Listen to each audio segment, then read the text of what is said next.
The following is a paid political announcement. This November, down-ballot victories are more important than in any past election. Presenting the Get Out and Vote Republican campaign. The purpose is to reach local conservative and Republican voters, to drive them to vote, and to vote down ballot on party lines. Get out and vote in this crucial election year. Vote down ballot on party lines. Get out and vote Republican. I'm Nicole Maliotakis, and I approve this message. Paid for by Nicole for New York. Check this out. On the weekends, take a journey with the People's Mayor. Curtis Sliwa is a politician who says don't trust politicians. It's Another Side of Midnight with Curtis Sliwa. The iconic, the legendary Curtis Sliwa. This city doesn't sleep, and neither does Curtis Sliwa on Another Side of Midnight. Oh, yeah. Now, to the Bernard McGurk studios of 77 WABC. Here's Curtis Sliwa. All the champions, my friends. We'll keep on fighting till the end. We are the champions. We are the champions. No time for losers, 'cause we are the champions.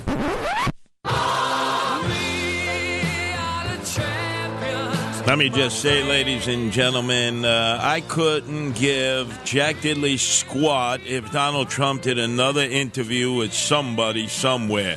Joe Rogan, who cares?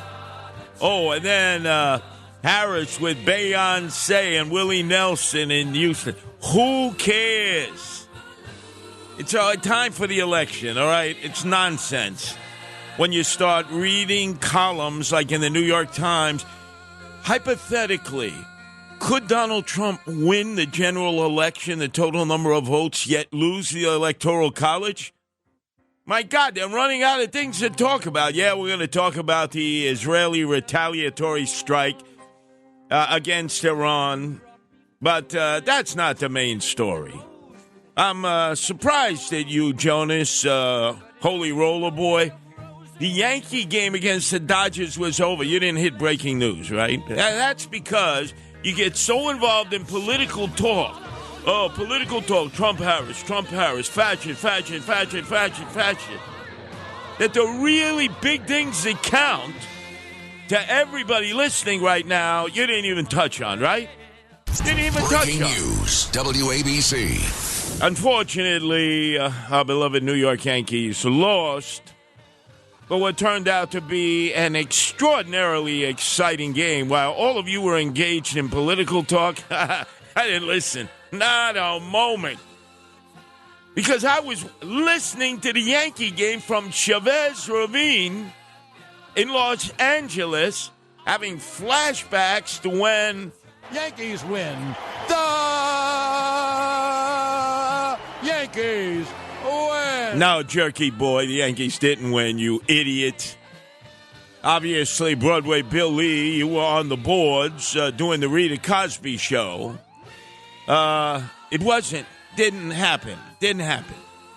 Okay, I'll tell you what happened because I was listening, all right? I wasn't watching, I was listening because I much prefer to listen to baseball than watch it on TV because, again, it's theater of the mind. You can actually imagine what's going on. Used to be that the Dodgers, both in Brooklyn towards the end, before Walter O'Malley stole them out to Los Angeles from Ebbets Field, would have Vince Scully in the booth by himself. A master in broadcasting, graduated from WFUV in Fordham University. And in fact, there is an award each year named in his honor that I'm nominating board operator Lou Ruffino for, another graduate of WFUV, who is the mainstay of Sid Rosenberg and Friends, and obviously quite the sports enthusiast himself, although a Met fan. Like Sid Rosenberg, like so many here at WABC, like our own program director, Kevin Drosch, was at some dive gin mill watching the game, and who are all the Met fans rooting for? they were rooting for the L.A. Dodgers. So this loss by the Yankees, though, in an extraordinarily exciting Game 1. In the bottom of the 10th, a grand slam walk-off home run by Freeman with an injured ankle that, hey, some people said is fractured and he's somehow getting through these World Series games. This is classic.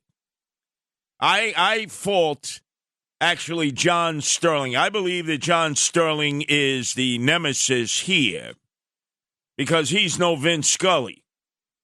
And, in fact, the curse of John Sterling is upon the New York Yankees. I take you back to Fenway Park, the Green Monster. No, it wasn't the shot of Bucky Dent against Torres that got the Yankees out of that special one-game playoff, Torres having been with the Yankees the year before when Reggie hit 3 home runs. That's right, to beat the Dodgers in Game 6, Yankee Stadium, when Howard Cosell said, oh, my God, that tenement that's on fire there beyond the right field line, I used to live there. There used to be the West Bank. That's where all the Jews lived along the Grand Concourse. And George Steinbrenner is talking about moving Yankee Stadium to the Meadowlands. And I was wrapping burgers at Mickey D's right there on East Fordham Road in Webster, saying to myself as I was listening, what? The only thing that goes to the Meadowlands is either garbage that's deposited there or dead bodies from organized crime.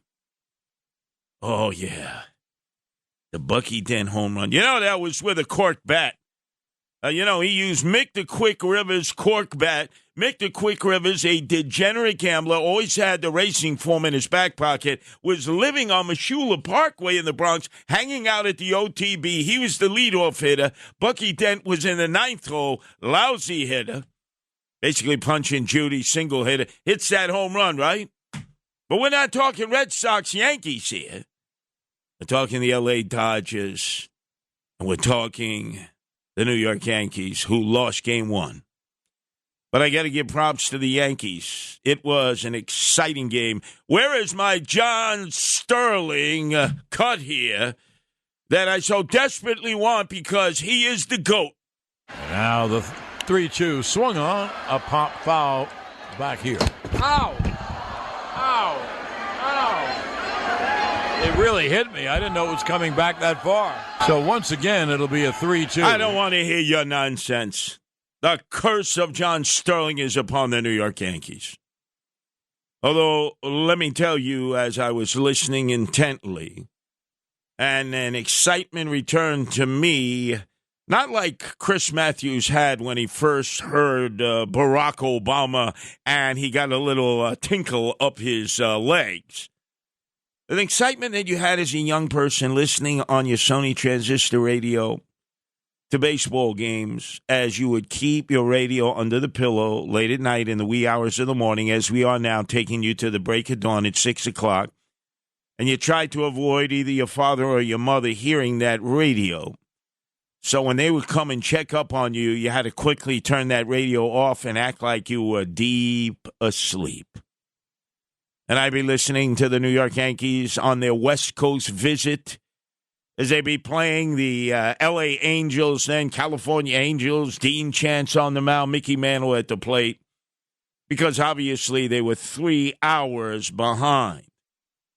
11 o'clock at night, the game would be starting here, West Coast time, 8 o'clock, just about that time, and then I'd be listening until 2, 3, sometimes 4 in the morning if it was extra innings like this classic. And I want to know why all you Met fans out there were cheering as the Dodgers snatched victory out of the jaws of defeat. Dodgers were on their way to losing. Stanton, the California kid, hit a humdinger home run, 2-run homer, and it looked like the gods of baseball were going to bless the Yankees in Game 1, but it didn't happen. I want to know why all you Met fans out there and every gin mill in town were cheering up and down for the Dodgers. I thought, if you're not supporting the Mets, who couldn't get into the World Series, would have been my choice. I would have preferred a Subway World Series. But the barons of baseball wanted Ohtani 17, all of Japan involved. And obviously 99, Aaron Judge. That's what they wanted. Because they wanted to make a lot of money. They weren't going to do that with a Subway World Series. The ratings would have been nowhere near what they will be now for the Dodgers, Yankees, and all of Japan watching every pitch, every inning. And Ohtani had a great game. Oh, my God. He hit one off the top of the wall. I thought it was a home run. He then ends up on second base, scurries over to third. Well, I'm going to give you the breakdown. First, let's open up our phone lines here. And all of you who want to do political talk, it'll be coming up. But I have a migraine headache. It's going from the sublime to the ridiculous now. The sublime to the ridiculous. Oh, Donald Trump with Joe Rogan. So what? It's not going to get him one vote. It's an all-male audience. They're voting for Trump anyway. What do you think? They're voting for Harris? Oh, there is Harris on the stage with Beyonce in her hometown of Houston and Willie Nelson. What are they doing, puff, puff, pass? You think that's going to get Harris one more vote? Come on. Ridiculous. So give it a break. Oh, I know. Oh, the New York Times. If Donald Trump could conceivably win the general election, the actual vote total, but lose the Electoral College, what are they smoking at the New York Times? Well, it's redundant, endless, over and over. It gives me a migraine headache. So first we got to find out, Broadway Billy, and what happened to Jonas, the Holy Roller. What did he do, the bird? Oh, yeah, that's right. He has to get up early in the morning to prepare for teaching Bible school up on Valentine Avenue in the Bronx, which I'll be in most of the day on Saturday. Oh, my God. Although we're already in Saturday. We'll get to that later on. Lot to talk about. First, I want to know why you Met fans were cheering on the dreaded L.A. Dodgers. Oh, my God. Our number is 1-800-848-9222. That's 1-800-848-WABC. I can understand if you were like Switzerland, you were neutral. You hate the Dodgers, you hate the Yankees, right? The Dodgers took you out, right? Hey, come on. You're going to be cheering the team that took you out of the playoffs, that prevented you from being in a Subway World Series because you so hate, you loathe, you detest the Yankees? Oh, my God. Our number is 1-800-848-9222. That's 1-800-848-WABC. Oh, you're also... Did you hear Joe Rogan had an interview with Donald Trump? Who cares? Really, who cares? Not going to change one vote. Oh, did you see Beyonce and Willie Nelson embracing Harris on the stage in Houston? Who cares? Not going to change one vote. Oh, wow. Yeah. How important. Oh, my God. What a migraine I have. Our number's 1-800-848-9222. That's 1-800-848-WABC. So let me go through what was the inning that was, the bottom of the 10th. It's a tie score. Yankee reliever comes in, Jake Cousins. Will Smith, no, not that Will Smith. No, not that Will Smith. Fly out to right, looking good. Gavin Lux walks, not good. Edmund singles. Now Nestor Cortez comes in out of the bullpen. His elbow has been inflamed for a month. He's a starter. I'm saying to myself, oh, my God, this is a long shot. What the hell is Aaron Boone doing? But Ohtani, superstar extraordinaire, flies out. Wow, now that's 2 down, 2 on. And then all of a sudden, is an intentional walk to Mookie. Mookie, no, not Mookie Wilson. I realize Met fans, that's all they can talk about. Mookie. That's right. Okay, I got it. 1986. I got it. Red Sox, Yankees. And then Freeman comes up, bases loaded, with that injured ankle that may actually be fractured, and he crushes one into the right field stands. Walk-off grand slam. Dodgers win. Oh, man. 6-3. But I got to tell you, it was great. It was great before that. 10th inning, right? 3-2. Stanton had led off with a strikeout. But Jazz Chisholm, right up from the Bahamas, a single, steals second. Anthony Rizzo has walked intentionally. Chisholm steals third. Anthony Volpe grounds out into a force out at second. It was almost an inning-ending double play. The Yankees ahead 3-2 as they went into the bottom of the 10th. And before that, the top of the ninth, it was 2-2. Did you see Gleyber Torres hit that home run? But no, it wasn't a home run. Dodger fan in left field decided to reach his glove over the wall, catches the ball, and the umpires rule it's a ground rule double. Remember that happened with Derek Jeter against the Baltimore Orioles, Yankee Stadium? Remember that kid from New Jersey who reached over with his glove? Who am I talking about? Wake up out there! Don't you remember Derek Jeter at the plate, Yankee Stadium, the real Yankee Stadium, the old Yankee Stadium, hits one over into the right field corner, and some kid from New Jersey with a glove reaches out, and it's ruled a home run. When even I, Yankee fan, said, hey, that should have been a ground rule double. In fact, maybe even an out because the kid was interfering with the flight of the ball. And by the way, who was the Baltimore Oriole underneath who looked like he was going to catch what was called a Derek Jeter home run? And then let's not forget what happened to the Chicago Cubs, a similar situation, when this kid, who has yet to have been seen, caught a ball that was in foul territory that would have guaranteed that the Cubs would have been in the World Series.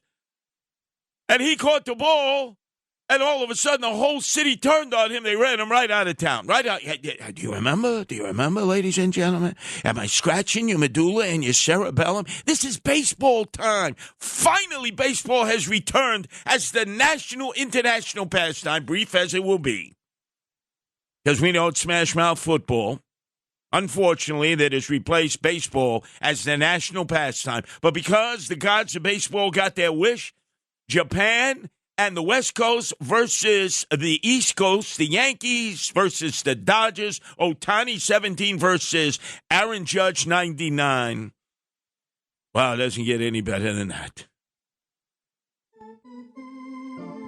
Okay, yeah, I like this. Where's the Cracker Jack? What? Cracker Jack, a box is $38.50. My God, and then you got to go to the dentist's office because all that gooey syrup is going to get in your teeth, and then you're going to need cavity work, and maybe, oh my God, who knows?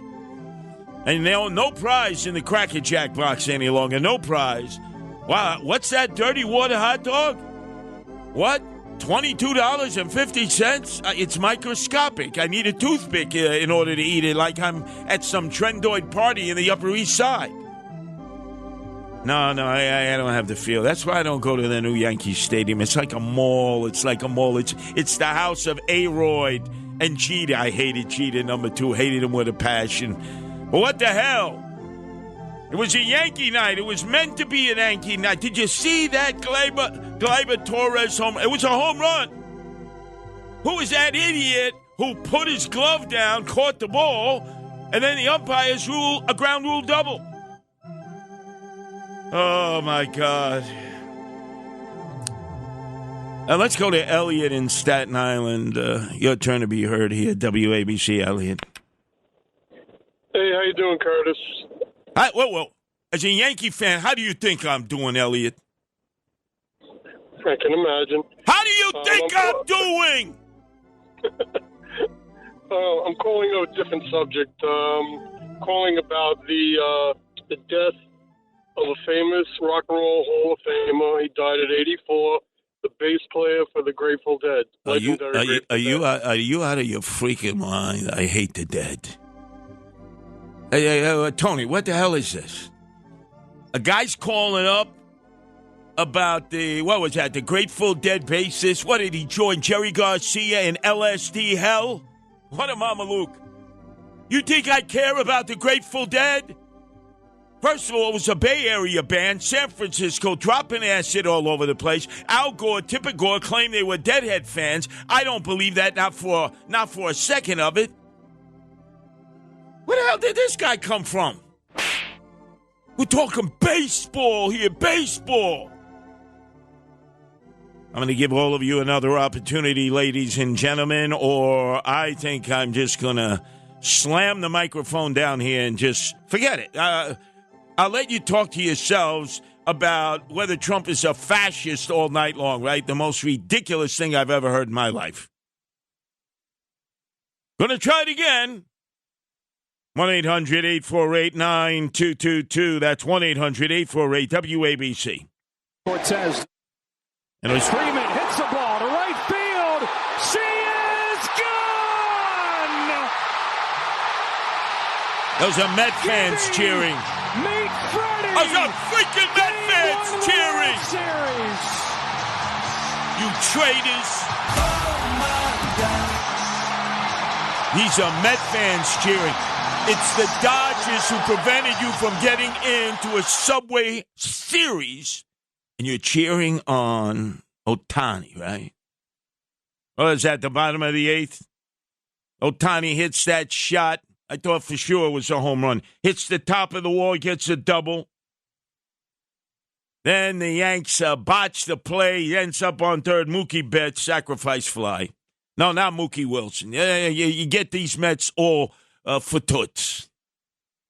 By the way, now that we're on it, Mookie hits that shot down first base line. Who is it that botches it for the Red Sox that enables the Mets to win that game and finally win the final game and get a World Series victory in 86? Our number is 1-800-848-9222. That's 1-800-848-WABC.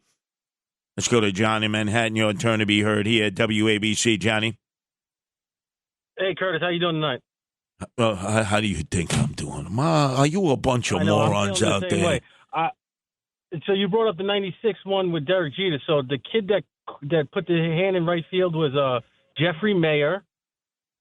And the Baltimore Oriole that shanked the catch was Tony Tarasco. Tony Tarasco had played with the Mets, remember? Yeah, then he played with the Mets. And then I give you one better. The umpire was Rich Garcia that botched the. Yeah, the Garcia, right? We blame it on the Latino, right? Is that what you're trying to say, John? What happened to John? John got lost. Hey, Tony, what's going on here? I'm here. Oh, no, it's okay. I got something going on here with Broadway Billy and Tony here. They're a little dysfunctional this morning. But go ahead, John. Go ahead. And remember, it was considered to be the hand of God. Not Jeffrey Meyer, but the hand of God. I think he actually went on to play like minor league ball, too. Yeah, he should have, right? I mean, did you see that? I got you on the line. Wait a second. Did you see Gleyber Torres' home run that Dodger fan caught, and then the umpires decided, no, it's a ground rule double? Did you see that? No, I was listening to the game because I'm at work right now. Oh, okay, that's good. You were listening to the game. Thank God. We got people out there who get tired of politics, which is just unending repetition of the same things over and over. It gave me a migraine headache. I got relief. I got excitement from this Yankee-Dodger game, John. Yeah. You know, John, I've had it with you, man. Yeah. What's this? What's this? Yeah. Ball into right field. She is gone! Unbelievable! Now, shut up. You know, this is the curse of John Sterling, really. That's why he should have got conked in the head again. Swings. It's a high drive to deep right center. Up and back. He's on the track. He's at the wall. It's gone. Curtis, excuse me. He caught the ball at the wall. He turned, and I didn't see the ball. You're blinder than David Patterson. What the hell is that? This is the curse of John Sterling. I had to get some relief. All this political talk is making me nauseous. Really, like I really give a damn about Joe Rogan interviewing Donald Trump. I'm sure. Over 3 hours. I'm sure. There's no crying in baseball. You're damn right. And yet Met fans were cheering on the Dodgers who kept them from getting into the Subway World Series. And oh, my God. And I couldn't have been any nicer to the Met fans, right? Uncharacteristically nice. And yet I hear and reports at the gin mills throughout the 5 boroughs and beyond that the Met fans were cheering on the Dodgers. You traditor. Let's go to Brian in Valley Stream. Your turn to be heard here at WABC, Brian. Curtis, this hurts. I mean, I've been a Yankee fan since I was 7 years old. I remember the Cincinnati Reds swept us in '75. I cried. And Aaron Boone, that guy's got to go. And Hal Steinbrenner and Cashman, it hurts. My friend, this call goes out to my friend Craig Greenwald, the greatest Yankee fan ever to live. Cortez, how do you put him in the game? How do you let him pitch? Well, I'm not going to slam Aaron Boone for that move, the bottom of the 10th inning. Okay, Yankees ahead 3-2. Ohtani, he gets Ohtani to fly out. Not bad, all right? But then everything falls apart. You're right there, Brian. But momentarily, it looked like it could have been a good move. And I'm the number one critic of Aaron Boone and Aaron Rodgers, who's taking too much LSD. I told you, as the Jet quarterback. Notice, nobody's blaming Aaron Rodgers about the failure of the Jets. No, it's everybody else. Well, I take my Jerry Garcia Grateful Dead LSD. Let's go to Mario calling from Bayside. Your turn to be heard here at WABC, Mario. Yeah, Curtis, how you doing? How do you think I'm freaking doing? Yeah. Listen, I met you a couple months back on Bell Boulevard. What a great time. Listen, all I know is I won the over. Oh, that's all you care, right? You made money. You made money. I won the over, but it was a great game. All right, now, Mario, for the non-cognoscente, because there are a lot of people listening, you won the over. Could you explain to them simply from a gambler's point of view on this baseball game what that meant? Well, it was I needed 8.5, so I got 9, so I'm good. See, you made money. That's all you care about. Get this guy off the line. This ain't about money. This is about the Yankees versus the Dodgers and us getting vindication for Met fans who couldn't get into the Subway World Series because of the Dodgers. But, oh, no. In every gin mill in town, all the Met fans cheering on the Dodgers. Oh, my God. What are you, degenerates? Let's go to John calling from Yonkers. Your turn to be heard here at WABC, John. Hi, good evening, Curtis. Hey, Curtis, I saw this guy with a Mets hat. I was watching a game outside, and he had a Grimace doll, and he was doing voodoo. He had a voodoo and pins on this Grimace doll. These darn Met fans. You see that? You see that, John, how I had prayed for the Mets to get into the Subway World Series. Our city needed it. Really needed it. A mood elevator. So you would have thought Met fans would have been, if nothing more, Switzerland, hating the Yankees, hating the Dodgers, because the Dodgers and Ohtani prevented them from getting into a Subway World Series, which our city desperately needed. But, oh, no. Their hate for the Yankees was just too strong. Let's go to Frank in Jersey City. Your turn to be heard here at WABC, Frankie. Yeah, Curtis, thank you. Wow, this one hurt a lot. Yeah, he didn't pitch in 37 days, and then he throws a meatball, so Freddie was looking for that. And also back in Chicago, that kid's name was Bartman. That caught the one off of Moshe Alou, I believe. That's right. That's right. Remember, Moshe Alou dives into the stands, and the kid catches the ball, which would have ended the game, right. And the Cubs would have been in the World Series. And they vilified this kid. This kid had to leave town. Right. They put a security coat on him and glasses and a wig. He hasn't been seen since. Oh, my God. And all he did was say, well, I just reacted instinctively. I caught the ball. Yeah. It was against the Marlins, and then we scored like 7 runs after that. Yeah. I mean, they were on their way to the World Series. And remember, they were breaking their curse. They hadn't been in the World Series Almost as long as the Red Sox. Remember the Red Sox who broke the curse of Babe Ruth with that Curt Schilling on the mound and stigmata against the Yankees. And the Cubs were Murphy the Goat, I believe. But I will tell you this, Frank. As painful as this loss was, opening game to the Dodgers in Chavez Ravine in L.A., it was a great baseball game. Yeah, Juan's birthday, too. But it kept you on the edge. Too shallow. Right, but it kept you on the edge of your seat because both teams are great. The fans are great. Yeah, you're right. The difference is Met fans have suddenly become Dodger fans. How the hell could they do that, Frank? It was the Dodgers that kept them from having a Subway World Series against the Yankees. Oh, my God. What is wrong with them? It's like me rooting for the Red Sox in '86. Well, I was Switzerland. Right? I was Switzerland. I didn't root for the Red Sox in '86. Yeah, but I was Switzerland. I didn't root for the Red Sox. Yeah, me I too. didn't root for. Right. I hated both. I hated the Mets. I hated the Red Sox. But I was fair with my hate. Every gin mill, all the Met fans wearing Met regalia. Yeah, Dodgers. You schmucks. You putzes. Let's go to Pat in Connecticut. Your turn to be heard here at WABC, Pat. Hey, Curtis, what a terrible. It was a good game, but that fan should have been ejected. That caught the ball. He should. But meantime, the umpire should have just waved him around. Should have waved Gleyber Torres around and said home run.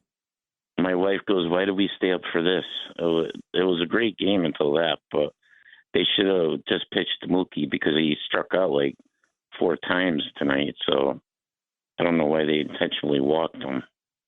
Well, he is, other than Ohtani and Freeman, they're the big three. They're their murderer's row. We have, obviously, Judge, we got Juan, and we've got Stanton. That's our murderer's row, mini murderer's row. And Stanton was magnificent. He's a California kid. He grew up in that L.A. area. He hit that bomb. Clutch.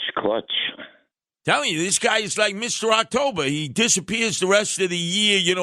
I pull a muscle, in my hip. I pull a muscle in my neck. He never plays during the year, but he comes through during the playoffs. I think they're going to end up taking it, Curtis. I really do. I got to tell you, it's exciting, though. You see, this is baseball has been last year. Does anybody remember who was in the World Series? Seriously, does anybody remember? Who was in it? Texas? Yeah, Texas and Arizona. Nobody cared, right? This World Series, you got not only the United States that cares, you got all of Japan. Yeah. Hey, Curtis, I had posted on your Facebook. I was the Eagle Scout from Connecticut when you had met that Eagle Scout on the boardwalk. Oh, that's right. The Eagle Scout from Little Rock, Arkansas, on the Coney Island Boardwalk on the day of the Nathan's Hot Dog Eating Contest, who said that I was his hero growing up all the way in Little Rock, not Bill Clinton and his horny ways, but Curtis Lewa. But I'm the Eagle Scout from Connecticut that posted on your post. Oh, well, thank you very much. I needed to know that. I really hated that because I was never a Boy Scout or a Cub Scout, and I certainly would never have earned the right to be an Eagle Scout. A man stands alone at a plate. This is the time for what? For individual achievement. There he stands alone. But in the field, what? Part of a team. Looks, throws, catches, hustles, part of one big team. Bats himself the livelong day. Babe Ruth, Ty Cobb, and so on. If his team don't field, what is he? You follow me? No one. Sunny day, stands full of fans. What does he have to say? I'm going out there for myself. But I get nowhere unless the team wins. Team.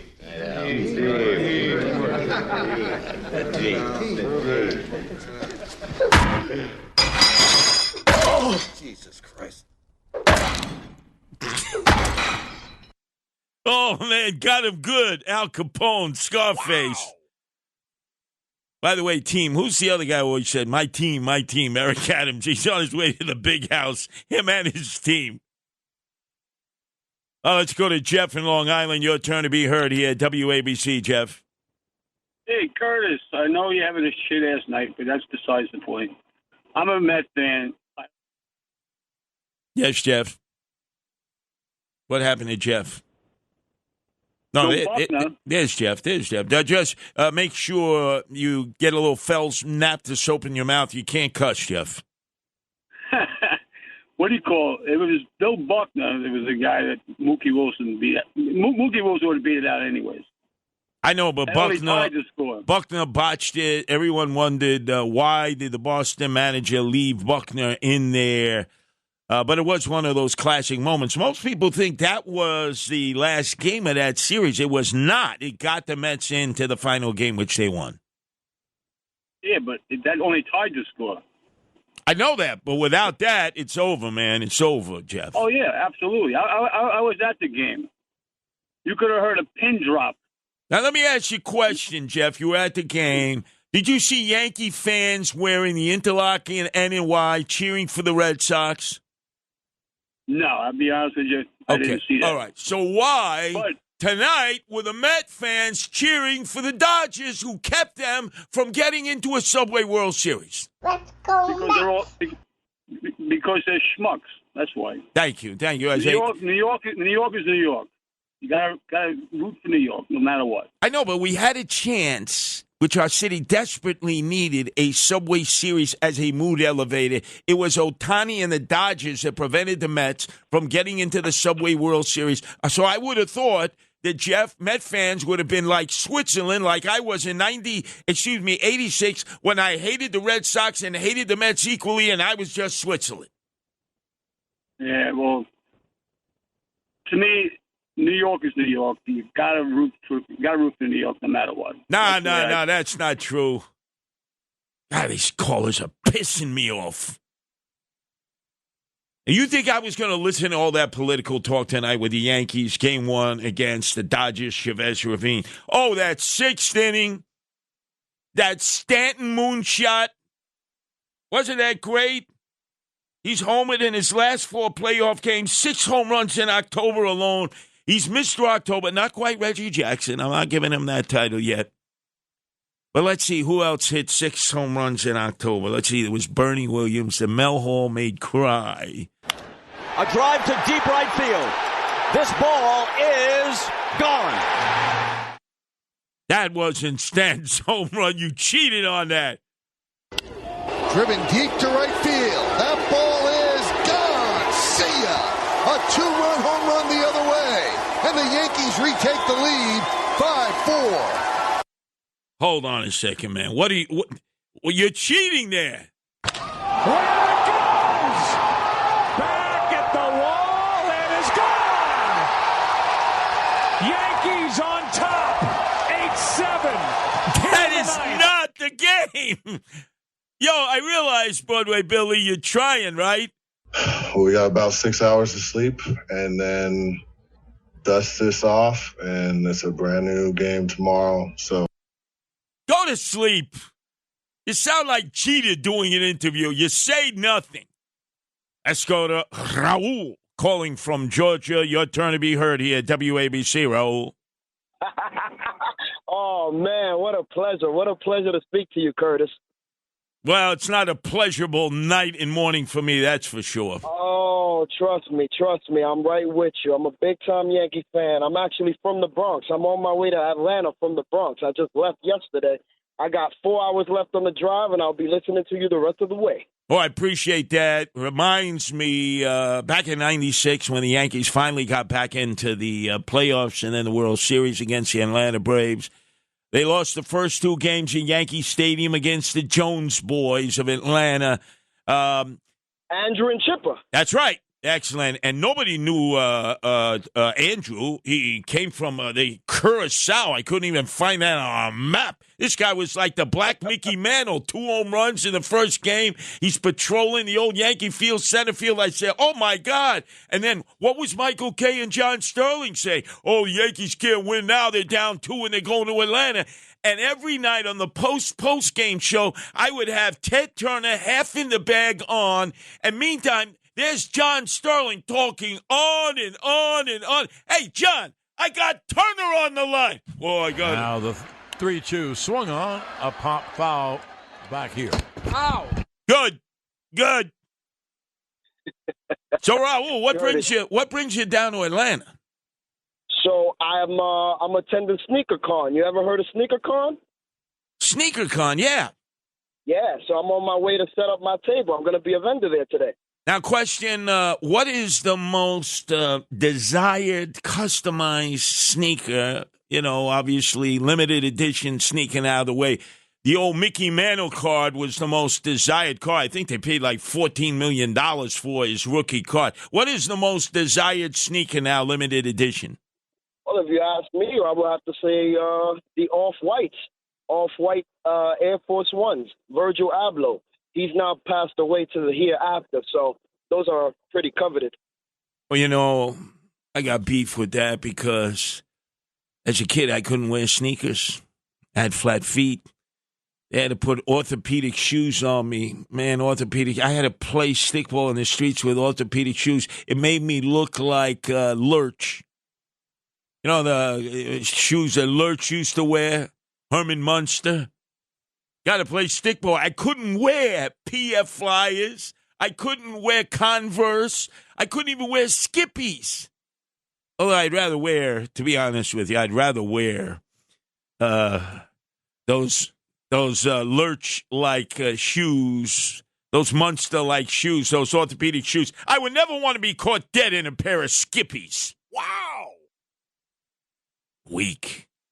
Guys who wore Skippies, we'd say, I wonder, I wonder which way they go. 1-800-848-9222, and I am so pissed off at Met fans. We were on the cusp of a Subway World Series that our city, our region desperately needed, a mood elevator from all this mishigash. I was uncharacteristically nice to the Mets this year. Was I not, Broadway Billy? I praised the Mets. Lindor, your MVP, number 12, or whatever the hell his number is. The home run in Atlanta, great team in Atlanta. Then you get by the Brewers with Alonso, right, Polar Bear. It was all great stuff. Then you get to the Phillies, who normally savage you. And I say, the Mets are great. And then Ohtani and the Dodgers stop you. And you cheer on the team that stopped you from getting it. Why couldn't you just be Switzerland and hate the Yankees and the Dodgers equally? Oh, no. Anything to get back at the Yankees. That's what it is, Met fans, huh? So it wasn't good enough. The 69 Miracle Mets, 86 the Cocaine Mets. Wasn't good enough. You had 2 World Series. And Alonso hits one out of sight. Headed toward the Capitol Dome. Number 42 for Pete Alonso. God, I don't know where you're getting these calls from. What, a different year? Our number's 1-800-848-9222. Crazy about baseball. Will you stand still? Pick up your hat. Go pick up your hat. Okay. Now, look.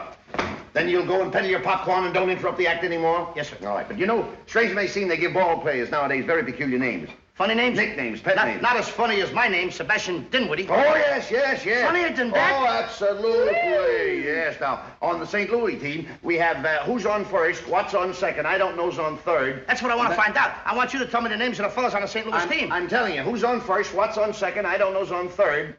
This is Another Side of Midnight with Curtis Lewa. Now to the Bernard McGurk studios of 77 WABC. Here's Curtis Lewa.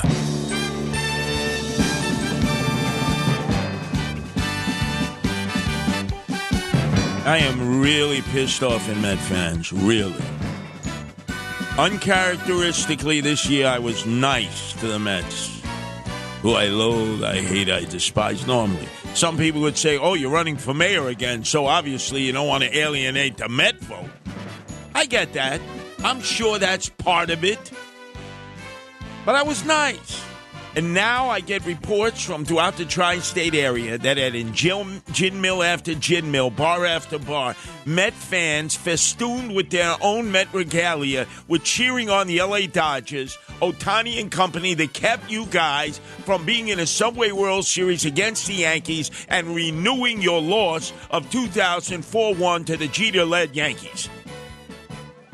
Man, well, what is it? Are you so self-hating, so loathing that you would cheer on the L.A. Dodgers that prevented you from helping to bring a mood elevator to New York? Of course you are. And this is what we're going to talk about, because I'm not talking politics. I'm sorry. I'm all talked out of politics. When it gets down to, oh, Joe Rogan, who cares? Oh, Beyonce, whatever, who cares? Let's go to Russell calling from North Carolina. Your turn to be heard here at WABC. Russell. Hey, Curtis, man, listen, I'm with you 100% on that whole, you got your team, you stick with your team. Because, listen, back in 1994, I left New England, and listen, Curtis, I moved to Alabama. And, you know, I knew Alabama fans, and they were like, well, Auburn made it further, so they're like, well, we're rooting for Auburn. And I was like, what are you talking about? How can you do that? You know what I'm saying? Like, you got to have your team. You got to have your team. Now, Russell, you know let me ask you a question. It's sort of, you've gone full circle. You were down with the Alabama Roll Tide Roll from the University of Alabama. Yeah, Roll Tide, right. Exactly. Now, and that's not Tide, you know, what you put in the washing machine. But anyway, you come to North Carolina, Tar Heel State. Have you paid tribute to the great shrine for Catfish Hunter, the great Yankee pitcher who loved North Carolina? He had that North Carolina dirt between his toes. Nah, but I'll tell you what. I had a friend who's from out there, out very close to where Catfish Hunter's from. He's from Roanoke Rapids. But I'm an Orioles fan, so, you know, I'm not going to, What, Russell, you're an Orioles fan. Now, you guys didn't get into the playoffs. That would have given the Yankees a hard time along with Houston, so this is our year. Well, we got into the playoffs. We just didn't make it past the Royals. Exactly. But the question is here, Russell, who are you cheering on in the World Series? Oh, the Yankees, absolutely. I'm so sick of this Ohtani. I can't say it on the radio because, you know, FCC rules and everything. Exactly. But this Ohtani, we'll call it love affair with the media. Exactly. Mookie Betts is their best player, yet all I hear is Ohtani, Ohtani, Ohtani. Mookie Betts is by far their best player, yet all I hear is Ohtani. And I'm sick of it. I'm sick of Not only that, Russell, they protected him. He was betting $7 million on Major League Baseball games, and he blamed it on the interpreter, right? Blamed it on the interpreter. Exactly. Very good point. Yeah. And you know what? My father, God rest his soul, he was from Rhode Island, right? He was from Rhode Island, but he was still a Yankees fan. He hated the Red Sox. Oh, God, I love them. I love it because I despise the Red Sox. If you were a Yankee and played for the Red Sox, I hated you, Elston Howard. Your final games were with the Red Sox. I hated you. Sparky Lau, hated you. Wade Boggs, you degenerate sex freak. I hated you. Anybody who played with, but now I know a lot of you are saying, but Babe Ruth played with the Red Sox. I know that's different. Well, why is it different, Curtis? Aren't you being a hypocrite? Yes, I am. I give Babe Ruth a pass on that. But everybody else, if you played for the Red Sox and you played for the Yankees, I hated you. And especially Roger Beanball Clemens. I'm roided up. I despise that guy. And where were you Met fans? He beans Mike Piazza, your Italian stallion. And did anybody come out of the dugout? Did Bobby Valentine say, hey, Mets, let's go tackle him? Right. You have the shredded baseball bat. He beamed him earlier that year. I was in Yankee Stadium. He beamed him twice. And did you retaliate? You did Ugats. You did Bupkis. Oh, we're going to continue to do Yankee talk. I'm not doing political talk. I'm sorry. We've done too much here at WABC.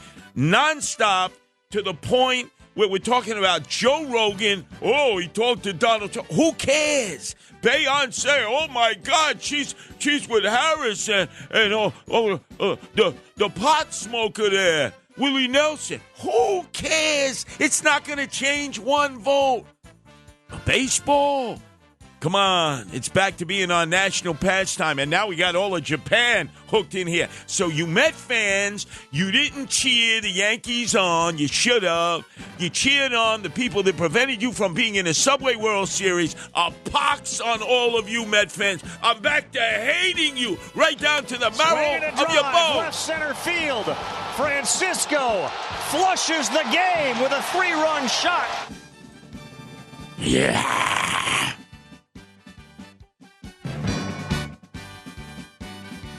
Oh, I'm good to the top, huh? I'm good to the top, man. Let's go to Yorktown and Rob. Your turn to be heard here at WABC, Rob. Hey, Curtis, how you be? How the hell do you think I am?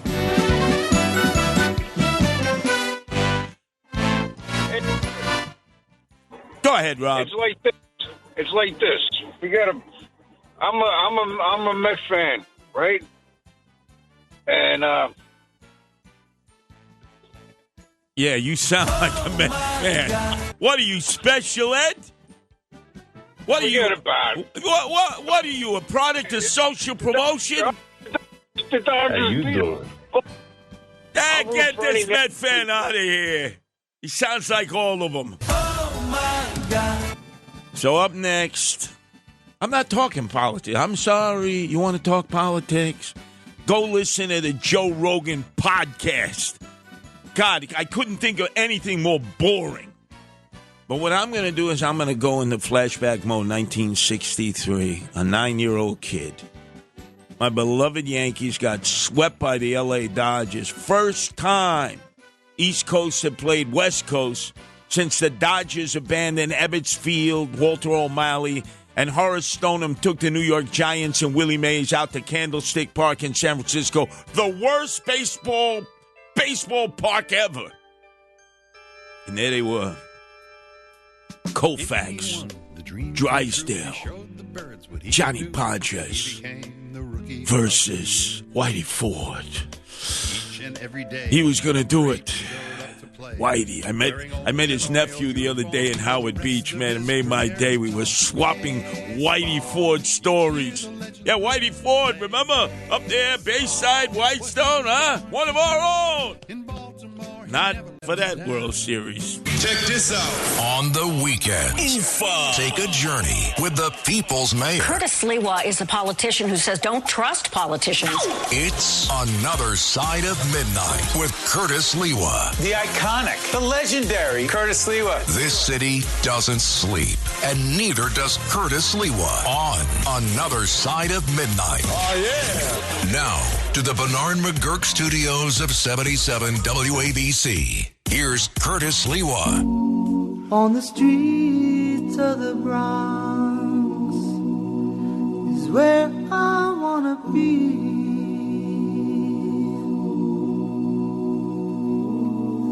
Standing on the corner, singing good old harmony. I'll never forget. Talk about me and Mickey D's like President Donald Trump was. I was wrapping burgers, listening to the Yankees, 76, Game 6. Yankees Stadium, 3 straight times up, 3 straight moonshots by Reggie Jackson, Mr. October. Yankees win against Tommy Lasorda and the Dodgers. And they won next year. And I think they lost 78, the shortened season. Doesn't matter. It was so great. And as Reggie Jackson was rounding the bases, there was Howard Cosell, one of the most miserable individuals who ever lived, with that bad rug on his head. Talking about, look, I used to live in that tenement over there off the Grand Concourse. It used to be called the West Bank when all the people living there were Jews. And then the moment they built Co-op City, the unions, the Jews fled, and that was it for the Grand Concourse. Remember that? And Freedom Land before that. Oh, God, get me some nostalgic, huh? But it was Yankee Stadium that in good times, bad times was the anchor for the South Bronx. And I remember that moment, Howard Cosell announcing that George Steinbrenner Sr. was contemplating moving the Yankees from that beloved stadium that Ruth built the real Yankee Stadium, to the Meadowlands where we dumped garbage and organized crime dumped dead bodies. And I said, over my dead body. And remember, we had the Son of Sam, we had the blackout with Abe Beam, who needed to stand on 10 telephone books as mayor to be heard at a press conference, who bragged that in fiscally restraining times, since he was an accountant by trade and the former controller, that he would brown bag lunch in Velveeta cheese sandwiches from the Ponzit in the Rockaways. The Irish Riviera. Oh, God, those were bad times. And Reggie Jackson lit it up, remember, and Howard Cosell. Oofa to you. What a miserable human being he was. And by the way, one of the worst rugs ever of all time. But that wasn't Yankees Dodgers that I knew. You wanna know suffering, ladies and gentlemen? You want to know suffering, Tony? You want to know suffering? Broadway Bill Lee is a 9-year-old kid listening on my Sony transistor radio. Yankees versus Dodgers, 1963. I remember it like it was yesterday. God, it was the first time in the history of the Yankees that they were swept in 4 straight games. 4 straight games. That never happened. And of the Dodgers' 7 World Series, it was the only one clinched in their home ballpark, the same Chavez Ravine that the Yankees lost tonight to that Freeman walk-off grand slam. Freeman is like, he almost got like a fractured ankle there. And the only benefit was seeing Mickey Mantle in Game 4 hit a home run off of Sandy Koufax. That was it. The rest of that series was un miserable. And it was the first time I remember that teams from New York City and Los Angeles were playing for a major sports championship. And remember, back then, baseball was the world championship. I'm having flashbacks right now because in a few hours, I'm heading up to the Bronx, engaged in a program I've just started, Angel Watch, which is an adjunct of the Guardian Angels, where we clean up the streets of all the trash and garbage. And the Bronx is filled with garbage everywhere. Hey, Jessica Tisch, sanitation commissioner, looks like she's a little lost girl, lost in Macy's. Hey, where's my mommy? Can we compost? Get out of here. You're going to make her the police commissioner? Please, don't insult the police department and the cops out there. I'm going to be up there picking up garbage, and then, oh yeah, this is one of the greatest events of all time. I am going to be the keynote speaker at the annual Champions Gala, which is a fundraising event at Marina Del Rey. That's right there in the neck, Throg's neck. How many times, if I remember, hello, gorgeous Vinny Baciano, head of the Bonanno crime family, told me, hey, you don't come to the Marina Del Rey or you'll leave in a casket. Oh, really? Who? You in what army, Vinny?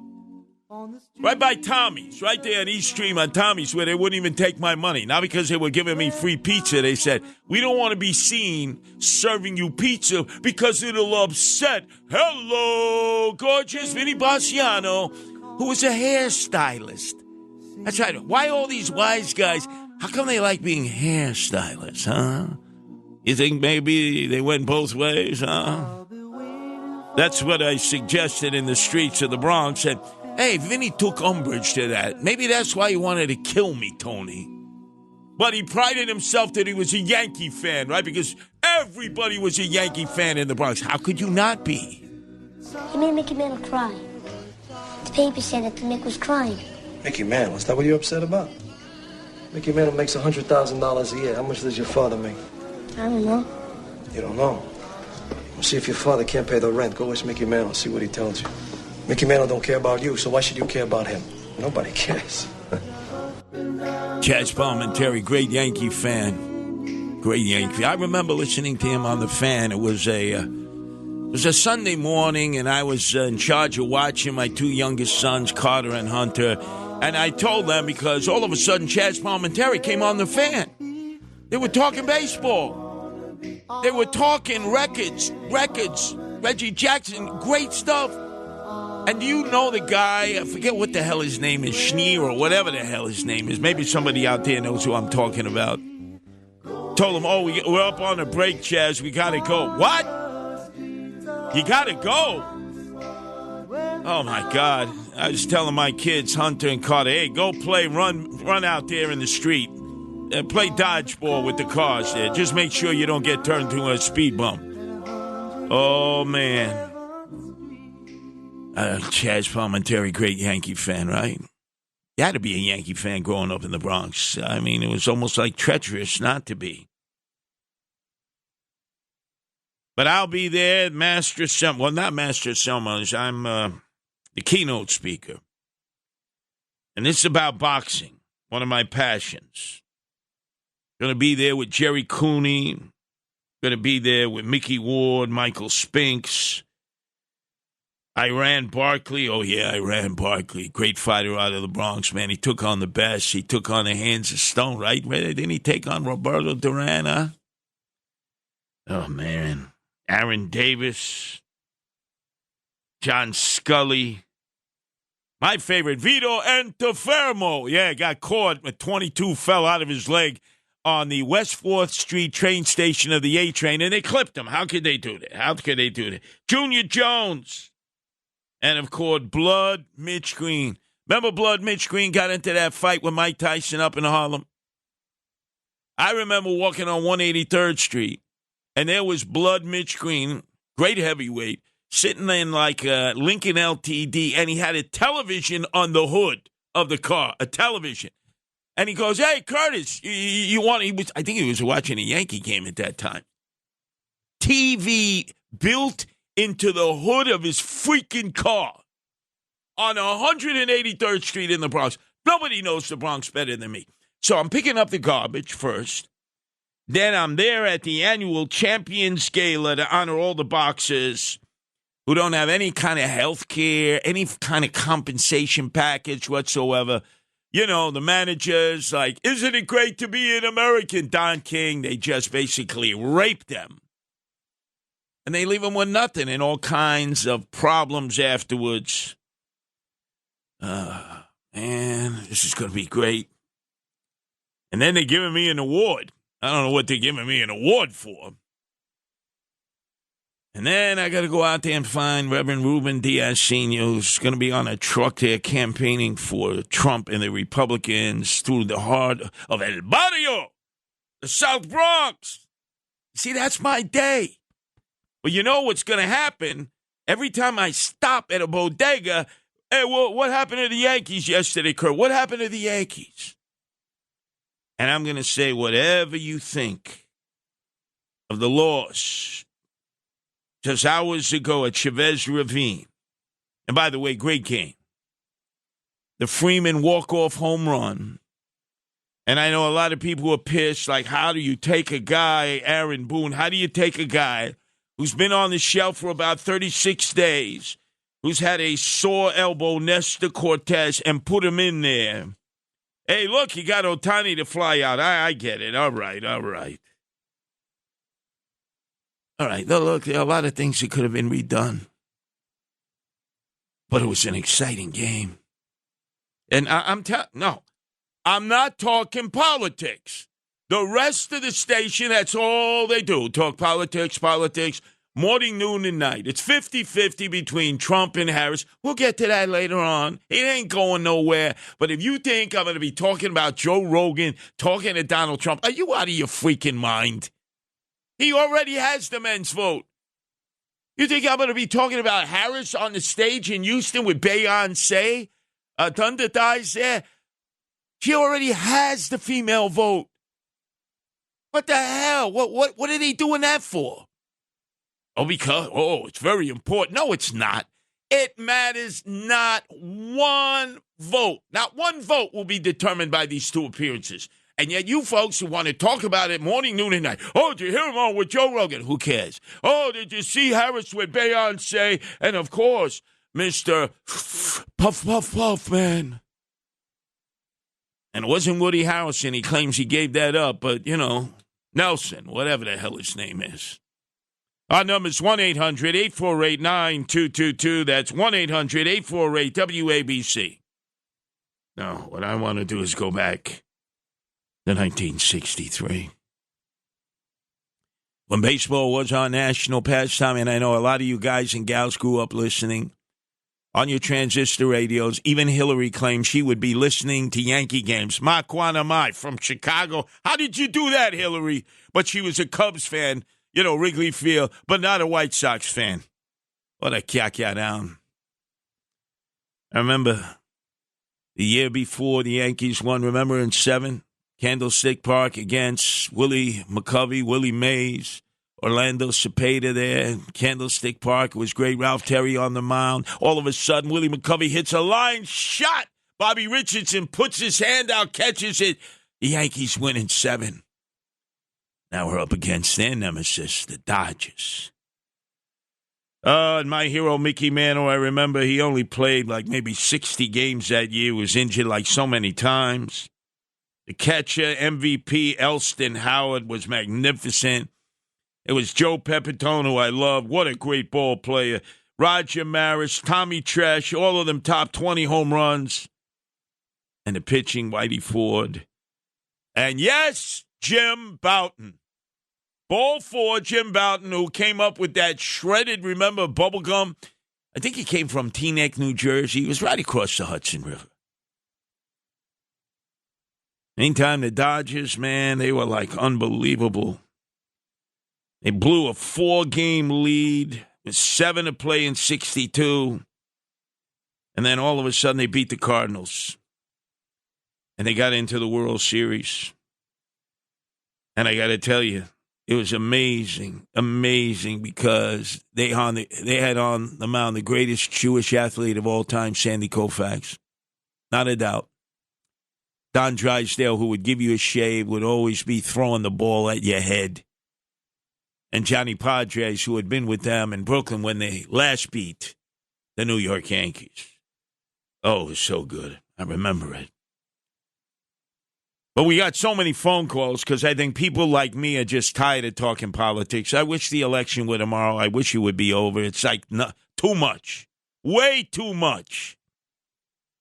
Although, hey, wait a second. That's right. Madison Square Garden, President Donald Trump Sunday night with Sid. Will Sid Bogart, President Donald Trump? Oh, we'll leave a little room for that. But Sid is a Met fan. You think Sid was cheering for the L.A. Dodgers against the Yankees? And I can't, again, understand that. The Dodgers prevented you Met fans from getting into a Subway World Series like 2000 when you lost to the Yanks 4-1, the Jeter-led Yanks, and you didn't even come out and support the Italian stallion Mike Piazza when, let's face it, Roger Clemens was looking to hit him in the head again.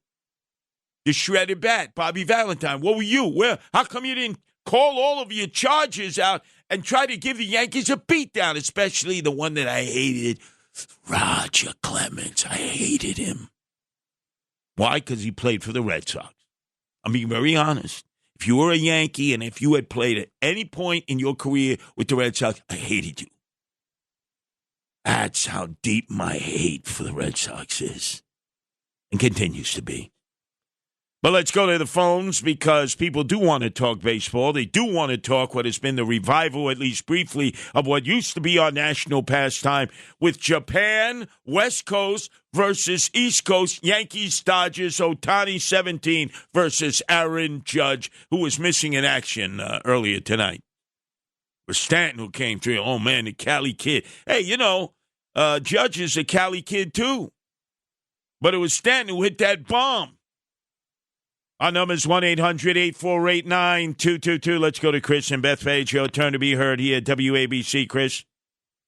Hey, Curtis. While I was waiting on hold, just a couple things I got to go with you.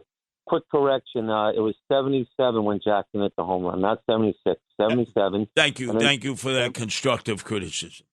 No, and then they won the series the year after in 78, and then they lost in 81, the strike-shortened season 3 years later, just to bring you up to date. Thank you. I'm just so mashug. I'm so angry. I'm so bent out of shape. Thank you. I needed that Yankee massage to get it all back together again. And also, I remember Richard Neer when he had him on, like you said. It was Richard Neer, right? The guy that was on FAN? Yeah, the guy who used to be on WNEW, right, originally? Yes, and then he had Chaz on with him. You're right, and he had to go to a commercial break, but it was Richard Neer, exactly. I went crazy, Chris. I went, how the hell do you tell Chaz Palminteri? Remember, he was talking about at that time it was Pretty Boy from the New England Patriots, the inflated balls, remember? That was the whole... with Tom Brady, yep. Right, should A-Roy get into the Hall of Fame in Cooperstown because he was roided up? It was a great discussion. And then Richard Neer says to Chaz Palminteri, well, we have to go to a break, Chaz. Thanks for calling. Try to call back in the future. Remember that? I remember it well, yeah. That's why while I was on hold, you were going over, and I was like, I hope Curtis puts me on because I remember that conversation well. And boy, did I get in trouble because I have my two kids, my two youngest sons. I was watching that day. I told them, hey, go out in traffic, run back and forth, make sure you don't get hit by the cars. It'll give you good hand-eye coordination. Hey, but Curtis, the reason I called was I got to ask you this question. I'm very curious. Now, I grew up in the Bronx, okay? I lived on 191st and Marion Avenue in the Fordham section, okay? And then I moved out to Long Island. But anyhow, my father was a big New York Giants fan, okay? Baseball Giants. He was born in 1936. So when they moved, and he hated the Yankees, okay? He lived in the Bronx, and he hated the Yankees because he was a New York Baseball Giants fan, okay? So the thing was, when the Giants left in 1958 or whatever it was with the Dodgers, my father, who always hated the Yankees, didn't become a Yankee fan. He was kind of a man without a team. He tried rooting for San Francisco out there, but it really wasn't working out. So he kind of held off. Then finally the Mets came around in 62, and he became a Met fan. But anyhow, I'm going to ask you this question, Curtis. How, growing up in Brooklyn, did you become such a big Yankees fan? I figured everyone in Brooklyn hates the Yankees. They did. They did. You know, again, they had been screwed by Walter O'Malley, who took the Dodgers out of Ebbets Field and brought them to L.A. And you're right, Horace Stoneham took the Giants out of the Polo Grounds, took them to San Francisco, the worst baseball park in existence, Candlestick Park. And I respect your dad. He was honest. He was a New York Giants fan on the opposite side of the Harlem River. You could walk across the bridge from Yankee Stadium on the Bronx to Manhattan, the Polo Grounds. And true fans hated the Yankees. If you were a New York Giants fan, if you were a Brooklyn Dodger fan, and vice versa. That's a true fan when you admit that. So your dad was a true fan. I actually went to my first game in the Polo Grounds. Casey Stengel, the manager, a really weird baseball field. Right field, basically, if you hit a foul ball, it'd be a home run. And then center field was even bigger than Yankee Stadium. The monument area went forever. They had the clubhouse out there, but it was great to watch. But I didn't become a Met fan. I became a Yankee fan because of my Uncle Ralphie, who was the second youngest to my mother out of 13 kids in the Bianchino family. He loved the Yankees. He was a livery cab driver. He would drive Joe Pepitone to Yankee Stadium. He would regale me in all these stories. And so I became a Yankee fan. And let me tell you, did I catch the beatdowns, Chris? The huge beatdowns in Brooklyn. I can imagine. That's why I called, because I was very curious as you living in Brooklyn, being a Yankee fan, and I could have only imagined, because I'm sure it was by the time you were about 10 years old, it was crawling with Met fans. I'm sure people became Met fans, right? Yeah, well, because the O'Malley had forsaken them, their beloved Dodgers out in L.A., and it was too late. You couldn't watch games back then. You really couldn't hear them on radio. It's not like now you can go online, So yeah, they fell into loving the Mets and hating the Yankees. Yep. See, the idea was they had to continue to hate the Yankees. So that was part of it. They love National League Baseball, but more importantly, they love to hate the Yankees, and the only National League team left was the Mets.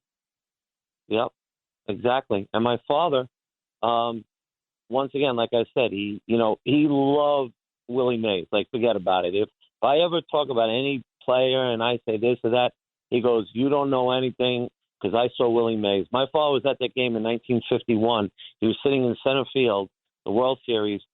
Dale, who was the guy that hit the ball out? Vic Wertz hit the ball out to center field. Mays turned around and ran, like you said. Center field went on forever at the Polo Grounds. My father was sitting right up there. He paid 50 cents for a World Series game, and he saw Willie Mays run that ball down, turn around, throw the ball back in. He said nobody was like Willie Mays. He was a five-tool player. He doesn't want to hear about any of the modern players. There was nobody like Willie Mays. Your thoughts on Willie Mays? Oh, no, he was actually super stupendous. I love the basket catch. Remember, Roberto Clemente had the basket catch. Joe Pepitone had the basket catch. Tommy Agee had the basket catch. Nobody does the basket catch any longer. Clemente. There's a long drive, way back in center field, way back, it is. Willie Mays just brought this crowd to its feet with a catch, which must have been an optical illusion to a lot of people. Oh, wow. Yeah. Brought back the memories. One, actually, 54. That's right, 54. In fact, that's the date of my birth, and the Cleveland Indians won 111 games that year. Their ace was Bob Feller, and they had the second African-American to join Major League Baseball, 13 Larry weeks. Doby. Larry Doby from Paterson, New Jersey, went to East Paterson High School. Right. And he also had Bob Lemon was a pitcher, I think, and he became the Yankee manager in 78. That's right, but it was thought that the Giants could not beat Cleveland. Imagine, they won 111 games. They looked like they were unbeatable, and Willie Mays was just like all world. But, Chris, you should always respect your dad, I'm sure, for other ways than what we were expecting. But, you see, I appreciate it. If you said you were a New York Giant fan, I'm not talking the football team. I'm talking the baseball team of Willie Mays in the Polo Grounds. And you said you hated the Yankees. You're a real baseball fan. When you said, oh, I like the Yankees in the American League, I like the Mets in the National League, you're not a baseball fan. You're a politician. You're like Eric Adams. You know, what the hell is that? Yankee logo on one side, Met logo on the other side, as he was marching up the Christopher Columbus Day Parade up Fifth Avenue. And all fans booed him. By the way, he got booed at the Liberty Parade for the Lady Liberties, of whom I don't even know one of them. And neither did he. He didn't even mention any of them in his speech. He got booed. Boy, when you get booed at a New York Liberty Parade, championship parade, that's like as low as it gets. Because you're the guy who gave him the ticket tape parade through the Canyon of Heroes. I wouldn't have done that. I would have said, hey, Brooklyn fans like them. They play at Barclays, right?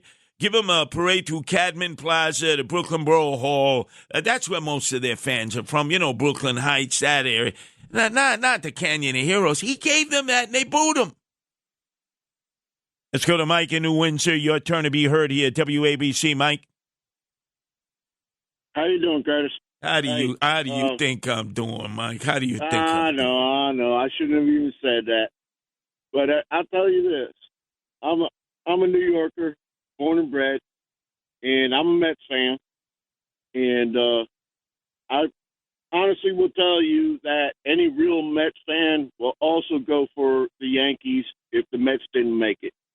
So I don't understand where it's coming from. I don't think it's a real Mets fan that is actually having that kind of attitude. And because I'm all for the Yankees making it. So I don't understand where you're hearing that from. Mike, I'll tell you where I'm hearing that from, right here at WABC. All these Met fans here cheering on the LA Dodgers. Cheering on. Oh, my God. They didn't want to hear any of this politics either, like me. They say, hey, Curtis, can I listen to the game? The politics give me a headache. Here's Alvarez. This crowd, though, ready to explode. On the verge of making it all happen. There's a bouncing ball to second. Taylor's got it. Los Angeles is alive, and they're headed to the World Series. I know Mendoza got a lot of grief. Great manager for the Mets. Used to be our bench coach for the Yankees. I would have preferred him from Venezuela as our manager and not Aaron Boone, Mr. Analytics. But he stayed with Alvarez from Venezuela also. Remember, they said, what are you doing? What are you doing? The Mets would never have gotten into Game 6 in Chavez Ravine without Alvarez coming through in Game 5. without Alvarez, bat all of a sudden lit up. Give props to their manager, Mendoza, for sticking with him. You know, I don't think we're near where we need to be as a club. We need to keep grinding away and keep working at making improvements in all areas. God, you sound like Derek Jeter. Aaron Boone, you're so boring. Oh, you're from California, too. I forgot. They're all boring from California. All boring. Oh, haven't hit. We haven't mounted enough and scored enough runs to win ball games. Oh, wow. Certainly capable of it. We haven't scored enough runs to win ball games. This guy's a Mensa, right? And the great thing is, it's right in front of us. It's right here, and we can fix it. What the hell does that mean? That's like a Derek Jeter answer. Interview Derek Jeter. He never says anything. He's milquetoast. Let's go to Tony calling from Rhode Island. Your turn to be heard here at WABC, Tone. Hey, Curtis. I'm driving in a truck from Rhode Island to New York. I got the New York rule for sports that I live by.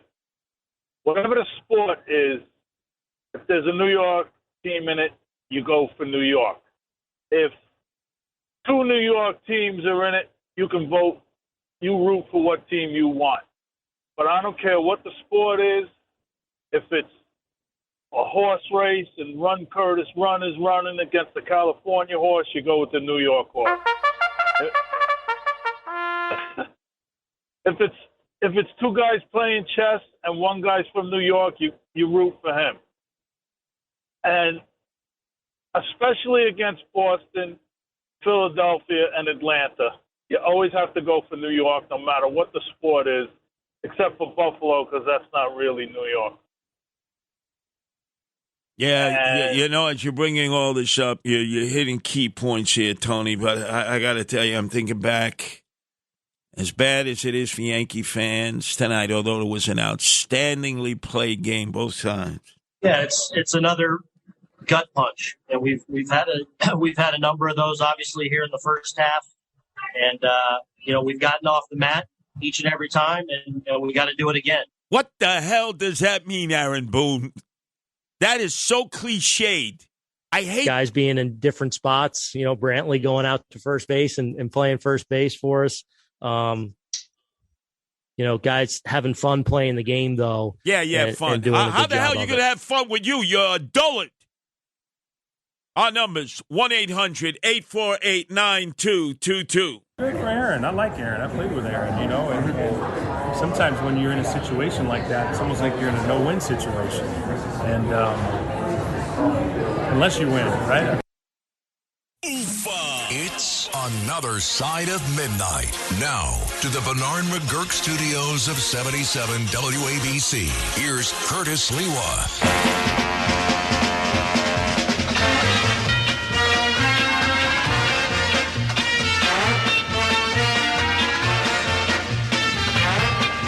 By the way, Broadway Billy and Tony, maybe should be the end of Mob Talk with the Mama Luke, Frank Morano, talking the Black Mafia of Philadelphia. What's next? The Dixie Mafia of Covington, Kentucky?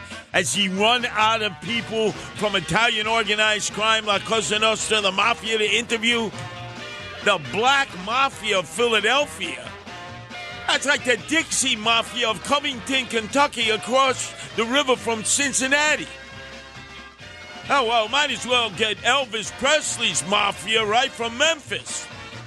Oh, my God. End it, man. End it before you kill us. But anyway, I know a lot of you tried and true Yankee fans felt like killing yourself at the end of the game. But, hey, fear not. Got to tell you, as a kid, I remember watching it on TV. 1963, Yankees got swept by the Dodgers in only scored 4 runs the whole World Series. The least number of runs ever scored, I believe, in a World Series. And we had great players. Look, we had Mickey Mantle, we had Roger Maris, we had Tommy Tresh, Joe Pepitone. But the Dodger pitching was great. Koufax, Drysdale, Johnny Padres, and then Koufax again.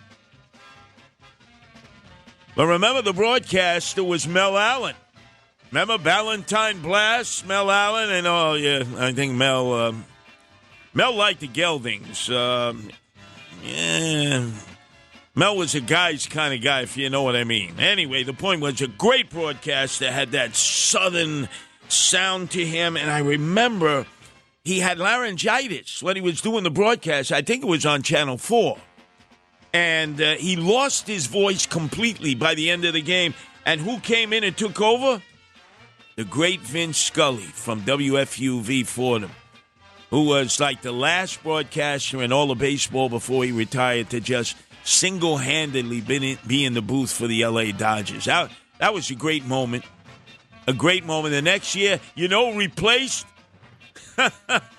Who replaced? Can you believe this? Who replaced Mel Allen, the Ballantine Blast in the World Series? The Scooter, Phil Rizzuto. There's 29,000 people in the ballpark and 1 million butterflies.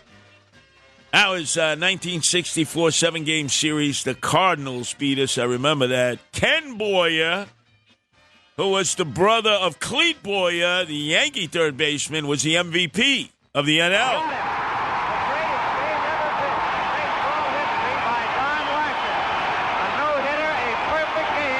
All right, we're not going back to the Brooklyn Dodgers. Calm your jets here, Broadway Bill Lee, huh? Let's go, if we can, to Jeff, who's calling from Rochester. Your turn to be heard here at WABC, Jeff. Hey, Curtis, you never get too many calls from Western New York. And that guy said Buffalo isn't even in New York. I take exception. Hey, what are you taking exception? You're in Rochester. You do understand it is called Rochester now. Listen, I've lived there most of my life, except I'm now down in Florida. But I had a question for you. I actually lived in New York City for 2 years, and I have no idea what borough I was in. Do you have any idea? If I tell you where I lived, do you think you'd tell me the borough? Now, wait a second. Let me get this straight before I play borough trivia with you. You lived in New York City for 2 years, and you didn't know what borough you lived in. Well, I was stationed in New York City for 2 years. Okay, so what area? Governor's Island. What borough was that? I think technically, so you were with the Coast Guard. Yeah. All right. I think technically Manhattan, I could be incorrect, was given to Rudy Giuliani and Governor Pataki by Bill Clinton, the president at the time, for $1 because they were fighting over how it should be used once the Coast Guard left. I'm pretty sure it's still considered to be part of Manhattan, Jeff. But, hey, Governor's Island being assigned there, I could understand why you might not necessarily know which borough you were living in. Yeah, I thought about it now. But anyways, getting back to baseball, I also, like you, went to the Polo Grounds during the Mets' first season. My dad took me there. And the Mets that first year had a pitcher that lost 19 games and one that lost 20 games. You know which ones they were? Well, I remember you had Cook. I think Cook was one of the pitchers for the Mets early on. I remember Choo-Choo Coleman was the catcher. Rod Keneal at shortstop or second base. I'm not quite sure. I love Richie Ashburn in center field. He came from the Phillies. Marv Throneberry. But no, I'm not sure who lost the 19 games. Well, the only reason I know that is because the guy, after he retired, I was visiting a friend of mine down in Durham, North Carolina, and I played tennis against this guy. It was Roger Craig. He lost 20 games that first year with the Mets. That's right, and he went on to become a great manager. Yeah, Roger. And they had another. They had another guy on pitcher on that team that lost 19 games, and that was Jay Hook. See, I said Cook. I was close. No cigar, but close. By the way, Jeff, you sound like you have that laryngitis from one of the greatest announcers of all time, the Ballantine Blast man, Mel Allen. But anyway, Jeff, from Rochester to Governor's Island to Florida. Let's go to Mark, who's calling from upstate New York. Your turn to be heard here at WABC, Mark. Yes. Good morning, Curtis. Love the topic. Big into baseball. 50s, 60s. I go back. I'm not that old, but I like the history. My question to you is, you covered different dynasties. Obviously, you were little with the Mantle dynasty, and then the 70s with the Reggie years, and then the 90s. What do you consider your because I began rooting for the Yankees when I was 11, and that was 1971 with the Horace Clarke years, so I had to wait a couple years for them to catch fire again. But I'm curious what you identify most with the Yankees. Well, clearly I'm 70 now, so my first real involvement with the Yankees following them was into their World Series when they lost it to the Polish guy, Bill Mazeroski of the Pirates, when he hit one over the left field ivy-covered wall. Actually, it was Yogi Berra, who was the left fielder, Ralph Terry on the mound. And then I was hooked. I remember watching it with my Uncle Steve, who was rooting for the Pirates because he hated the Yankees. He was originally from Detroit, a Detroit Lion fan. And I just said, whatever team that my Uncle Steve is rooting against, I'm going to be rooting for. And with the help of my Uncle Ralph, I became a tried and true Yankee fan starting in 1960. And those were glory years. Remember, 60 we're in the World Series. 61, 62, 63, 64, and then it was Basement Bertha after that. Yes. Now I have another question. What is your thoughts when you see the records for postseason with home runs and everything? Because before the merger in '69, I mean, Mantle got 18 home runs. He had to do it, and without all the playoffs and everything else. I mean, I know the rules changed, but. Well, not only that, but remember the ballparks, many of them were much larger in size, especially their center fields. When you looked at the old Polo Grounds, Yankee Stadium with Monument Park out there, which was on the field.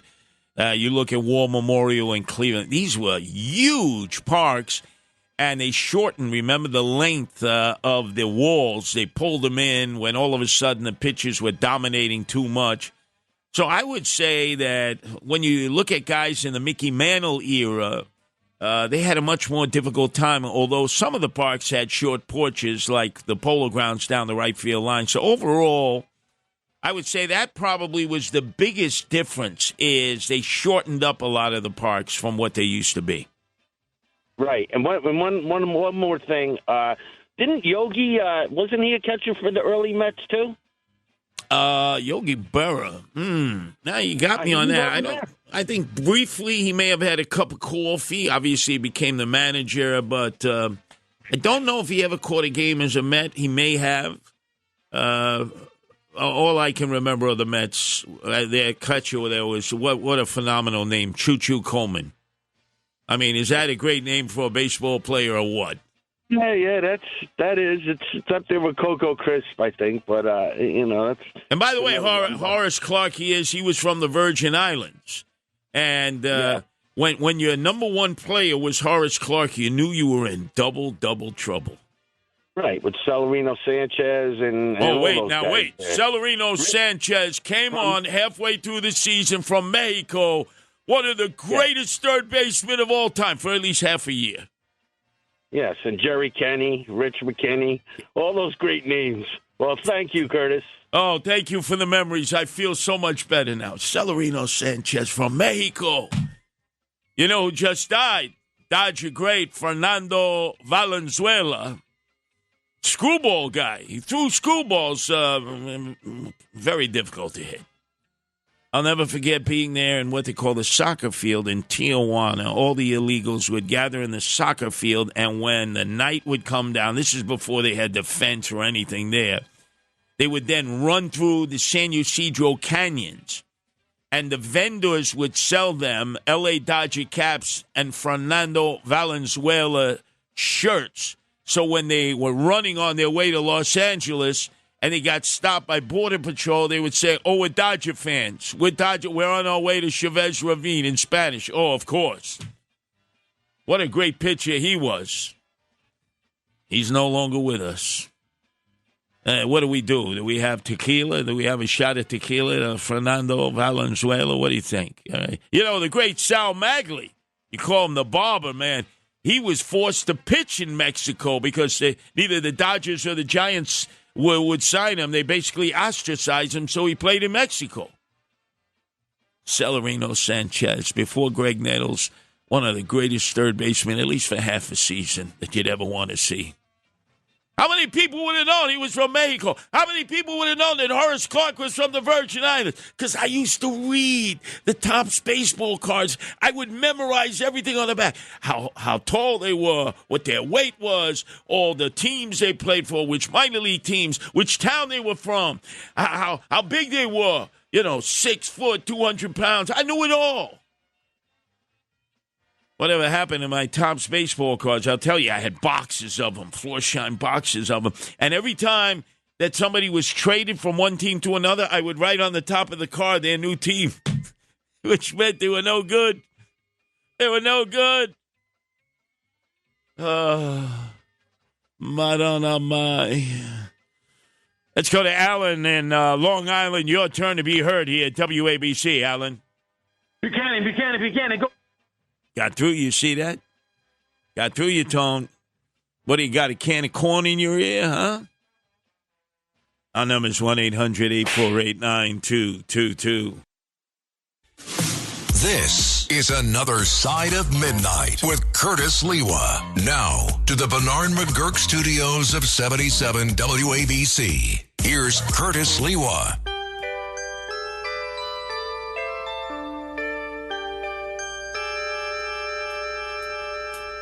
In 81, the dream came true. He showed the birds what he could do. Then he became the Rookie of the Year. Each and every day, number 8 as showed much as it hurts that the Yanks lost in that exciting Game 1 in Chavez Ravine, Los Angeles, to Freeman's walk-off grand slam. It's a great game. There's no other way of describing it. It's highs and lows. Yankees got robbed when Gleyber Torres hit a home run, and you had a fan reach down and catch it, interfere with it, and then the umpires ruled it a ground rule double. But anyway, that's done. It's on to Game 2. I'm going to be paying attention to that. I'm not going to be talking politics because it makes me nauseous. All this political talk. I'll engage in it before we finish off getting into the break of dawn. But my God, you're like beating a dead horse after a while. But can I say that? My wife will get very upset with me. Animal welfare Nancy. I got to eliminate using that, beating a dead horse, right? That's like swinging a dead cat over your head, and every fifth person you hit in Staten Island is a member of organized crime. I got to stop that. Let's go to Keith, calling from Cincinnati. Your turn to be heard here at WABC, Keith. Hey, Curtis, it's Keith and Natty Boy. Now, I want to talk baseball, but then I got something serious to tell you about that happened at the Cincinnati Zoo this past week. First of all, what happened at the Cincinnati Zoo this past week? A simian ape creature, and I'm sorry I can't remember the species or the name of the ape, bit off the thumb of a keeper at the Cincinnati Zoo while the keeper was feeding the creature and giving him some medicine. This happened this past year. So now, what was the result of that, Keith? Well, he's in the keeper is in the hospital at the University of Cincinnati and has to have surgery on his thumb. Did they euthanize the ape? No. All right. Well, I'll tell you what, we'll talk about that on Animal Welfare with Nancy on Sunday night, 10 to 11. But let's get to the Cincinnati Reds. Okay, first of all, here in Cincinnati, we hate the Dodgers. Okay, as a matter of fact, when you come out of the womb, you're given a bottle to suck on that has two things in it. Hate for the Dodgers and hate for what we refer to here in Cincinnati as the Black Sox, because of the Black Sox handle the Chicago White Sox. That's what you're raised on. As you know, Cincinnati's a big baseball. Oh, huge. And they love baseball. And you produce such great baseball players, too. Yeah, like Sandy Koufax. Most people don't realize this, but Sandy Koufax was from this area and played baseball and basketball for the University of Cincinnati's baseball team, and was probably the greatest college pitcher in the history of college baseball. And I got a true story to tell you about him when it comes to making the Cincinnati Bearcats baseball team. It was in the off season. He was a freshman. He made the basketball team on a scholarship, and for fun, he was working out in the basement of the old Armory Fieldhouse with the baseball team. So he threw this pitch so daggone hard, it put a hole in the concrete wall in the basement of the Armory Fieldhouse. And the baseball coach said, gee, I think we should use this guy as a pitcher. And after that, after he went into Major League Baseball, there was a plaque that was put underneath that hole saying this hole was put in the wall of Armory Fieldhouse by a Sandy Koufax fastball. Yep. No, you're right. But actually, in high school, Lafayette High School, we are here where he went, Pensioners, he was a better basketball player at first than a baseball player.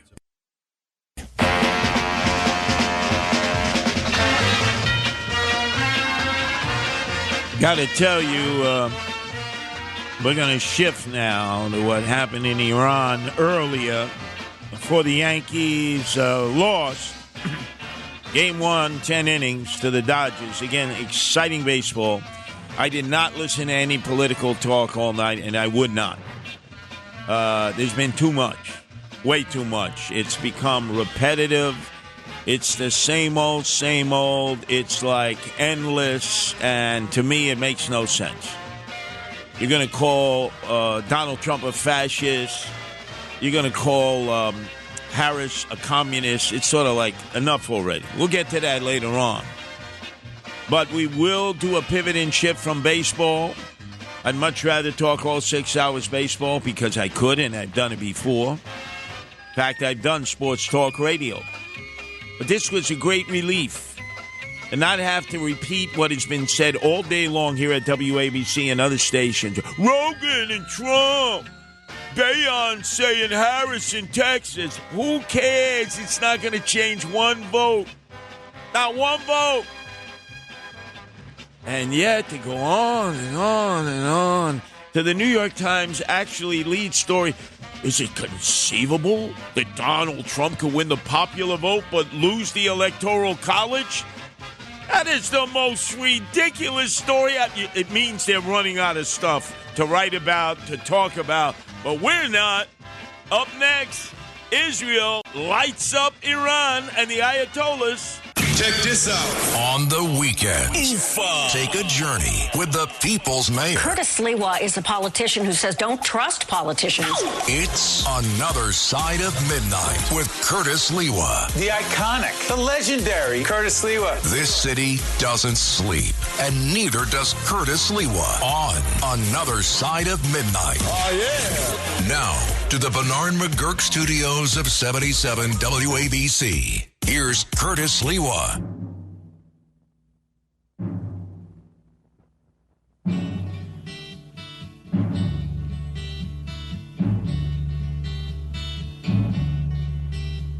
The Eastern world, it is exploding, violence flaring, bullets loading. You're old enough to kill, but not for voting.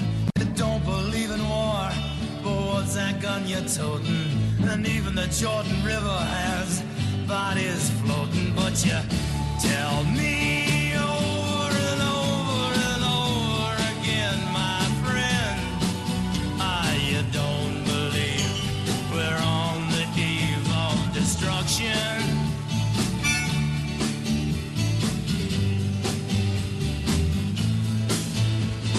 Don't you understand what I'm trying to say?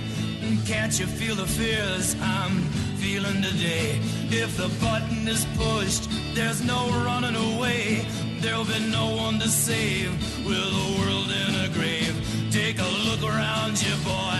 It's bound to scare you, boy. And you tell me over and over and over again, my friend, you don't believe we're on the eve of destruction.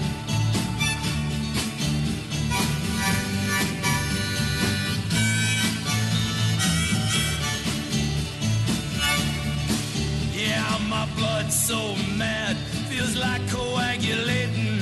I'm sitting here just contemplating. I can't twist the truth, it knows no regulation.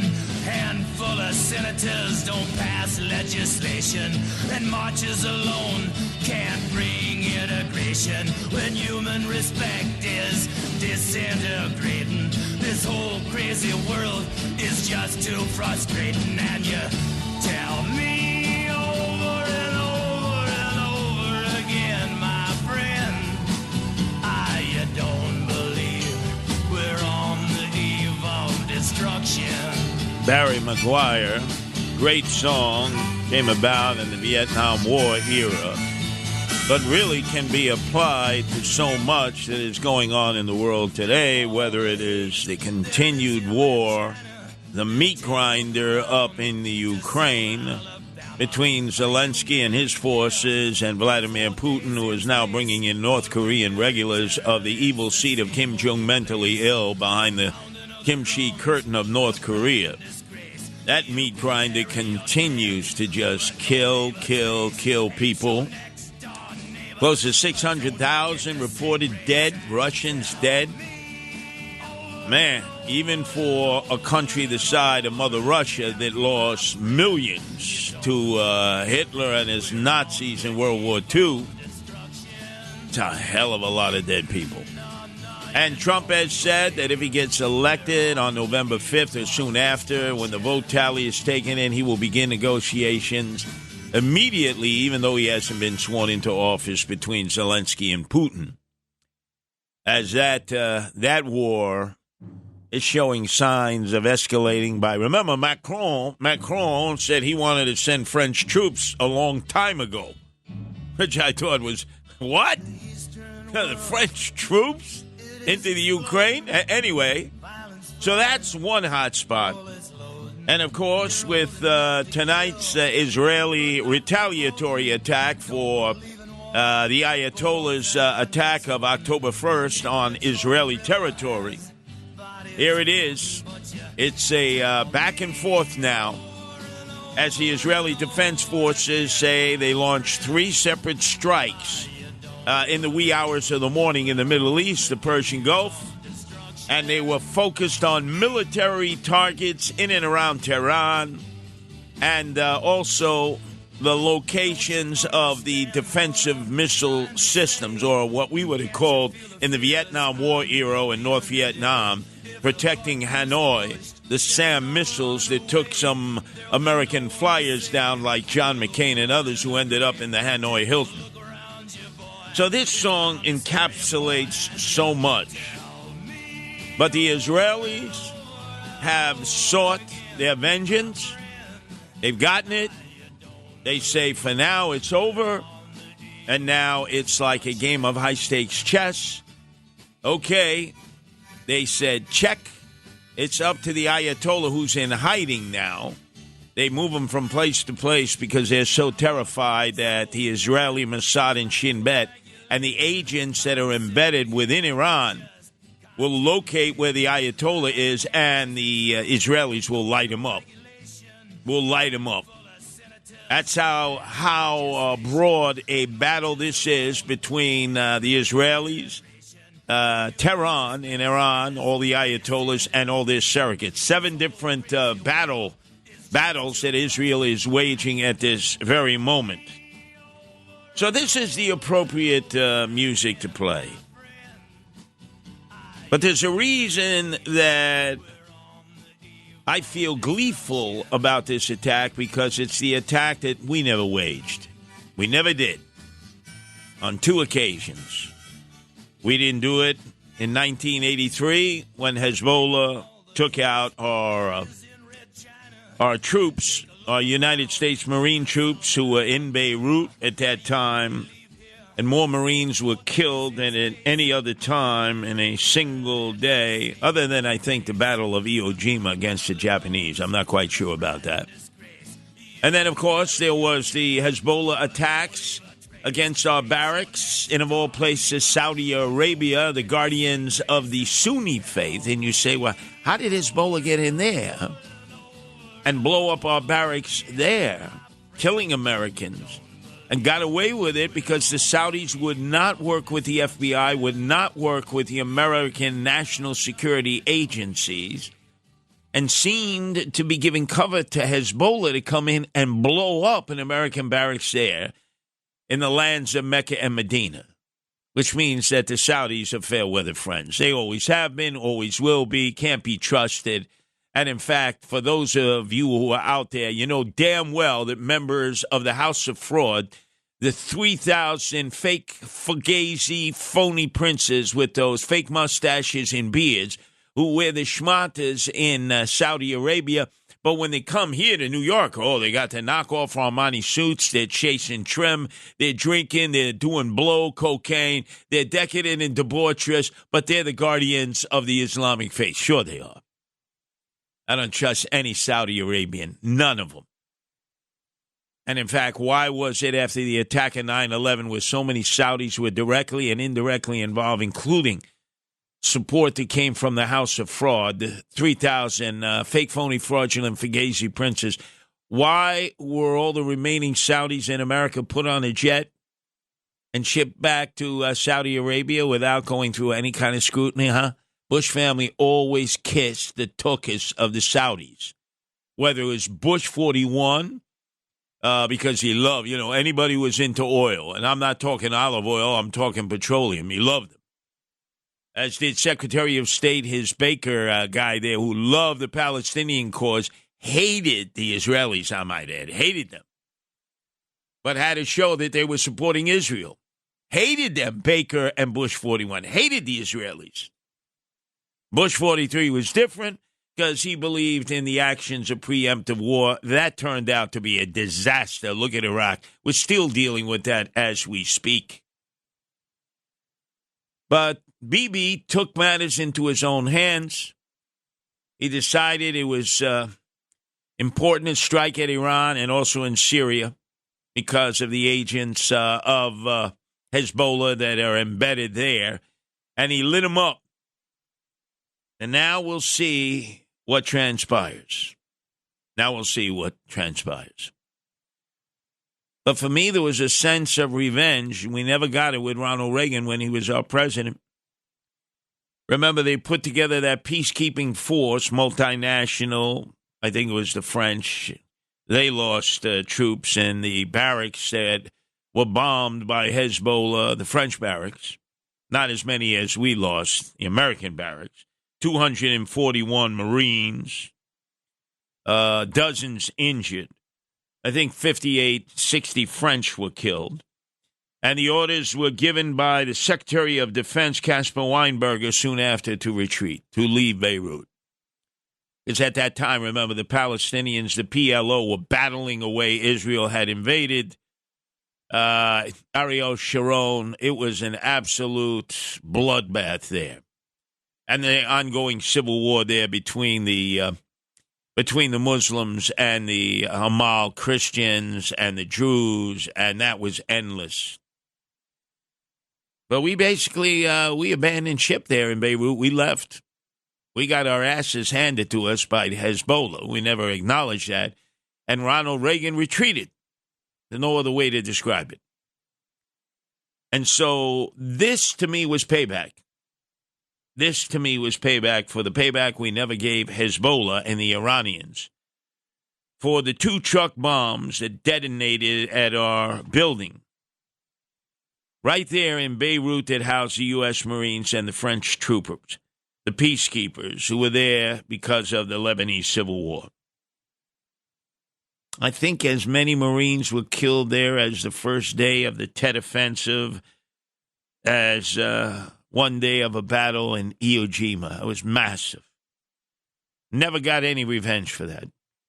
Our number is 1-800-848-9222. That's 1-800-848-WABC. Remember, if you look at the scriptures, if you look at the prognosticators, the wannabe Nostradamuses, they always have said that the end of the world may come about because of a cataclysmic battle that takes place in the Middle East and the Persian Gulf over Jerusalem, over the Holy Land. And increasingly more and more, it's looking like that. You know, Iran, they want that nuclear weapon. They know nobody gets any respect unless you have a nuclear weapon. Gaddafi found out the hard way when he gave up his nuclear payload to Bush 43 after the invasion of Iraq. That was a mistake because soon after, Hillary was coming after him, along with I forget who the leader in France was at that time. It was not Macron prior to him. And the Brits, I believe it was John Majors. They wanted to light up Gaddafi. Gaddafi should never have given up his nuclear weapons. That became a lesson. The Ukrainians ended up giving up their nuclear weapons with the destruction of the old Soviet Union. The Ukrainians had the third largest number of nuclear weapons in the world. They turned them over to Bill Clinton, who basically decommissioned them. But, boy, you better believe that right now Zelensky wished he had a nuclear weapon. In fact, he said he would develop a nuclear weapon if he's not permitted to join NATO. So the power of the nuclear weapons. And you know damn well those Iranians want that nuclear weapon. They have said publicly they wish they could develop two. They would drop one on Israel. They know they'd be turned into a glass highway by the more than 80 nuclear weapons that Israel has in the Negev desert. They call that a chocolate factory. It's where the nuclear weapons are. And then they would try to drop one more on the big Satan, America. That's why they want two. Basically kamikaze, suicidal, we don't care, but we're gonna blast you into the hereafter. And they know that the Israelis would turn it into a glass highway, Iran. But they don't care, the Ayatollahs. They don't care. Our number is 1-800-848-9222. That's 1-800-848-WABC. Let's go back to the phone lines to Linda, who's calling from New Jersey. Your turn to be heard here at WABC, Linda. Hi, how you doing, Curtis? Listen, I want to talk to you about the mafia. I don't like to call them that, but the mafia being involved with being hairdressers and barbers. And my godfather, his name was Senza. He was in the East Bronx, and he was my godfather. And he came from Sicily, stowaway on a banana boat. And I'm your age, so this goes way back. But he had a barbershop, and he mostly had a lot of plants in the window, so nobody could really look in there. And he had a gambling shop in the back. You know, they were doing gambling. So most of these people that are, I mean, they may have a certificate to be a barber, but it's just facade. The whole thing is a facade. Yeah, well, again, a lot of people don't realize it. But Sammy the Bull Gravano, who is the underboss to John Gotti Sr., and then eventually turned on him. Mm-hmm. When he came back, I think he had served in Vietnam. I'm not quite sure. He went to New Utrecht High School, came back, I think, from Vietnam, and got a degree as a hairdresser. And was a color coordinator with Clairol. So my Aunt Mary, who was a beautician, would go to Sammy the Bull Gravano, who had a shop in Borough Park, and the women would want to get dolled up on the weekend. You know, they'd want to get their hair dyed. So the beauticians would go, and he would actually mix the Clairol colors. Because back then you didn't have computers to do it. He had a great eye for that. Uh-huh. And the beauticians would line up and need to see Sammy the Bull Gravano, who could prepare the Clairol for them. So this way they could dye the hair of their clients each weekend, and all the women could get dolled up. But he missed his calling. It's always good to have a legitimate to look like you have a legitimate business, and to actually have one. But that's not usually the whole story. But my godfather was named Senza, and Senza means Little Anthony. And I know you like that name. Little Anthony. Yeah. Oh, actually, we're going to be talking about that in the next hour. All these random attacks in New York City, obviously, that involve my oldest son, Anthony, and Governor David Paterson. But interesting that you mentioned the barbershop, the hairstylist shop, and gambling. Yeah, it was all of a sudden. They had the plants in the front of the windows, so really people wouldn't really look in, and they hoped they wouldn't have drawn any customers, so probably they'd be closed. Oh, yeah, and but sports... This was all over the East Bronx, and especially the East Bronx, and even in Fordham Road. So, but anyway, I wanted to say that Senza in Sicilian means Anthony, so tell that to your little son. But, there used to be so much gambling in those kind of illegal operations, wire rooms, there'd be horse racing and trotters, right. Sure. sports betting, a lot of sports betting, and naturally card games and all kinds, dice games and everything. You go into the back room of some of these establishments, it was all gambling, Yeah, and I would like to say something in support of the mafia. My godfather was a Christian. He was a definite Christian. He had an altar of his mother on his bureau with all the statues, and he'd light candles. And I'd asked him one time, I said, you're in the mafia, and, how could you be Christian? How could you be a Catholic? And he said, well, it's like this. It's like a scale, I mean, I could do his accent, but I really don't want to. He said it's like a scale, if the good should outweigh the bad, and that was his view on things. And remember the induction into being a made man was they would take a card, the card of a saint, and they would burn it in your hand. And some of these idiots that I grew up with who dreamed of becoming made men, and they would do anything they could to become made men with the Lucchese's and the Gambinos who were in East New York and Canarsie, these idiots would burn the mass card with the plastic on it in their hand. That's not too bright. What a bunch of gavons and jadruls. Obviously, we're talking social promotion here, special ed, 600 high school, they call them 600 schools for these jadruls, graduates of 600 high schools. But do you remember any other situations that involved your relative there? Well, I know that my godfather was very proud. He never got involved with drugs. He stayed with the gambling. He stayed out of drugs, and he was proud of that, And he knew that a lot of the other people, a lot of the other groups who were going into drugs, the other parts of the mafia and different families who were going into the drugs, and he didn't go that way. So he didn't do anything, like I said, the good and the bad, and his good did outweigh his bad. And he was in prison a few times, and I must say the son of a guns, he weighed like 80 pounds, because he had like a quarter of a stomach. He weighed like 80 pounds. He was so skinny.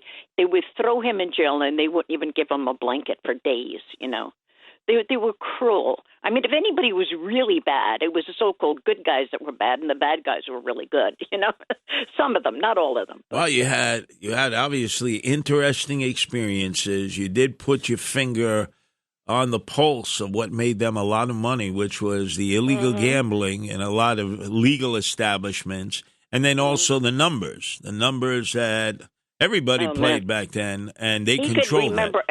He could remember a telephone book. I mean, he had a memory like you could not believe with numbers. Well, he taught me how to play poker. So they had to, because it was perfected by a guy named Arthur Fliegenheimer, best known as Dutch Schultz, who ran the numbers in Harlem, which obviously were controlled by the black gangsters. But he never wanted to be caught with any paper on him involving the numbers game or policy wheels, so he would leave everything to memory. You can never find any evidence on him. And obviously, what I can never understand is you go into a casino and you're counting cards, which you'd think is just part of the process because the house is stacked against you. That if they think you're counting cards, which is not cheating, you're banned from casinos for life. Through photo recognition technology, you can't walk into a casino, an Indian casino, and play poker or blackjack or anything because they say you count cards. You count cards. That's cheating. How is that cheating, Linda?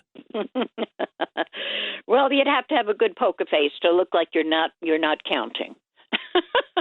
Oh, anyway, that's a brilliant description. That reminds me of Lady Gaga's poker face.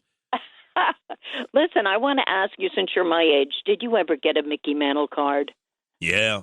Yeah, Get out of here. I had a Mickey Mantle. Well, I hate you. I hate you. Well, we would get the Topps cards, with the gum that was so bad that you would end up going to the dentist's office afterwards. And I was very good at flipping cards. So matching cards, heads to heads, tails to tails, or flipping cards up against the wall playing Topsy. And if I knew you had a Mickey Mantle card on you or a Willie Mays card, I would entice you into playing. I'd lose a few, and you thought you were getting really good, and you would make a mistake and flip a Mickey Mantle card or a Willie Mays card or a Roger Maris card. Oh, man. And that's when I would up my game, and I'd end up winning it from you because they were limited. They see the whole idea. Oh, yeah, I know. I just kept buying them, and I never got one. No, because it was sort of like the guy we were talking to before was driving down to Atlanta where they have a convention, a sneaker convention. They have limited edition sneakers, which raises the amount of money that you could barter with them or trade them for or pay for them. Same thing. So they would have a limited number of these Topps baseball cards with Mickey Mantle or Willie Mays. And in fact, Topps baseball cards were manufactured right in Jersey City, right along the entrance to, I think it was the Holland Tunnel. And when you went in there, you had to basically get searched. You got to be patted down and searched when you left so you weren't stealing any cards off the run and then running them out there in terms, selling them to other people. They were very strict about that, very strictly. Amazing. Do you still have yours? No. My mom gave them away, right? Nobody wanted them because I would write on the top of the baseball cards if they were traded. Oh. I would write the new team in big ballpen, point pen, and that destroyed the value of the card. Okay, I have another question to ask you before we part. Do you know the difference between a Cabola and a Pee-wee and a Crystal? Wow. So let me repeat that. The difference between a Cabola, a Pee-wee, and a Crystal, correct? Yes. The answer is no. You didn't play marbles? No, I never played marbles. I never played jacks. I never played those games, no. Okay. All right. So, I just thought I'd check since you're my age. All right, but that was my game. That was my game. Right, yeah. But explain that. I played Skelly, obviously. That was my game on the streets. But explain what those three terms were to playing marbles. Okay, well, Pee-wee was just a tiny. It was really small, and it could be a crystal. Usually a crystal, which means you could see through it. A crystal could be the size of a marble, and you could see through it. It was crystallized. It could be in any color. And a Cabola. That sounds Italian, doesn't it? A Cabola is a really big marble. It was the size of like a small peach, a really small peach, or twice the size of a cherry. It was a mega marble. You really wanted the Cabola. So you just keep shooting marbles until everybody lined up their merchandise, and you just keep hitting. So you would want to go with the Cabola, and keep shooting your marbles until you get a Cabola. And if you didn't win it, then the other guy ends up with all your marbles. I still have all my marbles, but they're in my head. You see, I think of that. There were marbles I didn't play, jacks I didn't play. Obviously, I played Skelly. I played other games. So I feel like I might have been somewhat deprived. Our number is 1-800-848-9222. That's 1-800-848-WABC. The Israelis waiting at this moment for a counterattack from Iran. They lit them up 3 times within the course of 8 hours. They said military facilities in and around Tehran. The Ayatollah is in hiding. He's been in hiding ever since October 1st when the Iran government launched its missiles against Israel. So that battle will continue probably all weekend long. But we will continue right here in your place to be to the break of dawn. WABC. Talk Radio 77, WABC. This is Another Side of Midnight with Curtis Lewa. Now to the Bernard McGurk studios of 77 WABC. Here's Curtis Lewa.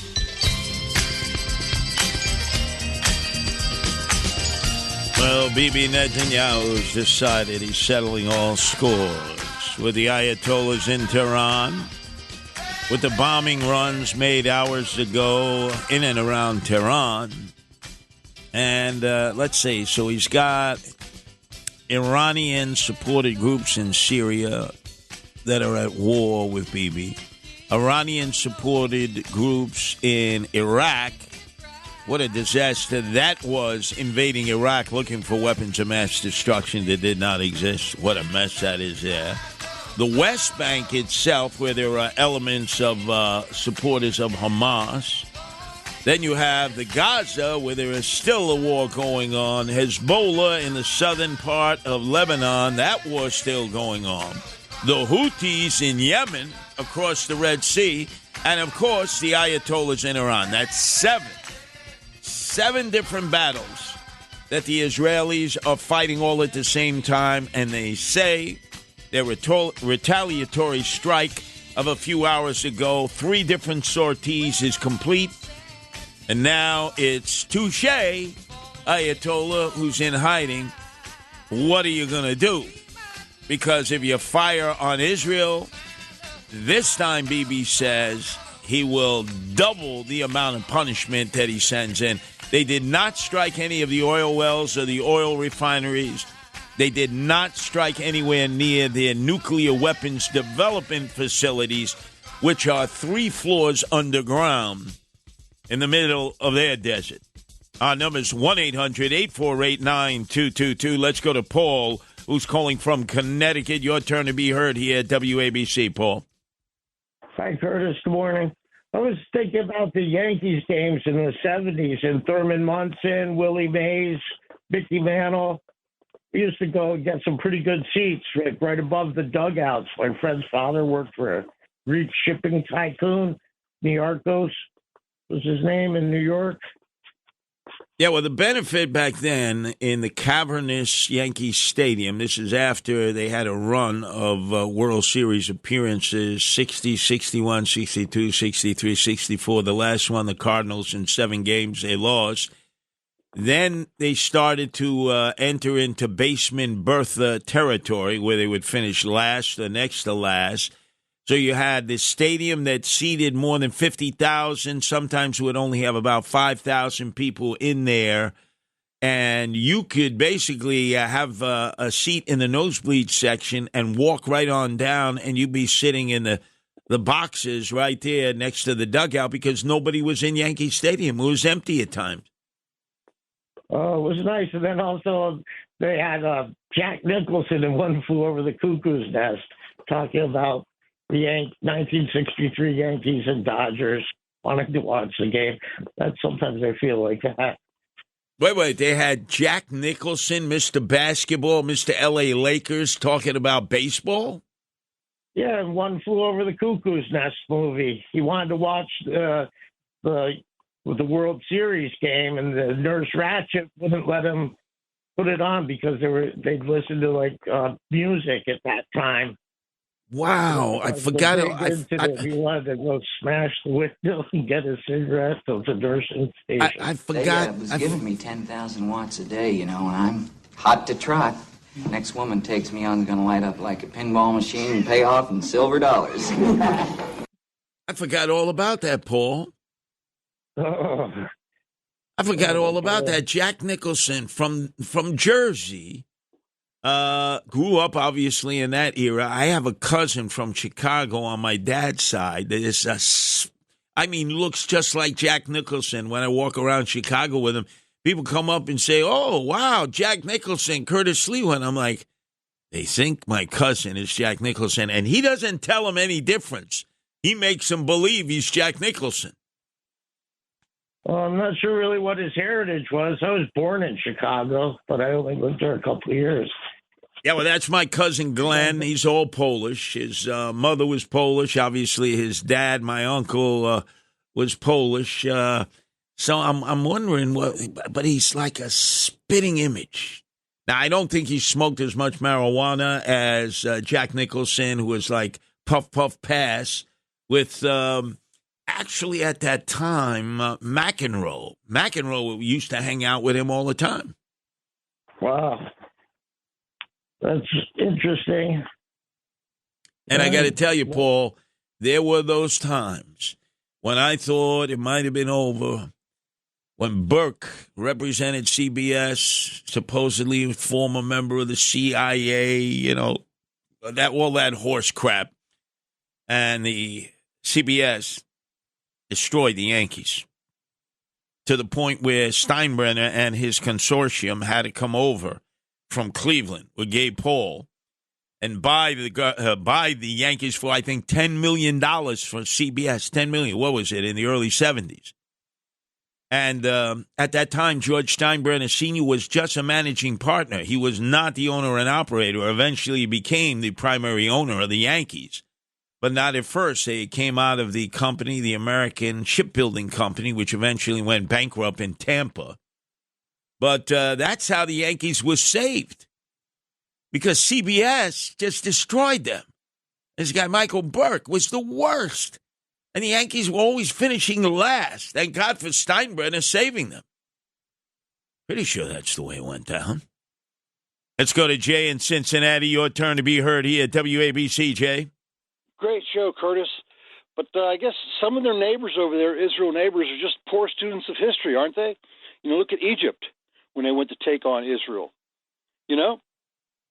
Well, remember, Egypt, at that time, Anwar Sadat was leading those tanks into Israel when they caught them napping. Almost pulled it off between Egypt and Syria and Iraq. Their tank invasion of Israel. He almost pulled it off. You know, Egypt always felt it had the largest army in the Middle East, obviously North Africa, trained by the Brits. Then eventually the Soviet Union under Nasser. They always thought that they could compete with the Israelis, but ultimately, in the end, the Israelis would beat them. Yep. My parents went to the Holy Land over there. Everybody over there in Israel serves in the military. You go into a restaurant, and the Israel soldiers who come in with Uzis hanging on their side, and yes, they're loaded and locked. So they don't mess around with terrorism over there. No, and a lot of the citizens are strapped. They carry weapons, men and women. I think their guard was down when they were invaded by Hamas October 7th. Shin Bet, Mossad were obviously asleep. But I remember in my 3 trips to Israel, almost all the Israelis were strapped. And apparently, as you saw those young people at that rave concert that they were at, that rave, few, if any, of them were strapped, which to me is like, I couldn't remember. Almost everywhere I went in Israel, people were carrying weapons to protect themselves from terrorists. They were definitely caught off guard, but they also used motorcycles in that raid, which made it successful. Didn't expect that also, So it was very well organized, but they picked on the wrong people. Well, they did, but again, even though they were vaunted in terms of their ability at intelligence and staying ahead of their enemy, even they were caught napping, as we were caught napping 9/11, as we are caught napping now with terrorists pouring across our border. I've told people over and over they're from Tashkent. Oh, wait, I'm mispronouncing it.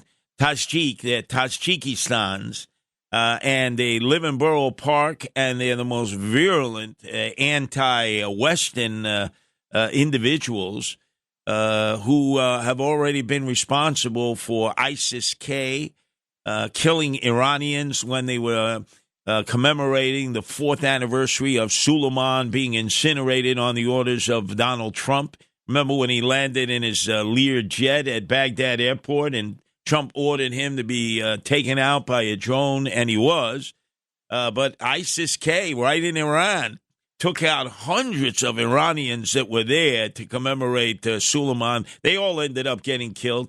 ISIS-K was also the group that took out that movie theater outside of Moscow that the CIA had warned Putin about, but Putin said, no, we got it. We don't need your help. They walked in there. They killed over 200. They burnt that theater down. They all got caught, probably all got executed. But they definitely want to get on the Paradise Express and zoom themselves up to Al-Assad and kill as many Westerners as they can. There's no doubt. It's a dangerous world out there. We don't know how dangerous it really is in this country. Well, unfortunately, we have agencies that were set up like ICE to help us after the attack of 9/11. And so many of our states, so many of our cities have turned on ICE. They have vilified ICE, like our own Andrew Evil Eyes Cuomo, who wants to go from having destroyed New York as governor to possibly destroy New York City, finish the job as mayor. And he is the one who vilified ICE and called them thugs, even though they were formed in the aftermath of the attack of 9/11 to make sure that people were not overstaying their work visas, their education visas, that people were not coming through sex trafficking, drug dealing across the borders. And we have about half the states who will not work with ICE, Immigration and Naturalization Service. So it makes it very easy for terrorists to come in here and fulfill their mission. Yep. And it takes thugs to beat up the little thugs. It takes a bigger thug, doesn't it? Absolutely. No doubt about that. Our numbers, 1-800-848-9222. That's 1-800-848-WABC. It's Another Side of Midnight, 77 WABC. This is Another Side of Midnight with Curtis Lewa. Now to the Bernard McGurk studios of 77 WABC. Here's Curtis Lewa. Bum, bum, bum, bum, bum, Iran. Bum, bum, bum, bum, bum, Iran.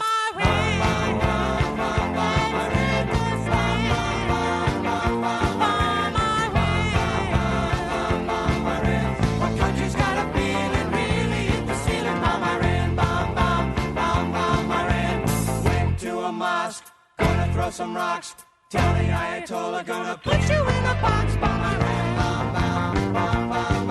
Now, wait a second now, Broadway Billy. Isn't that a takeoff of Barbara Ann, the Regent's version?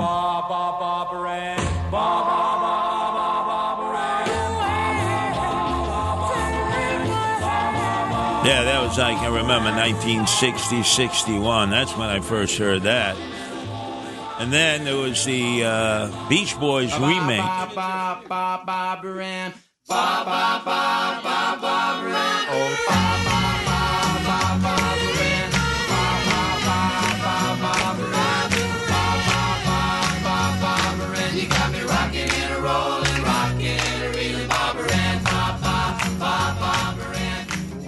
And obviously, they turned that into Vince Vance and the Valiants, Bomb, Iran.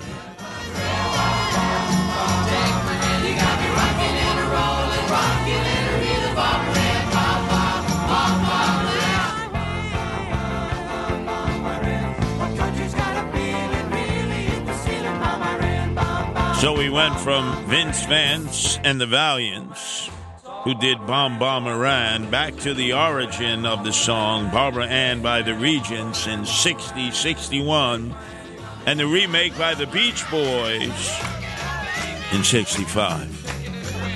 Think Cousin Brucey could mix the music like this, who's coming up in a few hours, the greatest DJ of all time? What do you think? Cousin Brucey. I don't think so. Or the Staten Island Prince, Vinny Medugno, who comes on an hour before 4 to 5. His mentor being greatest DJ of all time, Bruce Morrow, a.k.a. Cousin Brucey. Followed by Tony Orlando, Without Dawn. And then it's back to me all over again as I take you to the break of dawn, all 6 hours. And we pretty much avoided politics here in the first 3 hours. So we're going to have to dabble with it a little bit, but I got to be quite honest with you. It's giving me nothing but migraine headaches. I'm looking at the headlines here. Now you know that the election is close, right? 50-50. Could Polish-American voters swing the election? They've never said that before. I never considered Polish-American voters. I didn't care. Lady of Chesterhover in Doylestown, Pennsylvania. Now all of a sudden, every voter is important because it's a jump ball 50-50. Anyway, let's go to John, who's calling from the heartland of America, Indiana. Your turn to be heard here at WABC, John. Hey, Curtis, you're a legend, buddy. I love listening to you at noon, night. It don't matter. One time I can't handle is the Saturday with Anthony Weiner. Why don't you blacklist him like Sid blacklist Bruce Springsteen and Bon Jovi? That guy, he's painful. It's painful listening to him. He's the adversary. Well, let me get this straight. So just as Sid Rosenberg has banned the Boss, Bruce Springsteen, and Bon Jovi, and even I forced him to ban Cher. Cher the other day was playing Cher, and I had to let him know you can't play Cher because Cher was disparaging Trump in 2016, in 2020, and now again, and he finally capitulated. So you think I should do exactly the same and put Anthony Weiner up on the shelf? Yes. Well, it wouldn't be left versus right. Well, that would be like right versus right, like most of what WABC is and other talk radio and TV outlets. You rarely have a left versus right any longer. Remember the great Alan B. Combs. Boy, we miss him dearly. He was great in radio, great on TV. The last truly great left versus right show was Sean Hannity, the rock-ribbed all-American conservative voice of reason from Franklin Square, Long Island, versus Alan B. Combs. And then Sean decided he didn't want a partner any longer, and they went their separate ways. But I must tell you, it's important that you hear from both sides. So I know a lot of you don't want to hear from Anthony, but he is a pure Democrat, a true believer, as much as you might disagree with him, more so than any other person here at WABC. He is a true believer, a true liberal, a true progressive, a true Democrat. Let's go to Anthony, who's calling from Queens. Your turn to be heard here at WABC, Anthony. How you doing, Curtis? Not good. By the way, Jack Nicholson is from Neptune, New Jersey. Neptune, okay, so right near the Jersey Shore, not far. Yes, sir. I have a question about, the top Latin American players that they make a list of. Yes. How come they never include Ted Williams on that list? Why would you include Ted Williams as a Latin American? Because he's part Mexican. His mother was Mexican. Wow, I didn't know that. I did not know that. So in honor of Celerino Sanchez that I honored, who played third base for the Yankees like half a season, was great from the Mexican leagues, Ted Williams' mother was Mexican. Mexican. Yeah, you got to look that up. Yep. Wow. And when I was driving Uber, I had plenty of people, because I'm here in New York, I had plenty of people from Boston with the hats and all, and I would quiz them about that. They didn't know. 9 out of 10 people didn't know that. No, I would have thought Ted Williams. And by the way, as much as Ted could be a real jerky boy towards people, imagine in his great career, he served as a pilot in war twice, World War II and the Korean War. That meant he had to leave Major League Baseball in his prime, serve the country, which he did honorably and heroically twice, World War II and the Korean War, in the cockpit of a fighter plane. We don't realize, Anthony, how many... That really affected his marriage, his averages, Right. And right now, apparently, he is, what do they call that, cryogenics or something. He's frozen, and his head was chopped off so that one day he may come back again as a zombie. Is that what supposedly happened to him? I heard some kind of rumor like that. He was able to afford it. That's for sure. Well, I would definitely like to pursue that, Anthony. Is Ted Williams cryogenically entombed in some freezer system where his head has been chopped off. I would think that would be part of the other side of midnight of Frank Morano, that Mama Luke. Our number is 1-800-848-9222. Bum, bum, bum, bum, bum, Iran. Bum, bum, bum, bum, bum, Iran. This was the favorite song of John McCain when he was alive. Oftentimes, he would do karaoke because he was known to belt back a few, and he would rip off a rendition of this. Because remember, at that time, he would travel the world looking for another war for America to get into with Joe Lieberman of Connecticut and Lindsey Graham of South Carolina, who was a warmonger extraordinaire. The three of them would basically travel the world looking for new wars for America to get involved in. The total opposite of President Donald Trump. Total opposite of President Donald Trump. We're going to get into all of that, fear not. But let's get to Dennis calling from Rockland. Your turn to be heard here at WABC. Dennis. I admire your memory, Curtis. Years ago, remember you said one time, if you had a choice, you hate the Mets so much that if the Yankees win and the Mets win, or the Yankees lose and the Mets lose, you'd rather see the Yankees lose and the Mets lose because you hate the Mets that much. I did. You're absolutely right. And as I've said over and over again, in '86, when the Mets won the World Series against the Red Sox, I was Switzerland because I hated both teams equally. Right. But that's true fans. I did talk radio in Boston. I was syndicated for a while. And I would come on and rail against the Boston Red Sox fans because I really hate them. And they would respect that. They would say, you're wrong, Sliwa, but we respect you because a true baseball fan, if you were a Yankee fan, you would hate us the way we hate you. A mutual hate society. See, hate drives emotions. Who would go to a ball game if you loved all the teams, right? Who would pay? Who would take a reverse mortgage and a payday loan to see two teams that you love? Would you go to a boxing match where both guys in the ring you love? Oh, I love you. I love you. Of course not. You need a heel. You need somebody that they hate. Like the Harris people who don't know Harris, but they hate Trump. Check this out.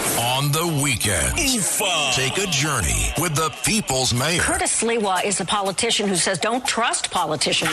It's Another Side of Midnight with Curtis Sliwa. The iconic, the legendary Curtis Sliwa. This city doesn't sleep, and neither does Curtis Sliwa on Another Side of Midnight. Oh, yeah. Now, to the Bernard McGurk studios of 77 WABC. Here's Curtis Sliwa.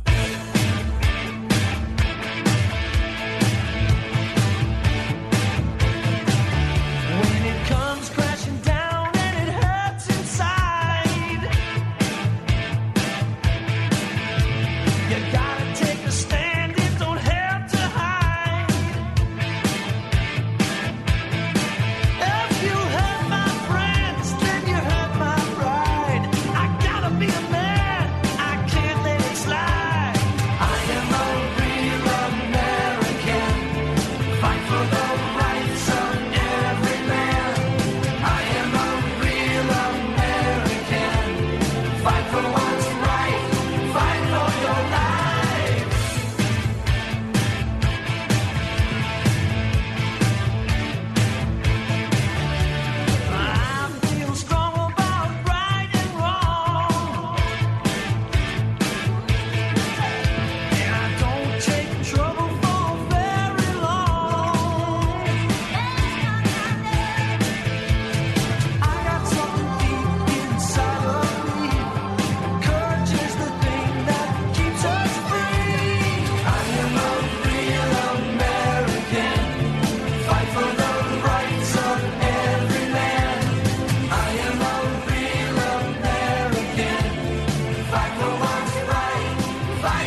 great song. And it's a song that I play now, not because Hulk Hogan gave the introduction to President Donald Trump, who received the RNC nomination in Milwaukee. He did that, but no. We're not talking politics yet. Sorry, Broadway Billy. Sorry, Tony. We're not talking politics. I've had enough of it. Too much. Over and over. Repetition. So much so that I'm supposed to get excited that Donald Trump had an interview with Joe Rogan. Who the hell gives a damn? That's an all-male audience. Trump has the male vote. If anything, if it's neck and neck like they say in the polls, you'd want to get females. You ain't getting not a damn female doing an interview with Joe Rogan. Musclehead, right? And then Beyonce, Thunder Thighs was out there tonight on the stage. But if you notice, she didn't even sing. No, she was just there to embrace Harris and Houston. Who else did it? Willie Nelson. He was doing Puff Puff Pass, on behalf of Harris. Didn't get one freaking vote. A female audience. Not one freaking vote, right? I'm saying to myself, why would you be doing that if, in fact, the polls are correct and it's neck and neck? Don't you think you would be going for the votes that you need in order to get elected president of the United States? Harris needs male votes. Trump needs female votes. But what the hell? I'm not going to be talking about politics if they're just going to be doing the same old, and just going to their safe territory. Trump, all males. Harris, all females. I ain't going to do it. I'm not going to be like everybody else, endlessly repeat what has been said over and over and over. It gives me a migraine headache. So we're going to talk about a subject that I am a hell of a lot more comfortable talking about, fighting back. Citizens, some of whom get accused of taking the law into their own hands and fighting back, whether they're Republican, Democrat, Independent, or apolitical, fighting back. And now we have just such a person who is in court, Manhattan State Supreme Court, as a result of Alvin Bragg deciding to indict him and charge him with second-degree manslaughter and a lower charge, criminally negligent homicide. That's the Marine Daniel Penny from Long Island, who is standing trial for what they claim is the killing of Jordan Neely, who he put into a chokehold on that subway car, that F train, at about a little before rush hour in the afternoon, when the train pulled into Broadway Lafayette, which is the connection to the 6 train right downtown. Everybody has their own opinion on what he should have done, did, whether he's a hero or a heel. But it is interesting that they have yet to pick a jury.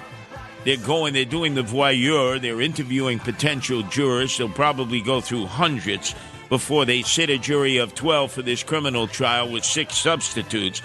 But the Manhattan prosecutor who actually is handling the case, Alvin Bragg is not, said it may be hard for jurors to convict former Marine Daniel Penny of recklessly choking mentally ill subway rider Jordan Neely to death on a crowded train. So this is the first acknowledgement that they may not be able to get 12 people to agree that Penny is guilty. He said this is not a bad case. Excuse me. He said this is not an easy case, and he said this in front of potential jurors, of a bad man doing a bad thing. He told a group of 16 prospective jurors who may be chosen to decide if Penny is guilty of manslaughter and criminally negligent homicide. Boy, that's an admission right out of the start that this is going to be a difficult case for Alvin Bragg. But remember, it's white versus black. He doesn't care. He wants a notch on his belt. There's no doubt that Alvin Bragg is seeking future opportunities to move up the political ladder. I don't see him as wanting to stay as a Manhattan district attorney, the most powerful district attorney slot in the nation. I see him wanting to run for higher office, no doubt about it. And he wants Penny as one of the notches on his belt. He couldn't get Jose Alba, remember, in that bodega in Harlem. No, couldn't get him, even though he had him on a murder charge, second-degree murder charge, remanded him to jail in Rikers Island, no bail, and public pressure, including that from Eric Adams, swagger man with no plan, got Jose Alba released, no trial, and Jose Alba, what did he do? He fled to the D.R. He said, I'm safer in Santiago and the D.R. than I am in New York City, especially in Harlem and Washington Heights or Inwood, and he's absolutely correct. He's absolutely correct. But this is going to be an extraordinarily difficult case. Daniel Penny is the perfect person you'd want to be representing before a jury of his peers in a case in which you say he killed a man. Was it justified? Was it unjustified? This is not a Bernard Goetz case. Bernard Goetz, obviously, his background, what he said, what he admitted to in his confession, almost sealed the case against him, but he had great representation. Barry Slotnick and Mark Baker, the two attorneys who represented him, and they had a very good adversary in the district attorney's choice, Morgenthau's Church, to try the case, which was a guy named Waples. So they were equally matched. High stakes, high intensity court case. But Bernard Goetz was not your best subject. Daniel Penny is a much better subject, obviously having been a Marine, but not just your normal Marine. Not like a jarhead. The guy, he backpacks, he reads, he's a surfer boy. You can see he's a bohemian. He was living in the Lower East Side at the time in an apartment. He was going that day, I believe, for a job interview. He wanted to become a bartender. Why? To socialize with people.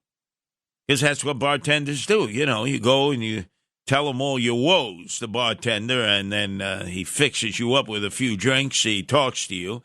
And you come back again and again. It's sort of like the remake of Cheers, you know, like they want to make now with Woody Harrelson and Ted Danson and who's the guy from did the show in Seattle, you know, as the shrink on the radio, Frasier. They want to all come back together again, you know, Cheers. Man, they're always doing these come back. So that's one case that's in the docket here. So the Manhattan DA is admitting it will not be easy to convict Daniel Penny of the fatal New York City subway chokehold of Jordan Neely for a variety of reasons. And yet, the guy in charge, Alvin Bragg, who did not charge him in the first week after he was released by the police at the first precinct, didn't charge him, but began to realize the ramifications. And unlike Jose Alba, this was a white guy versus a young black man on the subways that he choked out and unfortunately killed.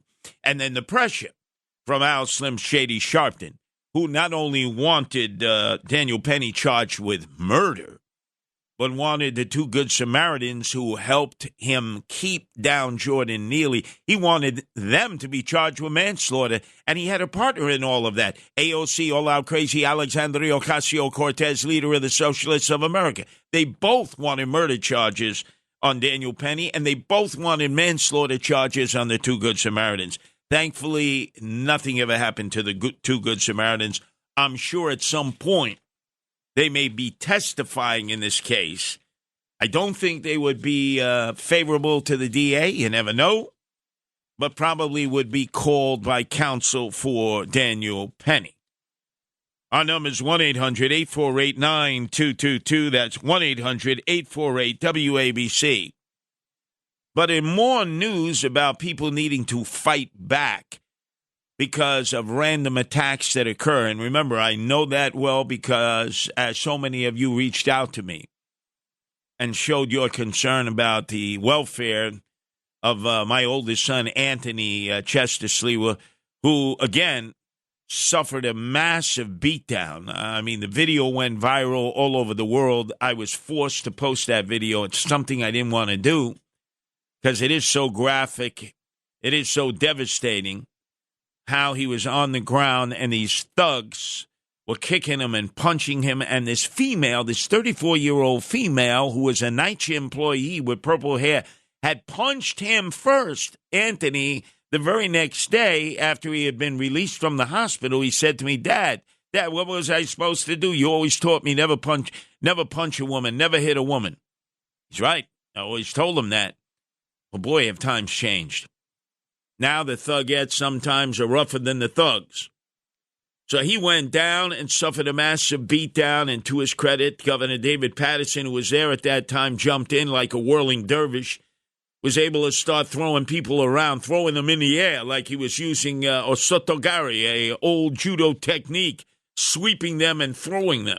It was amazing. There's no doubt. The actions of Governor David Paterson, who is Anthony's stepfather, probably saved his life, no doubt about it. But again, that was a random attack on the Upper East Side, outside of the Mickey D's that I had taken Anthony to many, many times when he was much younger, with never a problem. Occasionally, a homeless person would be in that McDonald's nursing a coffee right there on 2nd Avenue between 96th and 97th, but it never went beyond that. Now, forget about it. The rules are all changed. These random attacks are occurring everywhere.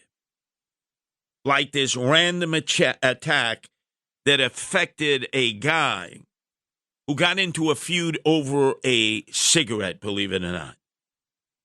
But a good Samaritan, a building superintendent, fought back with a baseball bat. All of this occurred on 143rd Street in Low Court in Jamaica. That's not far from Jamaica Station, the end of the line for the E train, the J train, and then you can make your connection to the LIRR or the train to the plane. About 11 a.m. on Wednesday,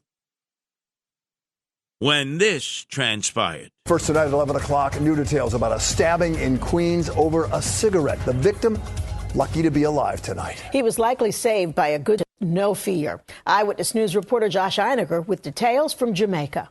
Tonight at the city's busiest trauma center, one patient is very lucky to be alive. He managed to get himself here with multiple stab wounds after a violent and random encounter, cops say, over a cigarette. Nobody was going to get killed on my watch, not in my neighborhood. This Jamaica building super wants to go by Freddie and might have saved the man's life. Cops say the 43-year-old victim had just dropped off a family member for an appointment and was waiting in his car when a man approached and asked for a smoke. The answer was no. Freddie describes what happened next. This guy, I watched him for 4 times going back and forth. I knew something was wrong with this guy. Then out of nowhere, this guy come back with a knife and start stabbing this guy in his neck, in his face. And I couldn't let that happen. So what I did, you know what I did?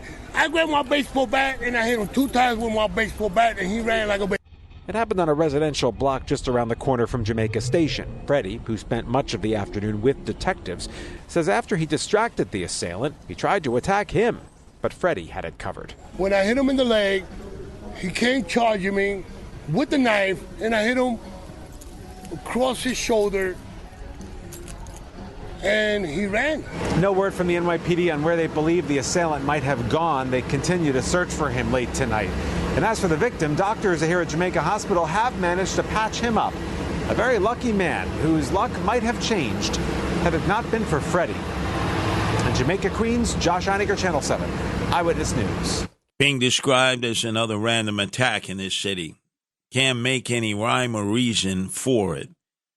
Attacked viciously, stabbed over and over because the person would not give this other person a Lucy, 1 cigarette.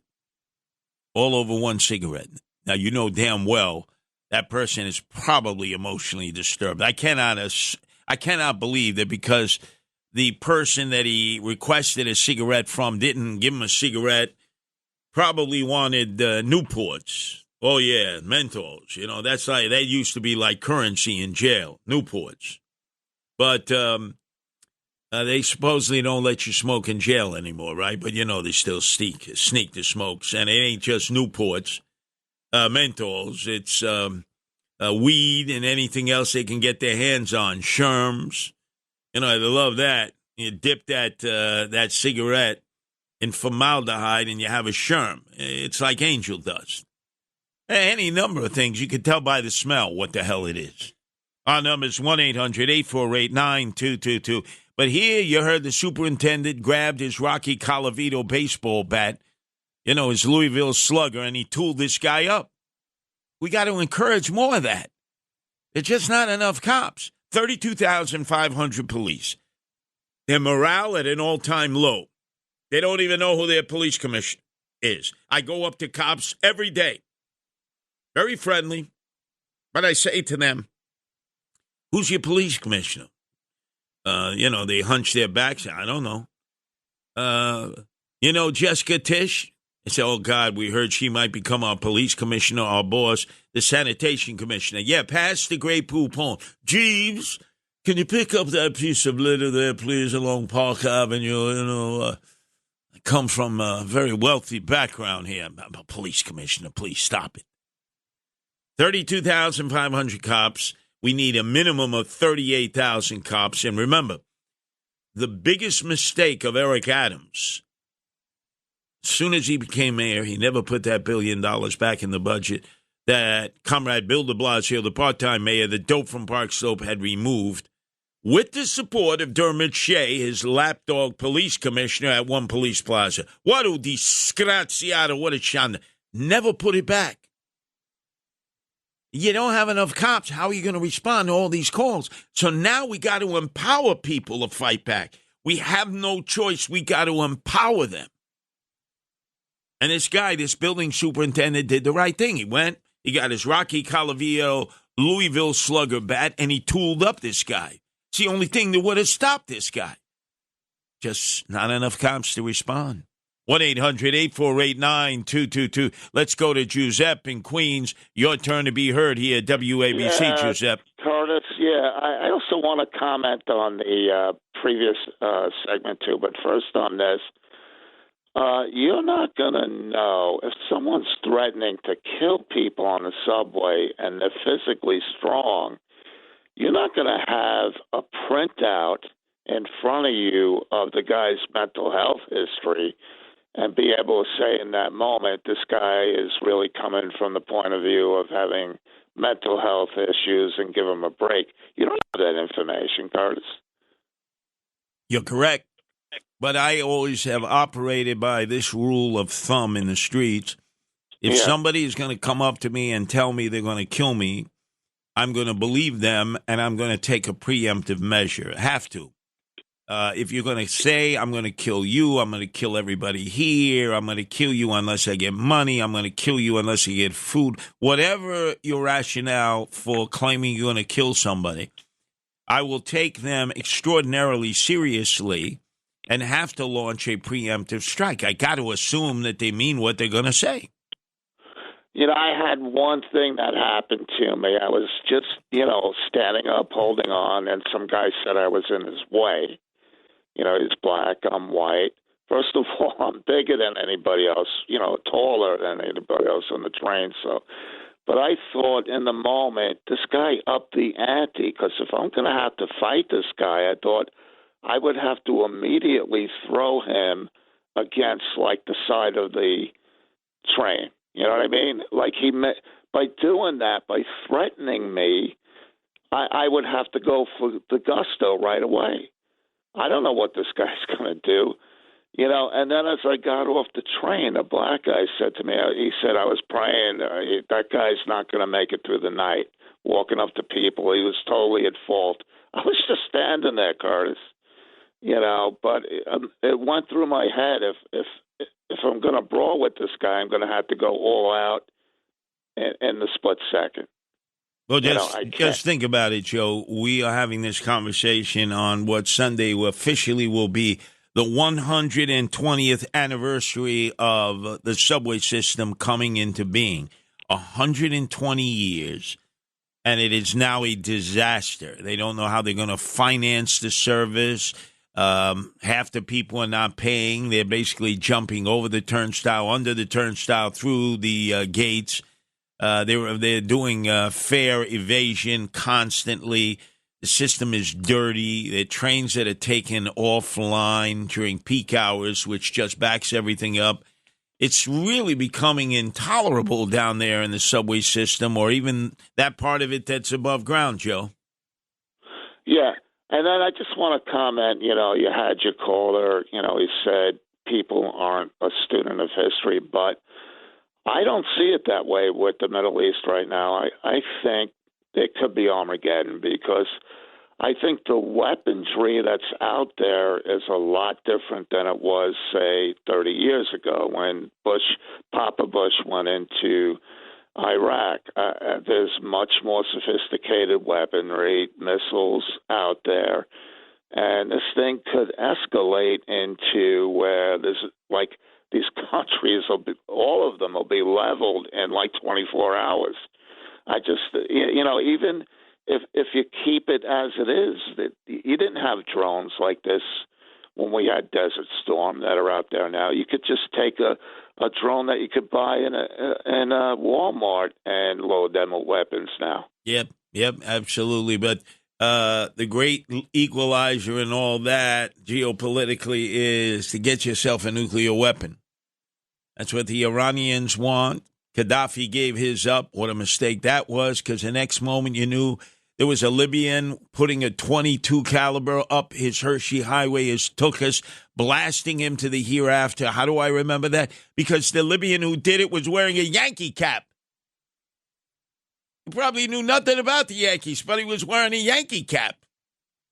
Let's go to Arlene, who's coming from Hackensack. Your turn to be heard here at WABC, Arlene.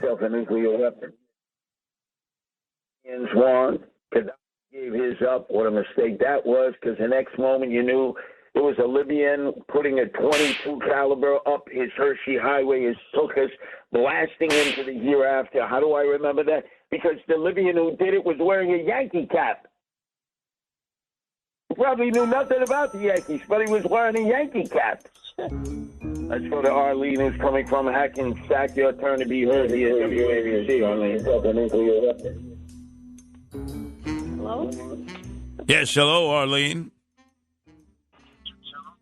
Hi. I just was listening earlier. You were talking about Choo Choo Coleman, and my parents took me to a game of the Yankees, and I remember we were going to the subway, and I saw this guy, and I said, "Are you Choo Choo Coleman?" He said, "Yes, I am. I got his autograph." Yeah, well, you see, Choo Choo Coleman, and that's not Choo Choo Charlie, the engineer of Good and Plenty, Plenty Good. Choo Choo Coleman was the catcher for the Mets, 62 Mets. All the Mets back then you could get autographs from. They were very courteous and gracious to the fans because, let's face it, they were a horrible team. You go over to Yankee Stadium, you cross the river, the Harlem River, which separated the old Polo Grounds where the Mets first played from Yankee Stadium. And the Yanks were just pains, and then you know what? They took us. My hero, Mickey Mantle, I don't sign autographs. Others would avoid it. So it was like totally different. So you could roll up to a guy like Choo Choo Coleman, and he'd be completely gracious, Arlene, completely sign whatever you wanted signed. Yeah. Uh-huh. Yeah, I think Mickey Mantle and John Forsythe lived in River Edge years ago because I was a ballerina, and the teacher that taught me lived on the same street as Mickey Mantle and John Forsythe. Yeah. Wow. And so what did she think of Mickey Mantle? No, I mean, I didn't see him close up, though. Well, lucky you didn't, because he normally was in an alcoholic rage. The guy was a lush. My favorite ball player of all time, but he was a lush. He was a mean SOB. But so was Willie Mays.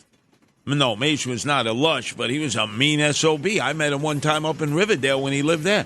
The guy couldn't have been any angrier. And then Joe DiMaggio. He was another angry guy. These guys were considered the greatest of all time, but they were upset they only got paid $100,000 in their prime. $100,000. Some ball players now, particularly if you're Juan Soto, and Steinbrenner's going to give you $700 million for a 10-year contract, right? You make more than that in a day. Man, Manta always had a frown on his face. Willie Mays, Joe DiMaggio, 1-800-848-9222. Let's go to Steve in Bed-Stuy. Do a dive. Your turn to be heard here at WABC, Steve. Evening, Chief. First of all, where are you going to be tomorrow again for the Angel Watch cleanup in the Bronx? Where is that? Oh, man, that's in the heart of Throgs Neck. That's the entrance to the Throgs Neck Bridge all along there. That's actually state land, and Kathy Holcomb is not doing anything to clean up those areas, so we're going to clean it up. Well, how do we get there? Well, just don't get on to the Throgs Neck Bridge. You got to do that. Just avoid that. Okay. And also along the Whitestone Bridge, we'll be cleaning that also. So the state is really responsible for that, but they don't do it. And there's garbage everywhere. I don't know what the hell Jessica Tisch, the sanitation commissioner, does other than advocate for composting, but there's garbage everywhere. So I have your permission to put on a shirt that says "Clean Up with Curtis" and clean up in my own neighborhood, right? Of course. That's what I'm not going to wear the red beret. No, understood. Totally different. Angel Watch is different. You're not required to patrol. You're a volunteer to improve the quality of life in your community because our city and our state have abandoned us. It is a horrific. How do you fight rats? The mayor's always talking about, I want to fight rats. I'm intimidated by rats. I want to eliminate rats. And you have all this garbage all over the place. That's what attracts the rats, the rodents, and the mice. Well, you need to be mayor. Remember, when you become mayor, Nancy becomes New York City's chief petting officer. Every animal in the city wants you to become mayor because that means Nancy becomes their guardian, right? Excellent idea, Steve, because New York City needs a first lady. I mean, Eric Adams, how many ladies does he have? I mean, I've lost count. None of them that ever associate with him. He talks about him. Tracy, my boo, in apartment 22H in Fort Lee. Another former girlfriend below her who has a condo in that same building, 21H. Another one in Brooklyn Heights. Another one at the Ebbets Field Tower. God, he's got these girlies all over, but none are ever with him. And then he's got that lady in red, that Indian assemblywoman, Kujumar, or whatever the hell her name is. She's always there. It's like, but we need a first lady.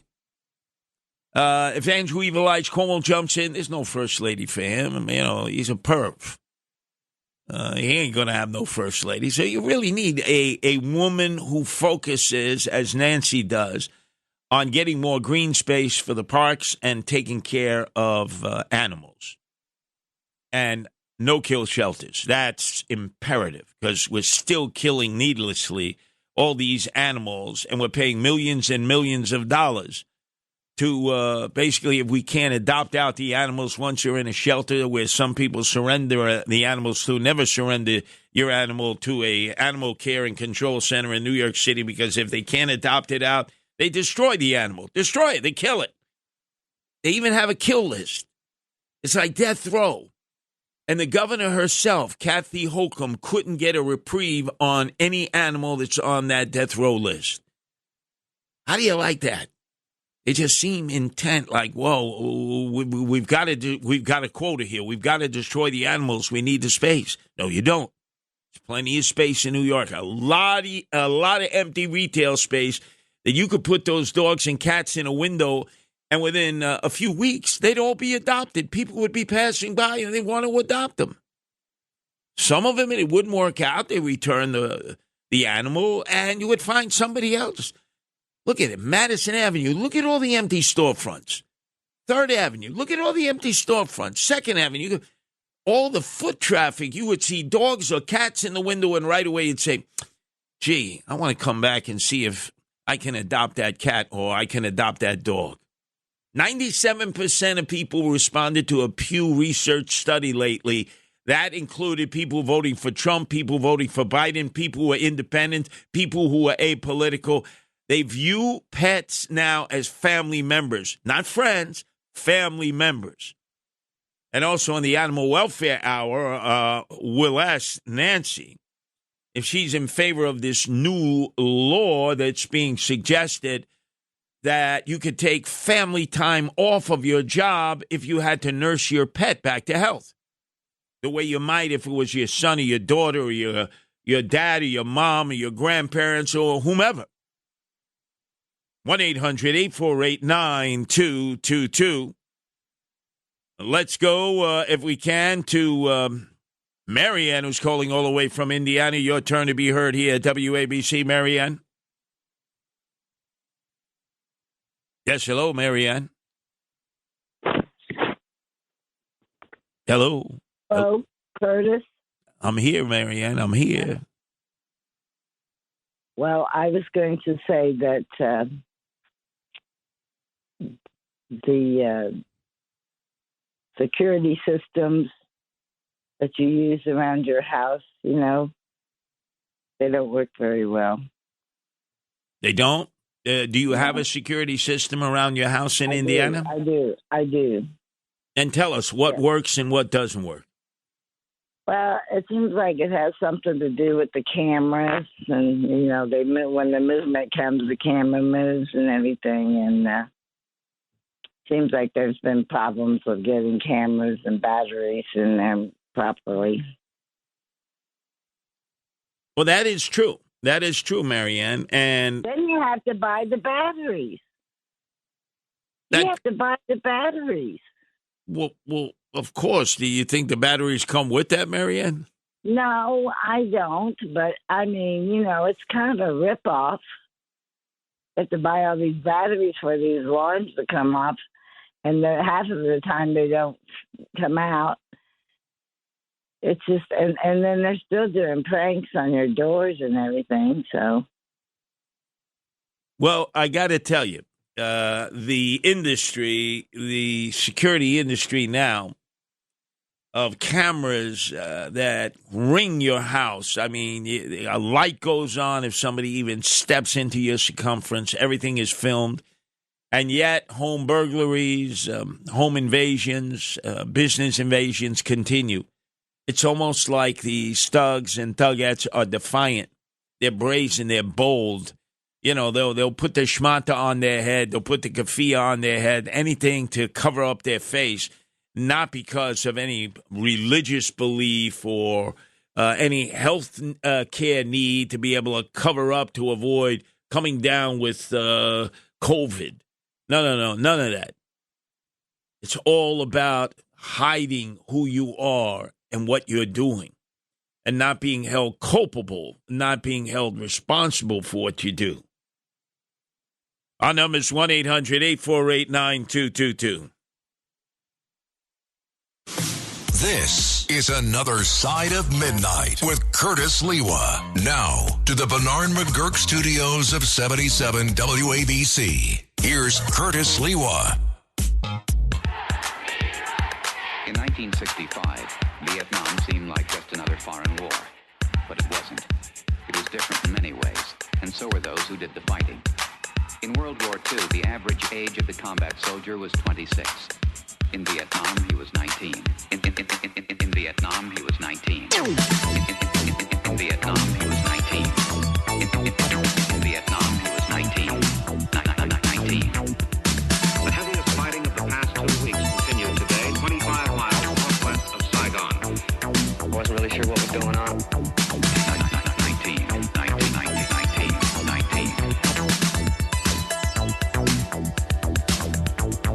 In Vietnam, the combat soldier typically served a 12-month tour of duty, but was exposed to hostile fire almost every day. More random crimes in New York City. That's the buzzword in this Eric Adams administration, where he insists crime is down, 9-month decrease.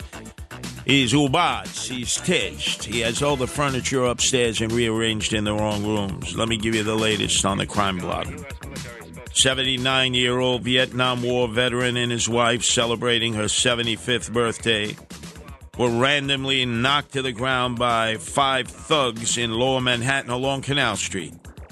Martin and Rosalind Landsman were walking on Canal Street near Lafayette Street about 2 p.m. on Wednesday when this violent crew mowed them down from behind. They were walking. They were going east towards the subway. Rosalind, a retired speech-language therapist, said, and then unexpectedly from behind, I was knocked down, and viciously I ended up breaking many of my bones. Martin Landsman, age 79, said it was like a herd just running over something. He's a former administrator at a major city hospital. Apparently, these three guys ran over my wife, Rosalind, which is why she broke so many bones. They had planned to take the train to the Staten Island Ferry to visit the National Lighthouse Museum as part of Rosalind's birthday celebration. And instead, they were knocked unconscious and rushed by ambulance to the hospital where they were still recovering Friday afternoon. Vietnam War veteran, his wife, knocked down. And you know who hangs out on Canal Street right there, Tony and Broadway Billy? Probably those African guys selling those knockoff bags, knockoff watches, everything knockoff. That's the knockoff center of the universe right along Canal Street. If it ain't the Africans here who are legal and some of them illegal aliens, then it's the Chinese who come out there with the plastic 8x11 sort of example of everything you could follow them to buy on the side streets. Knockoff bags, knockoff Gucci, knockoff Prada, you name it. And the city does nothing to stop it, nothing to stop it. So the Vietnam veteran, while next to his wife in Bellevue as she's recovering from many of these broken bones, swollen ankle, and back pain, he said, I've spent my whole life in New York. I'm familiar with it. From my perspective, this is an absolute low. I can't believe what's going on. It's just demoralizing to me. He and his wife grew up in Queens and have lived in Roslyn Heights, Nassau County for 48 years. For 48 years. Wow. An absolute low. I wonder what reaction Eric Adams, swagger man with no plan, has. That it's his perception of crime, maybe? Perception? Let's go to Jim, who's calling from upstate. Your turn to be heard here at WABC. Jimmy? Hey, good morning, Curtis. The case with Daniel Penny, he wasn't being charged initially. But when Holcomb seen that black people were all mad about it, she jumped in to get brownie points with the minorities because, Daniel Penny's a whitey white boy. You know what I mean? They consider it a racial thing. He wasn't getting charged initially until she stepped in and thought she can get some brownie points. She's playing Andrew Cuomo's race card. How he could care less about black people. He knew he needed that big black minority voting bloc in New York City to win. She did the same thing when she was running for governor. She barnstormed New York City and the 5 boroughs with Clinton, Obama, and just promised minorities everything, and that's how she barely won. Now Kamala Harris, she's just a larger version of Hochul. To me, they're like the blind squirrel that got a nut. She checked the right equity diversity boxes for Biden. Now he imploded. Now he got her. Same thing with Cuomo. He picked her because she's an idiot and non-threatening to him. He imploded, and now New York City has Hochul. That's what we're living with right now. I want to think about Anthony Weiner. Curtis, as soon as I hear his voice, I don't care who it's with, I turn off the dial. He's like having Tokyo Rose on your station. He's smart, right? He's personable. I'm sure he kisses John Katsimatidis' butt to get on there like a lot of people did. Not you, but a lot of people. But anyway, I click right off. As soon as I hear him, click. I don't care how personable he is. They should give you and your wife Nancy a show. I'd listen every Sunday. But what about him, the Wiener? What's that? The Wiener, yeah. I can't. I click. Everything's so it's so dangerous of a time right now. Listen. I think Trump did a good job as presidency. Does he say some stupid things? We all do. He's the alpha male that our country was formed by businessmen, alpha men. You know what I mean? Are we launching? That's what we need. Right now it's so dangerous a time. You know what I mean? Like I said, when I hear The Enemy Within, Anthony Weiner, click. I mean, one other thing also, I mentioned something on your program about the oil being produced from the earth with the tectonic plates. And I heard a petro engineer. He was a petro engineer about 15 years ago. I mentioned it. Now I hear John Catsimatidis mentioning that, and I'm glad something I said got through. I'm going to tell you something else about gas and oil real quick, too, is that one reason gas was so cheap under Trump, he was pro-gas and oil drilling, but the OPEC companies got together because they hate us being energy independent and selling our oil on the open market. They could produce oil a lot cheaper than us.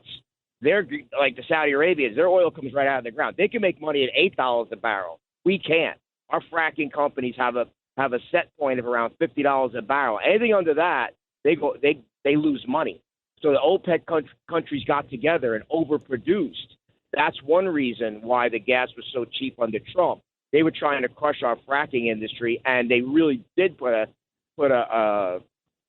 hurting on our oil and gas companies when the oil went down to $20 a barrel. They were losing money because fracking is a very cost-intensive way of getting oil out. I mean, you hundreds of trucks and millions of gallons of water. And another reason with Cuomo why fracking got banned in New York, when they were doing gas leases upstate New York and Pennsylvania went crazy with the gas lease, and they had a big boom. These gas leasing companies started leasing around the New York City reservoirs, and New York City got wind, and they went crazy because they were worried about the reservoirs getting polluted. Cuomo seen that was a big issue with New York City. Same thing. I'm going to get their votes. He grandstanded and banned fracking. You know, fracking does pollute a lot of water. They've upped their game, you know, as far as accidents and stuff like that. But the cheapest way to frack is with water and these dangerous chemicals. They pollute millions of gallons of water to frack.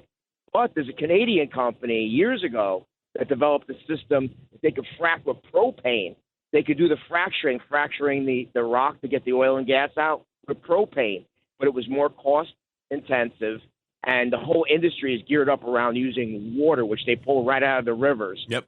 Well, you're being very balanced in your point. You're not so over the top for fracking that you don't realize the damage that it causes, and you're not so opposed to fracking like some people are, which is the route that we get most of our natural gas from now, which is so incredibly important as a clean burning fuel, as opposed to fossil fuels like coal and like oil, petroleum. 1-800-848-9222. This is Another Side of Midnight with Curtis Lewa. Now to the Bernard McGurk studios of 77 WABC. Here's Curtis Lewa.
Let's quickly go to Pamela calling from New Jersey. Your turn to be heard here at WABC, Pam.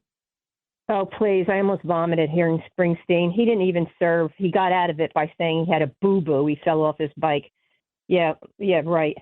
But anyway, talking about rats, I saw a segment on the news. They were talking about this town in New Jersey that had rats. And the news people panned down the street and took photographs of the houses and the backyards and the side yards of where people had garbage. And the way the people put garbage in their yard was disgusting. It was overflowing. They would just put bags on the ground. People, first thing you do is get rid of the food source. You know, in the summertime, if you have like a little cool spot in your basement, keep your garbage in there as long as possible until it's garbage day. Oh, God, the music is playing. Jesus Christ. But anyway, food source.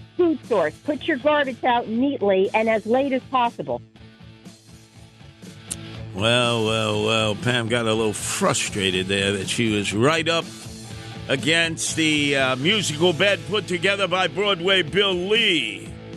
Blame it on Broadway Bill Lee. 50 years in this business. It's not nice to do that to a lady, Broadway Bill Lee. That's not nice at all. Up next, we get to the cult of personality. Oh, we talk about fascists and socialists and communists. Fascists and socialists and communists. Fascists and socialists and communists. And guess what? None of the leading candidates are any of those mentioned. But what is that going to stop people from saying? Check this out. On the weekend, Oofa. Take a journey with the People's Mayor. Curtis Sliwa is a politician who says don't trust politicians. It's Another Side of Midnight with Curtis Sliwa. The iconic, the legendary Curtis Sliwa. This city doesn't sleep, and neither does Curtis Sliwa on Another Side of Midnight. Oh, yeah. Now, to the Bernard McGurk studios of 77 WABC. Here's Curtis Sliwa.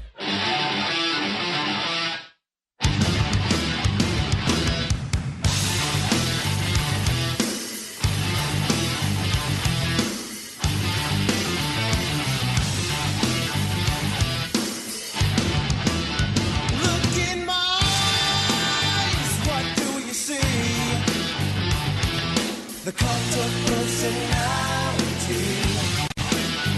I know your anger. I know your dreams. I've been everything you wanna be.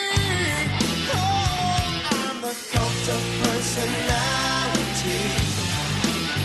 Like Mussolini and Kennedy. I'm the cult of personality. The cult of personality. The cult of personality. Oh, man. We have obviously run out of turf because now this election for president has gone from the sublime to the ridiculous. It's like kids in a schoolyard calling names of one another. Names that don't even make sense. And both sides are guilty. Because on one side, now they're labeling all Republicans fascists, starting with Trump. And on the other side, all Republicans are labeling Democrats either socialists or or communists. In fact, I heard it the other day with Mark Levin right here at WABC when President Donald Trump was on with him. And he basically put all three groups together, which is an impossibility. But then again, when it gets this ridiculous, this far into the campaign, let's just call each other names that nobody even knows what they mean. If I were to go up to an average citizen in the street and say, you know what a fascist is, you know what a socialist is, you know what a communist is, I would draw a blank stare. But when you run out of ammunition, and maybe this election has gone too far, we should just get the vote on right after the president has his rally at Madison Square Garden so Sid Rosenberg can get his 5 minutes of FaceTime in the world, then that's it. Campaign should be over. Because this is ridiculous. Listen, this was Donald Trump with Mark Levin talking about how it's the fascists, the socialists, and the Marxists, and I'm saying to myself, all three have nothing to do with one another. And it is the enemy from within, and they're very dangerous. They're Marxists and communists and fascists. They're Marxists and communists and fascists, oh my. They're Marxists and communists and fascists, oh my. They're Marxists and communists and fascists, oh my. That is impossible. Impossible. Again, you go up to the average American, right, and you say to them, you know what a fascist is, you know what a socialist is, you know what a communist is. The answer is, I have no idea what they are. This is the most ridiculous part of the campaign of many things that have turned out to be ridiculous before. This indicates that they've run out of gunpowder. And it is the enemy from within, and they're very dangerous. They're Marxists and communists and fascists. What is a fascist, Trump? What is a Marxist? What is a socialist? Please explain. But then again, Trump is getting labeled a fascist by everybody, including his adversary, Vice President Kamala Harris. It is clear from John Kelly's words that Donald Trump is someone who, I quote, certainly falls into the general definition of fascist. Now, interesting, because when she was on a town hall meeting at CNN, and I thought Anderson Cooper did a good job at trying to pin her down, since she's so evasive and she doesn't want to answer questions. He basically said, hey, Kamala, you never used that term before. How come all of a sudden it's the flavor of the day in describing Donald Trump and Republicans who are running? You've quoted General Milley calling Donald Trump a fascist. You yourself have not used that word to describe him. Let me ask you tonight, do you think Donald Trump is a fascist? Yes, I do. Yes, I do. So now all of a sudden he's a fascist. You didn't mention that at all during this campaign. Even though that you are the swap-in partner to take over for Biden, still never mentioned that. But now in the waning days of the campaign, Trump is a fascist. All Republicans are fascists. And Republicans are saying that all Democrats are either socialists or communists. Again, 99.9% of the voting public out there would not be able to explain what the hell a fascist, a communist, or a socialist is and what all the differences are. But, of course, a guy who I wonder what his knowledge is of politics to begin with, but he has been anointed spokesperson for young black people in America, Charlemagne the God. The only word he knows of late is Trump is a fascist, Trump is a fascist, Trump is a fascist, Trump is a fascist. Let's talk about this compromise bill that you want to pass if you're elected. You said that's going to be a priority. It includes $650 million in funding for the border wall. That's something Republicans wanted. That was part of the compromise. What the hell is this, Broadway Bill Lee? That ain't having nothing to do with fascism. Carmella with Charlemagne the God on fascism. Oh, my God. Tony, jump in there. Give him a hand here. We need to coordinate all these cuts. You see, if I go overload on Broadway Bill Lee, he has a total meltdown on this. Oh, my God. This is about fascism. Why can't we just say it? Yes, we can say that. Yeah. Could I hear that again, please? The other is about fascism. Why can't we just say it? Yes, we can say that. Yeah. It's like they just discovered a new term. Ooh, he's a fascist. He's a fascist. He's not a fascist. Kamala Harris is not a socialist. She's not a communist. Oh, I know. Oh, no, she is. No, she's not. You have no idea what the hell a fascist or a socialist or a communist is, do you? And then, of course, it's stripped down to the local congressional elections. Mondaire Jones in that district in Rockland County and in Westchester County is called Mike Lawler, not just a fascist, but a mini-fascist, sort of like mini-wheats. If it talks 30 seconds. If it talks like a fascist and supports a fascist for president of the United States for the third consecutive presidential election, then it's a mini-fascist. What the hell is that? But you would have thought Mike Lawler would have caught himself. No. Mike Lawler has to get involved, too, as the Republican candidate. He's got to call Mondaire Jones a socialist. At the end of the day, if it talks like a socialist, votes like a socialist, folks, it's a socialist. What does that mean? Do you think that makes a difference in terms of what the constituents care about? Or maybe you've just run out of ammunition, right? You know, when all else fails, just start calling people names that nobody knows what the hell they mean. Even during the New York Liberty Victory Parade through the Canyon of Heroes, there was the schmuck, there was the putz, Chucky Chew Schumer.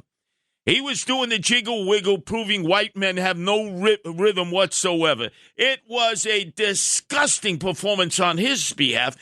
But even some of the people on the sidelines are screaming up to the schmuck, the putz, Chucky Cheese Schumer, who should not have been on the float, but he was. And guess what the question was? Leader, do you think Donald Trump is a fascist? Do you think Donald Trump is a fascist? And the schmuck, the putz, Chuck E. Cheese Schumer was nodding his head in the affirmative. Again, 99.9% of the people in America, many of them who will be voting before or on the day in question, November 5th, have no idea what a fascist is or a socialist or a communist. And by the way, it is not relative to this election in any way, shape, or form. Not relative to this election. And then there was a woman who went on, since now she has discovered a new word, fascist, and has attached it like an appendage to Donald Trump. She wanted to explain all the different ways that Donald Trump is a fascist.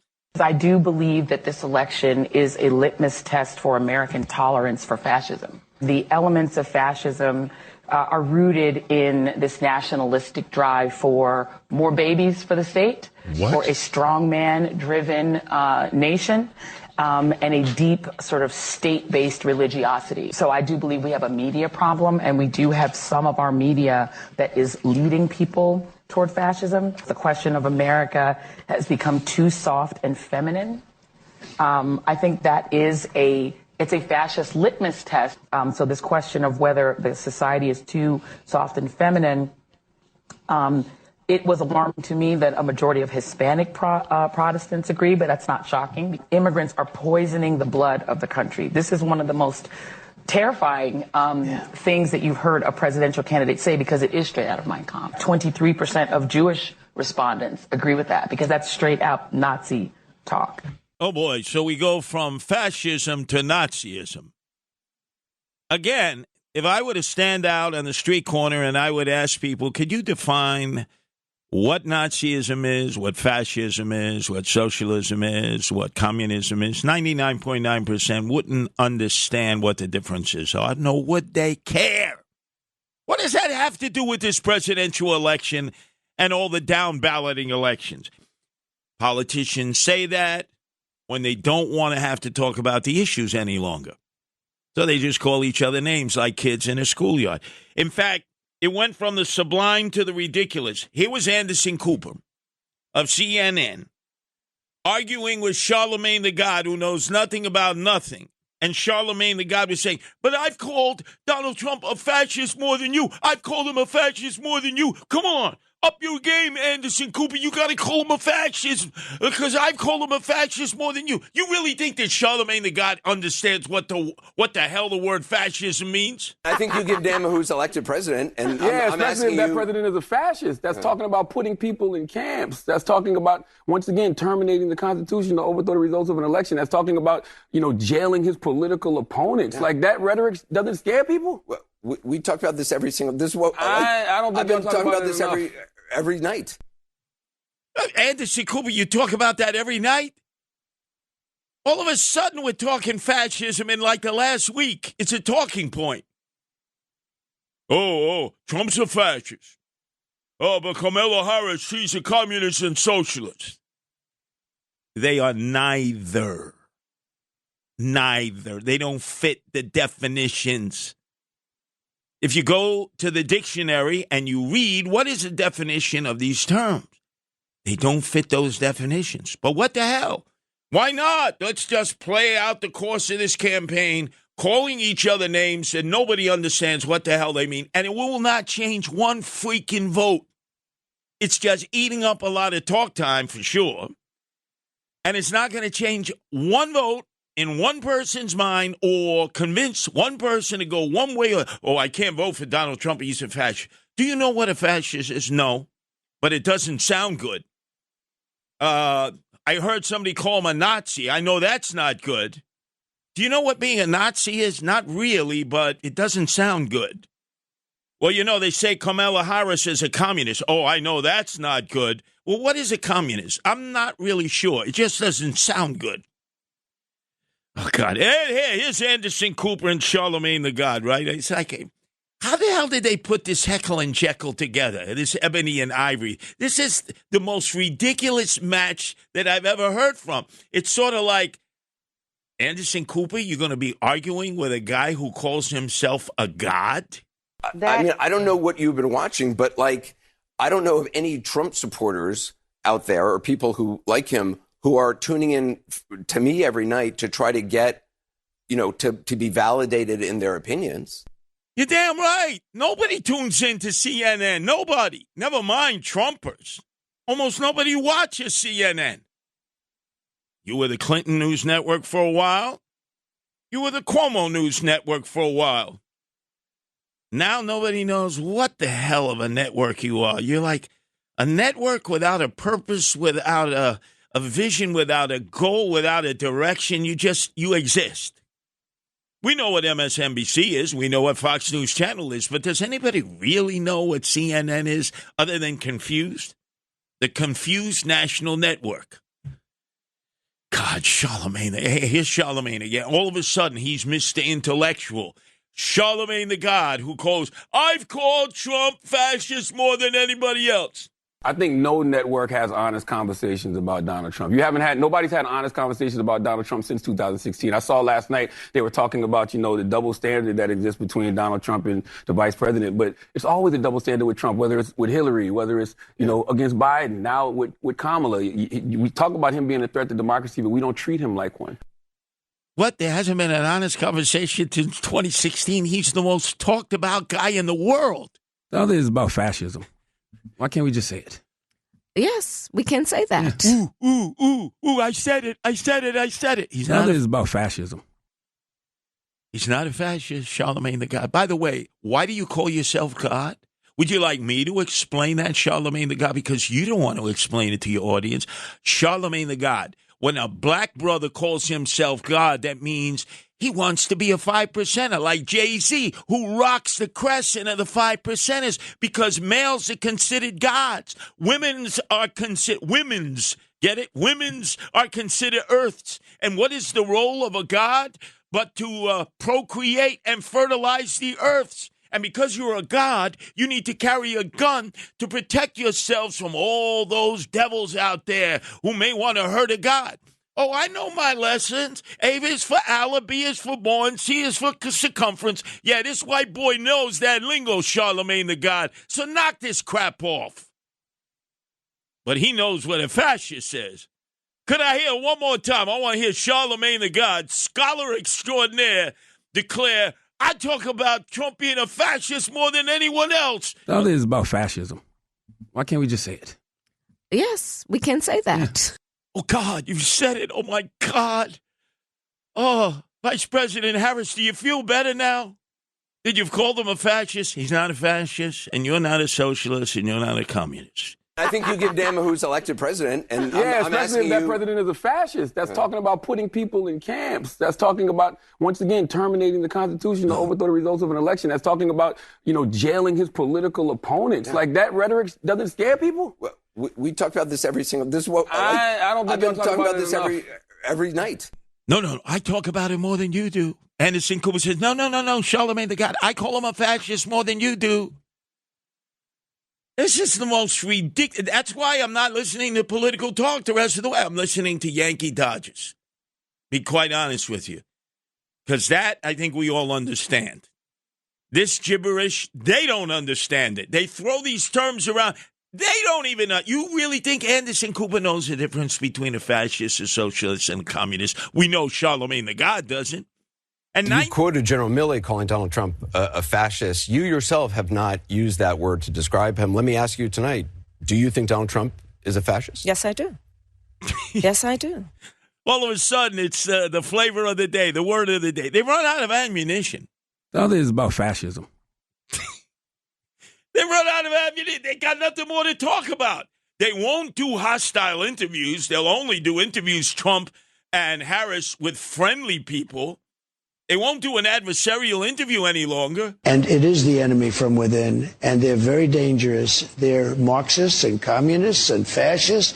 They're Marxists and communists and fascists, which is an impossible combination. Well, what the hell? Say it enough times and people, oh, that sounds bad, Trump. Oh, my God. And it is the enemy from within, and they're very dangerous. They're Marxists and communists and fascists. You realize you're being called a fascist. Oh, God. And they would spend the rest of the next 2 weeks just talking about this. Because naturally to talk about this, which nobody understands, keeps you from having to talk about the very issues that people are going to make a determination who the next president is. Bidenomics, right? The inflation, the economy, migrants, and abortion. Those are the key issues. Those are the key. But no, let me see. Did I see the term fascist like one of the top 10 issues? No. Socialist? No. Communist? No. But now it's become the flavor of the next 2 weeks. This is what it'll be. You're a fascist. No. You're a communist. No. You're a fascist. No. You're a communist. No. The other is about fascism. Yeah, you just discovered the word, Charlemagne. Dangerous. They're Marxists and communists and fascists. Well, let's see. Let's give some of our listeners an opportunity. Some of our scholarly listeners here will like to use these terms and bandy them about. What exactly is a socialist? What is a communist? And what, of course, is a fascist? God forbid that you know exactly the terms that you're throwing around, either as the candidates or the supporters or the staff. 1-800-848-9222. That's 1-800-848-WABC. It is clear from John Kelly's words that Donald Trump is someone who, I quote, certainly falls into the general definition of fascist. This is Another Side of Midnight with Curtis Lewa. Now to the Bernard McGurk studios of 77 WABC. Here's Curtis Lewa.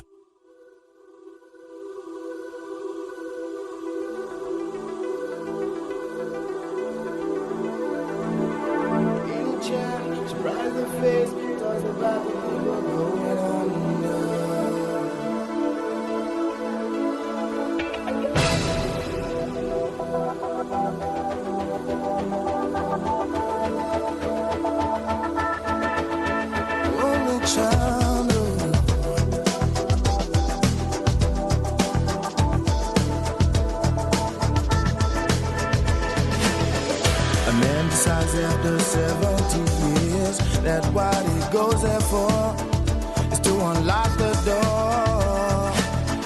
While those around him criticize and sleep.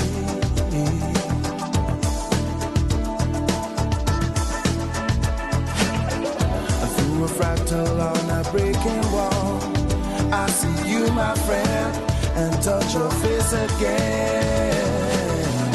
Miracles will happen as we dream.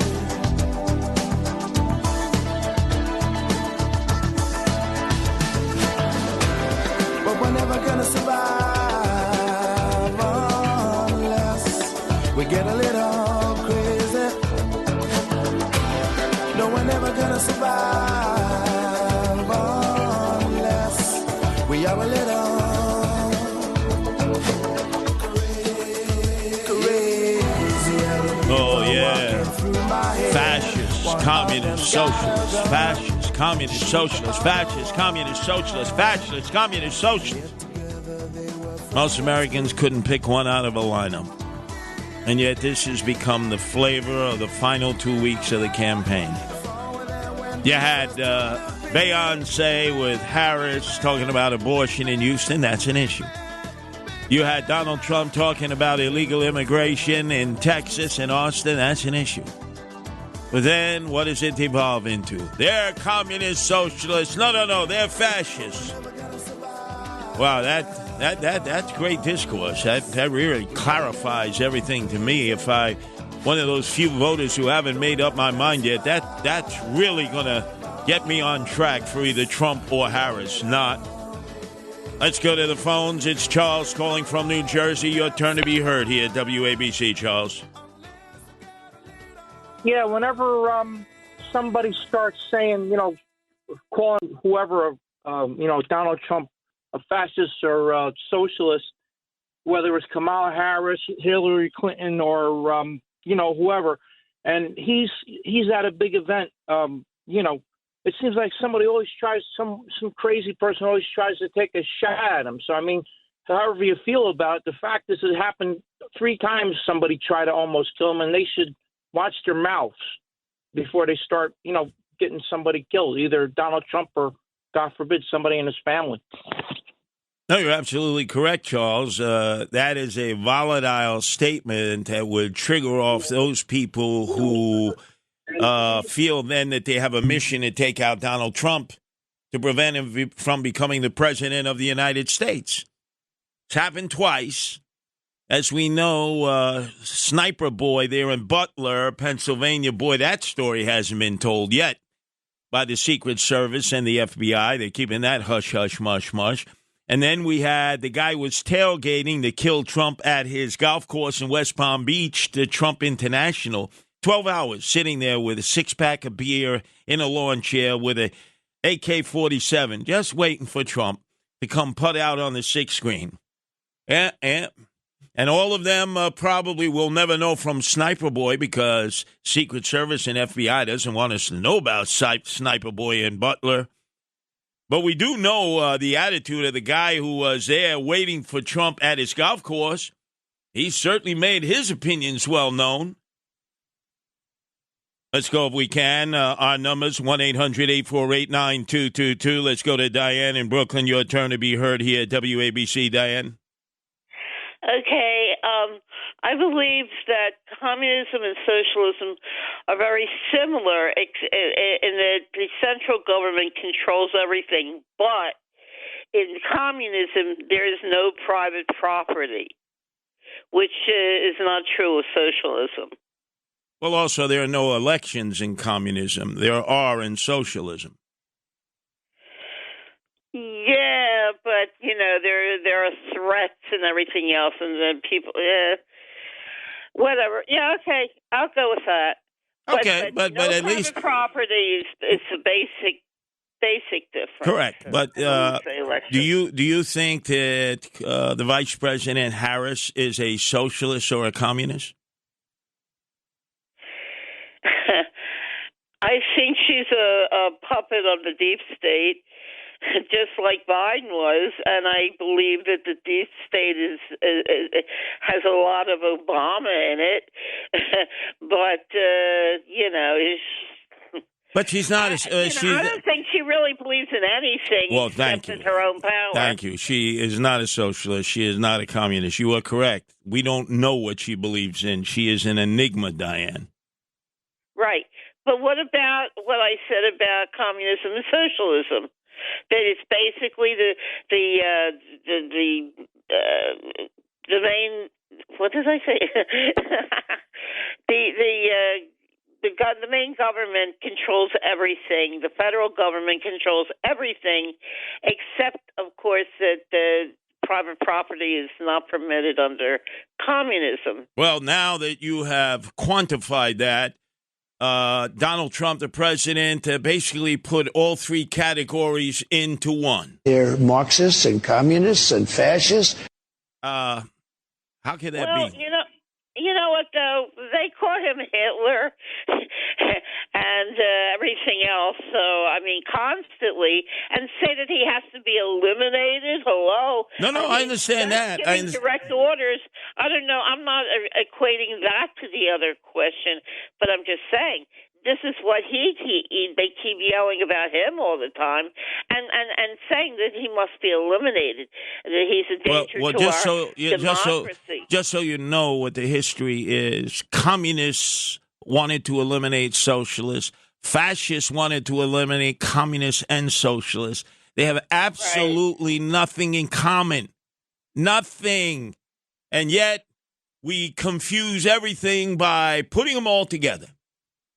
These are the people who are a danger to us. You couldn't identify a fascist, a communist, or a socialist if your life depended on it, ladies and gentlemen. You couldn't. Now, there are those in society who fit those descriptions, and they proudly will tell you, I'm a socialist, I'm a communist, I'm a fascist. They'll tell you they're proud. But mass majority who get labeled that, sorry. Our number is 1-800-848-9222. Let's go to John in Howard Beach. Your turn to be heard here at WABC. John. Okay, Curtis, good morning. How you doing? I'd like to ask your opinion because today is early voting here. Today starts early voting here in New York. And I'm legally blind. You know, I can't really go to the school anymore and vote over here at 207. So I got to bring my wife is going to bring my ballot to Our Lady of Grace. And I guess they're to bring it in person. And then you leave it there. It's in a sealed envelope. But I never voted like this before. I always voted in person. Are these things really secure? What's your opinion of these ballot voting? I mean, they hardly ask any questions. You just check a thing that says, I'm a citizen. They don't ask Social Security. They don't ask for any kind of identification. You just fill it out. You put down who you're voting for, and you drop it. I guess you got to drop it off, you know? Well, unfortunately, in our neck of the woods, you don't have to provide any legal ID to prove that you're a citizen. In some other states, you do. Each state has their own rules and regulations. The old conventional way was you showed up on election day, and if not, you requested an absentee ballot that you would send in advance. If there was a question of your name being on the rolls, you would fill out an affidavit that was right there, right next to the old iron horse machines, the lever machines. People seem to have preferred that better. But the law of the land and the law of the different states, because the states control the voting mechanism, is that they all want to do things their own way. And quite a few of them do not want you to have to identify whether you're a citizen or not, which is the most ridiculous thing in the world. If you're supposed to be a citizen to vote, you would have to prove you're a citizen. What happened? We lost John there. You dropped him into the abyss. He was there in Howard Beach. We were having a great discussion, Broadway Billy. Shame on you. He's going to vote at Our Lady of Grace. I passed Our Lady of Grace the other day. Remember, I was on my way. I took the A train to Howard Beach. I walked past the old theater in downtown Howard Beach. Now, does anybody remember what that movie theater was? Because Sid Rosenberg seemed to not remember that there was a theater in what they used to call downtown Howard Beach, which consisted of all of 2 blocks, right next to the train station, the A train station. I remember there was a movie theater there. Am I right or am I wrong? 1-800-848-9222. That's 1-800-848-WABC. Then I passed Our Lady of Grace as I was on my way to the New Park Pizzeria, my favorite, right there on Cross Bay Boulevard, where I was meeting Tom Sullivan, who's running for assembly against Stacey Fee-Fi-Fo-Fum. I smell another corrupt politician in a dynasty of the Pfeiffer clan. She's the Democrat. Tom Sullivan is the great Republican, great conservative, great patriot, first in peace, first in war. The Sullivan brothers are always there, so I was there to support Tom Sullivan. As you saw, I was out in the middle of Cross Bay Boulevard with a sign. People were beeping and stopping. It was a tremendous rally there. But I said I would take the train out there, and I did. And I passed all the old locations. I did. But I could not get clarification on where the old movie theater was in what they used to call downtown Old Howard Beach, right before you entered Broad Channel or you crossed over Cross Bay Boulevard into New Howard Beach. Our number is 1-800-848-9222. That's 1-800-848-WABC. Let's go to Frank, who's calling from Ohio. Your turn to be heard here at WABC. Frank. Hey, Curtis. Good talking to you, buddy. Yeah, these terms are very fluid and they're not well defined, as you say. But if you don't mind me saying so, you're contributing to the mix-up with these terms by selecting these isolated sound bites on both sides, and you're not really teasing out the meanings, or really you're not teasing out the criticisms that are behind these labels that these politicians are using. I like the phrase you used a couple of minutes ago, corrupt politicians. That's probably says it all. And that's really the source of this conceptual confusion. Well, I think, Frank, they've really run out of ammunition. That's why they've reverted to this kind of name calling. I never heard this before in any election cycle, even when it was closer to a period of time, the Cold War, when we understood, communism, okay, I get it. Or World War II, fascism, I get it. Nowadays, you mention all three of those, people are like, what the hell are you talking about? Well, the fascisti is an Italian word describing a political movement in Italy in the 1930s. They were socialists. Mussolini was a socialist. Hitler was a socialist, National Socialist Workers' Party. So we're compounding the confusion of this by using terms from Europe 100 years ago. Let's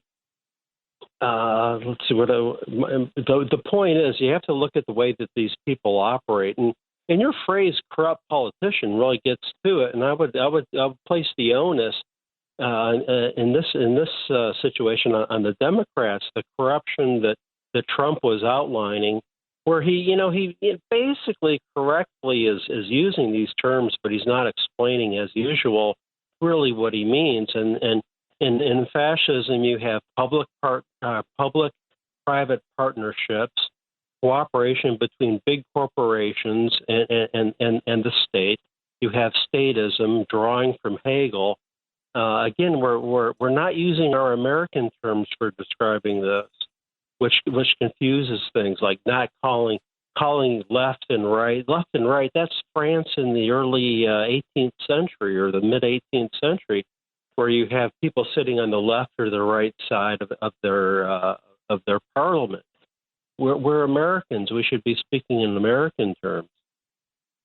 No, you're absolutely correct. And I think when you scrape the bottom of the barrel here in the last stages of a campaign, and you're trying to win over those folks who haven't yet made a decision, who might be maybe 5-6% of the independents who are out there, who always decide in the last 12 days of an election. It's the cycle. They did it in 2016 that benefited Trump. They did it in 2020 that benefited Biden, and they're going to do it again.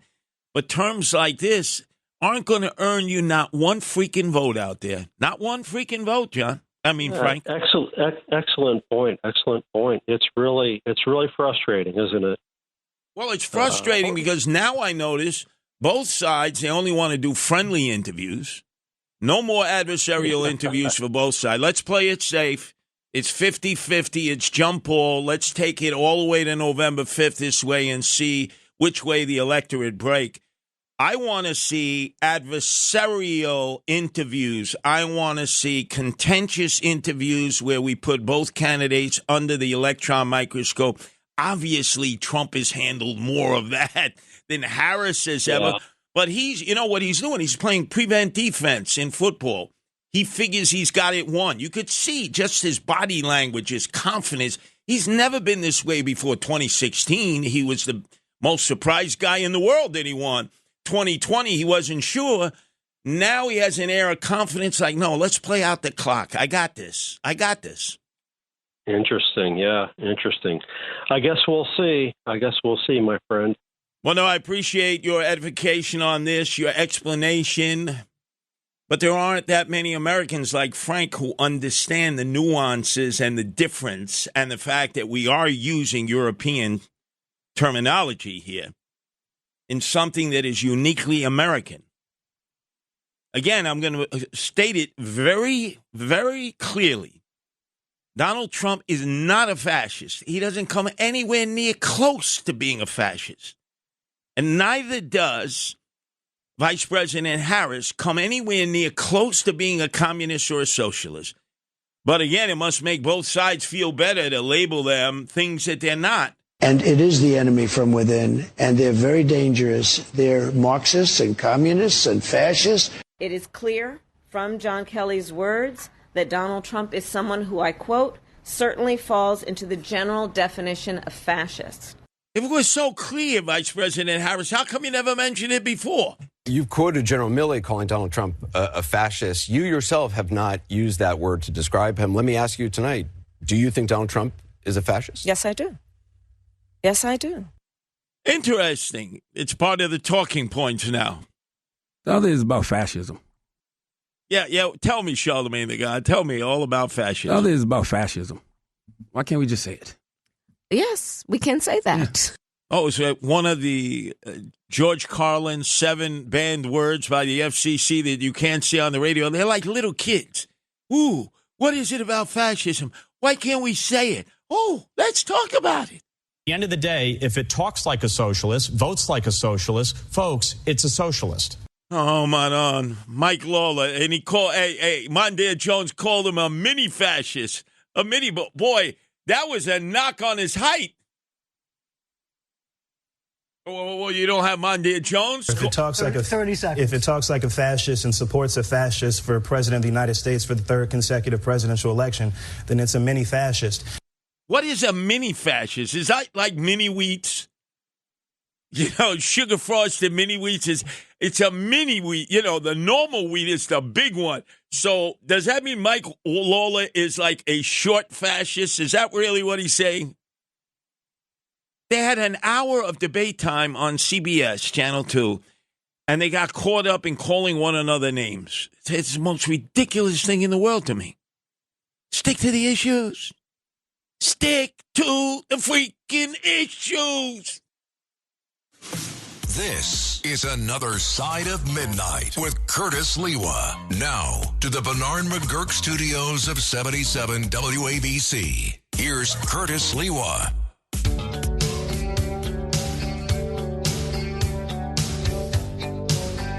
Fascists and communists and socialists. Fascists and communists and socialists. Fascists and communists and socialists, oh my. Fascists and communists and socialists, oh my.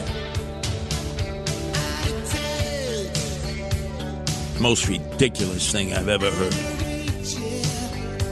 What is Kamala? Communist. What is Trump? Fascist. No, neither is true. All we get are interviews with friendlies now. Trump playing it safe, playing out the clock, prevent defense. I'm not going to have an adversarial interview. Kamala Harris, I barely have any interviews. It better be a friendly one. Oh, my God. Anderson Cooper actually asked me some tough questions. And, Joe Rogan. What a tough interview. Trump already has the male vote. He already got it locked up. Harris got the female vote.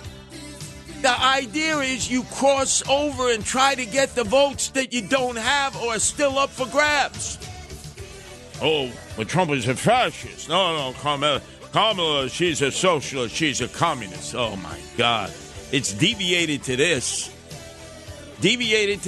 Because they run out of ammunition. They really have. Let's go to David in the Bronx. Your turn to be heard here at WABC, David. How you doing, Curtis? My perspective on fascism, the difference between fascism and communism is really an economic thing. It's really based on an economic thing. But the only difference is that in fascism, it's more nationalistic. Or you could take it to the extreme, like what in Spain and in Germany and Italy, what they did. They only did it. You can have your own business. Okay, you can have your own business. But it has to be your people. Any other race of people who you don't want, they got to leave the country. They got to get out. Everything's got to be, let's say America, whatever. Like capitalism has free enterprise, but it's more of an open society. Communism, what it does is you have no businesses. You can't own a business. The business is the state. It's the government. They tell you what you got to buy, how much you got to eat, what job you got to have. et cetera, et cetera. Fascism is more nationalistic. Let's say, for example, we're only going to have the Native Americans. There's a Native American society. Everything's got to be made by Native Americans. Your clothing, your food, your cars. It's got to be a Native American. It can't be German. It can't be Japanese. It can't be African. It can't be Asian. And it goes to the extreme where if you're not of that culture, you got to leave the country. Basically, what it is. All right. I would say that's a very good explanation of the differences. But, David, how many Americans even know the differences between the three? I know. Americans are not too sharp. Well, they're sharp, David. They're sharp. Ideologies. Right. They're sharp about the things they should be sharp. How much is this going to cost me? I got to feed my family. I got to work. I got to pay a mortgage. I'd like to send my kids for higher education. The migration issue, abortion. Those are the key issues that resonate with everybody. But when you start, when both sides start calling each other names, it distracts from that because you happen to know the differences, David. But most Americans, all it is noise. It's noise. Yeah, correct. That's true. People are more concerned about their issues, their personal life, their problems, their issues. But the situation here, like with Trump is not. He's not a fascist. He's open. He's open to all companies. But with the exception, he said, okay, but now we got to start thinking America first. We got Americans right now are suffering. We're hurting in the pockets.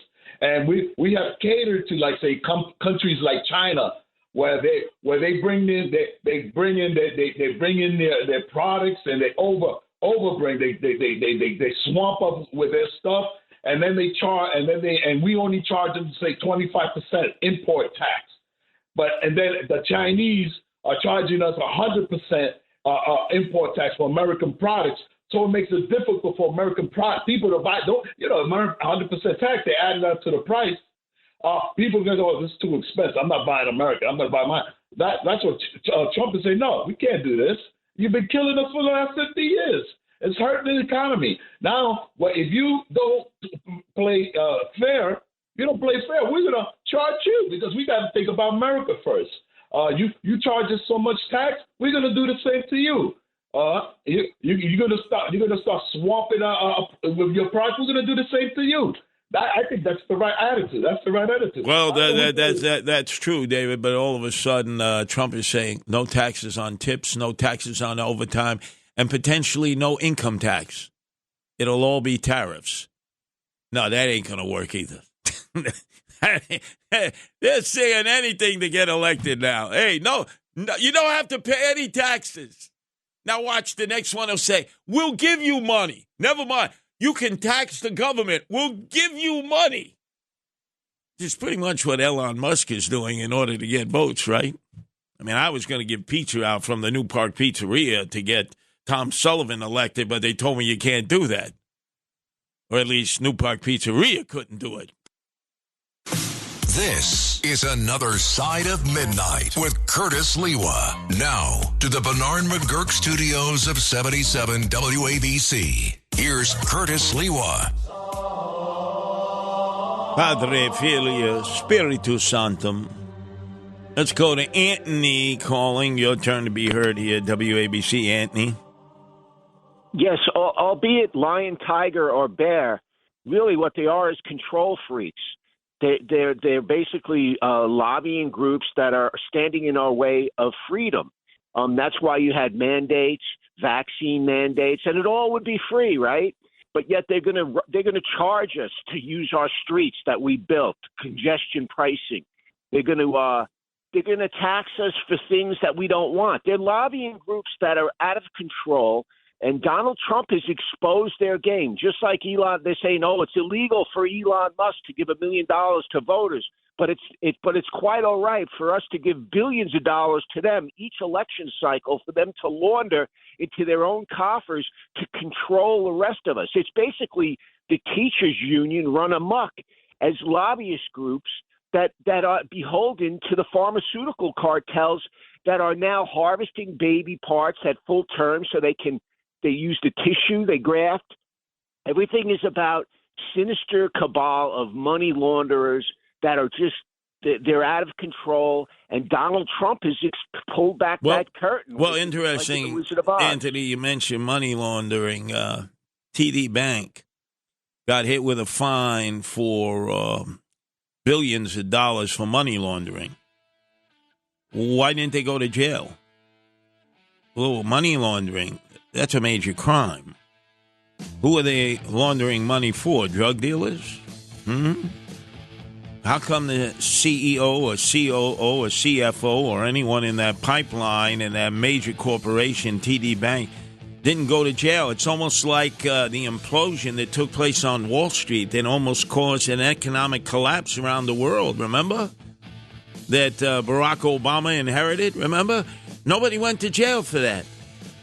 How can that be that nobody goes to jail for these things? You just pay a fine. You write it off then. And everything goes back to normal. Imagine guys in jail would say, hey, if I just pay a fine, can I get out of jail? Can I get a get-out-of-jail pass? Double standard, ladies and gentlemen. Double standard in full effect. Check this out. On the weekend, take a journey with the People's Mayor. Curtis Sliwa is a politician who says don't trust politicians. It's Another Side of Midnight with Curtis Sliwa. The iconic, the legendary Curtis Sliwa. This city doesn't sleep, and neither does Curtis Sliwa on Another Side of Midnight. Oh, yeah. Now, to the Bernard McGurk studios of 77 WABC. Here's Curtis Sliwa.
Well, the data is in, ladies and gentlemen.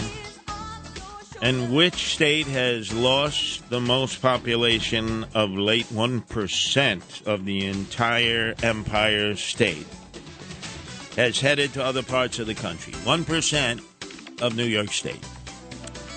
That's the number one state exodus. You know who's number two? New Jersey. That's right, half in the bag, Murphy. But it's a result of the attitude of our own elected officials who are obnoxious, arrogant, self-righteous, always basically saying if you disagree with them, why don't you get the hell out of here? And people listen.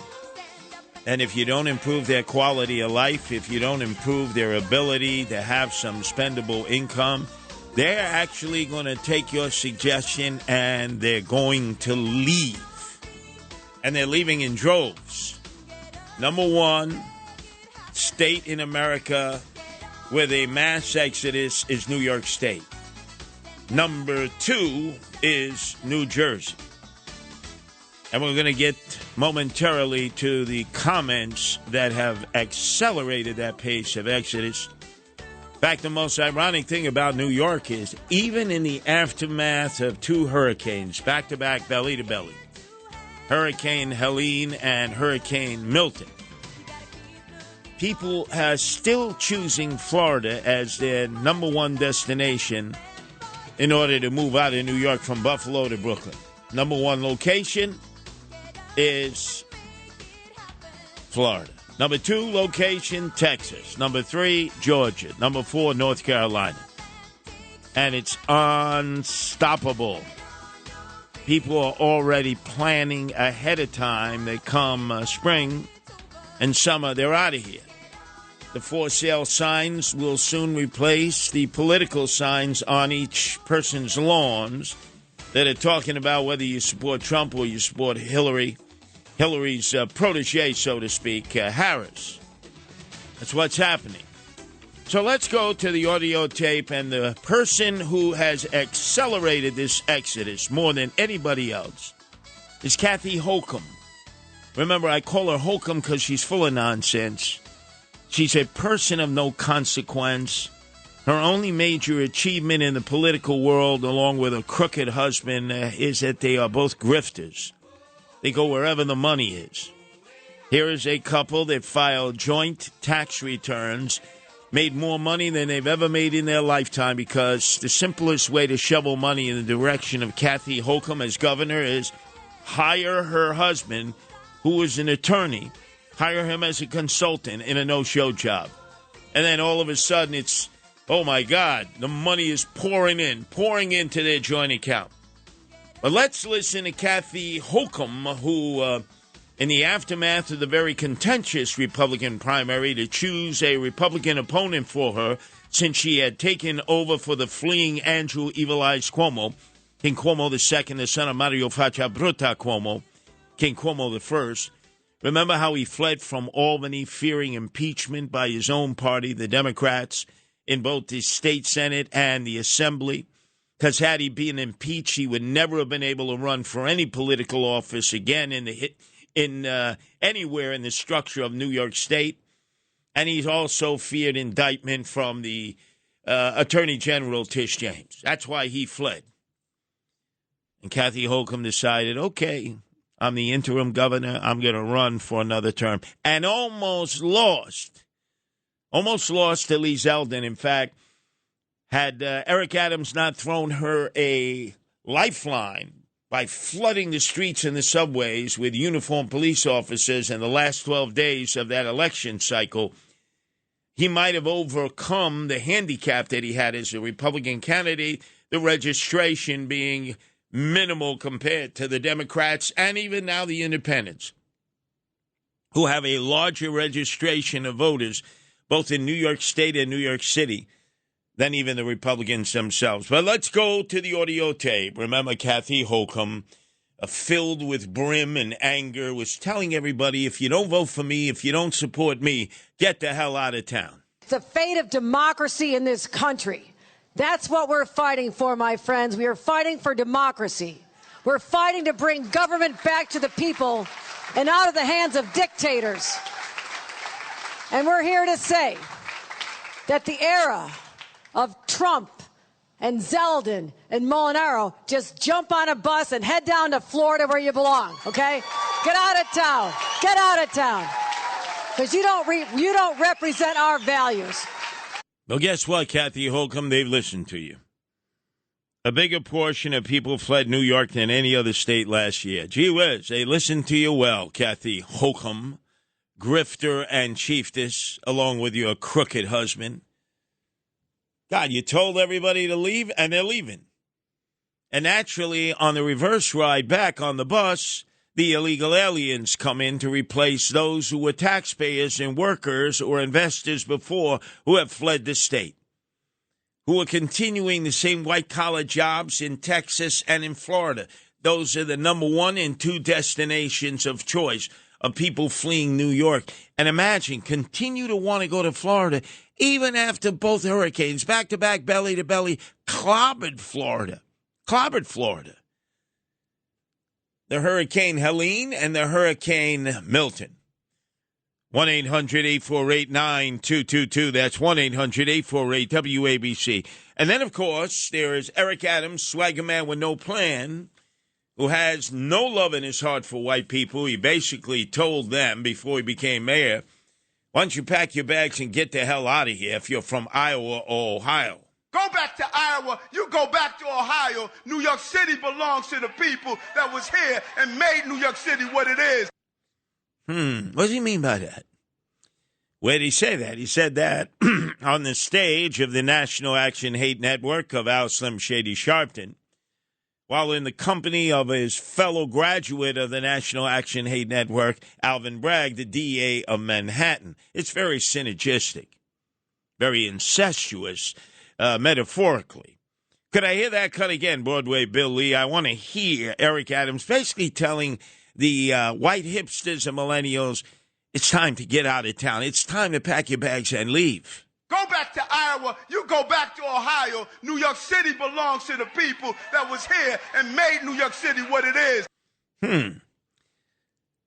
Now, were the illegal aliens here? Because he certainly welcomed them and he's rolled out the red carpet. I guess that is a clear double standard. And let's not forget Andrew Evil Eyes Cuomo, King Cuomo II, the son of Mario Faccia Bruta Cuomo, King Cuomo I. Broadway Bill Lee and Tony, can I give Andrew Evil Eyes Cuomo the salute? He's listening on WLIR, our FM affiliate, out in the East End in Southampton, where his brother Fredo, Chris, has a compound. They've hit the mattresses. They're stirring the marinara sauce as they plot their political comeback like political zombies. It's like playing whack-a-mole with them. And they're aided and abetted in this process by the most corrupt of their many sycophants, toadies, and lackeys. That is Joe Percoco, the leg breaker, who was trained in this task and art in politics by Mario Faccia Bruta Cuomo himself, King Cuomo I. And obviously Joe Percoco loyal to Andrew Evil Eyes Cuomo, side by side with him, plotting the political comeback. Our number is 1-800-848-9222. This is what Andrew Evil Eyes Cuomo said back when he was running against Molinaro, who was the Dutchess County executive at that time, now is running in a neck-and-neck campaign for his congressional seat against a guy named Riley, and they've spent already $26 million. That is absolutely obscene for a congressional seat. But it's nothing but the money train with a lot of dark money coming in from foreign companies through foreign governments who are somehow trying to affect the political process here. They figure they know our politicians, many of them are corrupt. They know they always have their beak in the trough. They know that many of them want to be wine dined the park line, so they figured out a way to do it. Eric Adams has learned that firsthand. We'll get into that coming up momentarily. Our number is 1-800-848-9222. That's 1-800-848-WABC. And here's Andrew Evil Eyes Cuomo basically saying if you disagree with him, get the hell out of town. Are they these extreme conservatives who are right to life, pro-assault weapon, anti-gay? Is that who they are? Because if that's who they are, and if they are the extreme conservatives, they have no place in the state of New York. So what, do we forcibly remove them? Do we deport them down to Florida and Texas, where many of them are going, or to Georgia or North Carolina? What a ridiculous thing to say. But then again, you're catering to the crowd. Get rid of them. Get out of here. But just pay your taxes on the way out, because we need those taxes to subsidize our social network system that we can no longer subsidize. Our number is 1-800-848-9222. So New York has the most evacuees of any state in the nation. Number 2 is Jersey. The guy who's called you knucklehead for years, Jersey residents. Don't forget it. Half in the bag Murphys called you all knuckleheads. He's saying if you're upset with the property tax rate you pay, tough noogies, pack up and get the hell out of Jersey. And I would say this, if you're a one-issue voter and tax rate is your issue, we're probably not your state. Yeah, probably not your state. Could I hear that one more time, Broadway Bill Lee? This is actually half in the bag Phil Murphy when he's somewhat sober. This is right before he reached party hour when he has the shakes, and then he's got to get a wet one. You know, he's got to wet his whistle. And I would say this, if you're a one-issue voter and tax rate is your issue, we're probably not your state. Yeah, probably not. Because remember, what does he always call you folks in New Jersey who reelected him against Jack Citarelli? What a mistake you made. He calls you all knuckleheads. Knuckleheads, knuckleheads, knuckleheads, knuckleheads, knuckleheads, knuckleheads, knuckleheads.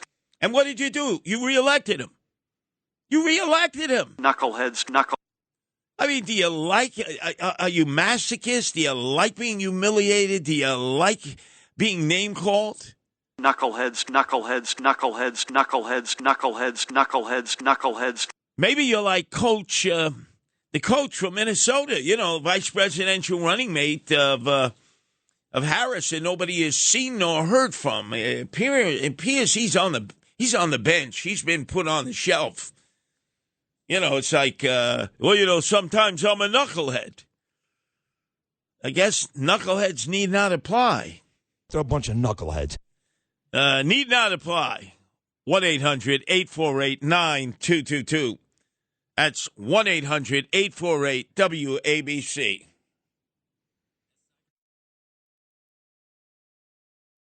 It's Another Side of Midnight. 77 WABC.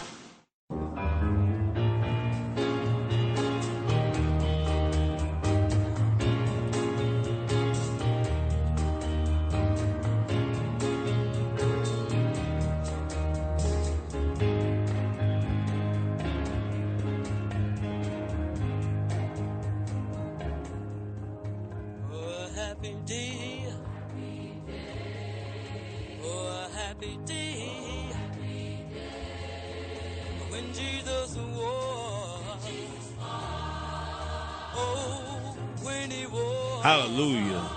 Eric Adams is back on his redemption tour, coming to a black church near you. Apparently there is a traffic jam outside some of the black churches because Andrew Evil Eyes Cuomo wants to get there first before Eric Adams because it's a very forgiving audience, very forgiving. So I'm looking at the schedule today. My God, there are not enough hours in the day to go to all these churches seeking redemption first. Eric Adams will deliver remarks at the St. Lucia American Christian Association 40th anniversary celebration to celebrate Dr. Kidum Silva. Silva's 35-year tenure as the oldest Hispanic bishop. But he doesn't stop there. Then he'll be delivering remarks at the new season's Christian Center celebration of Reverend Philip Bonanno's 20th pastoral anniversary. This is a mayor? This is what a borough president does. But he's seeking absolution. He's on his redemption, his resurrection tour. And he figures it's the only place he won't get booed. Did you see Eric Adams? He was at the Liberty Parade through the Canyon of Heroes that he green-lighted, right? He's the host of this. I mean, there wouldn't have been a parade through the Canyon of Heroes without Mayor Eric Adams paving the way, and yet it didn't matter. They booed him.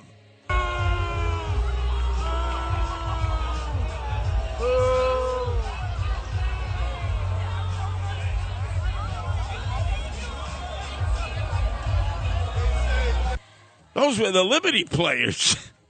Never mind the crowd. Can I hear that one more time? Oh, my God. If not for Eric Adams, the New York Liberty would not have had their parade as world champions of the WNBA through the Canyon of Heroes, Lower Manhattan. It might have had to have settled for Cadman Plaza in Brooklyn, near Barclays Center where they play, and maybe they would stroll over to Brooklyn Borough Hall and have their festivities, their speeches right there on the front steps. But that ain't City Hall, and that ain't the Canyon of Heroes. So just to give you an idea, the mayor who organized all of this didn't pay for it. We did, the sucker taxpayers. The very people that he was trying to celebrate, of whom he didn't know any of the players' names, nothing when he spoke, booed him. Booed him.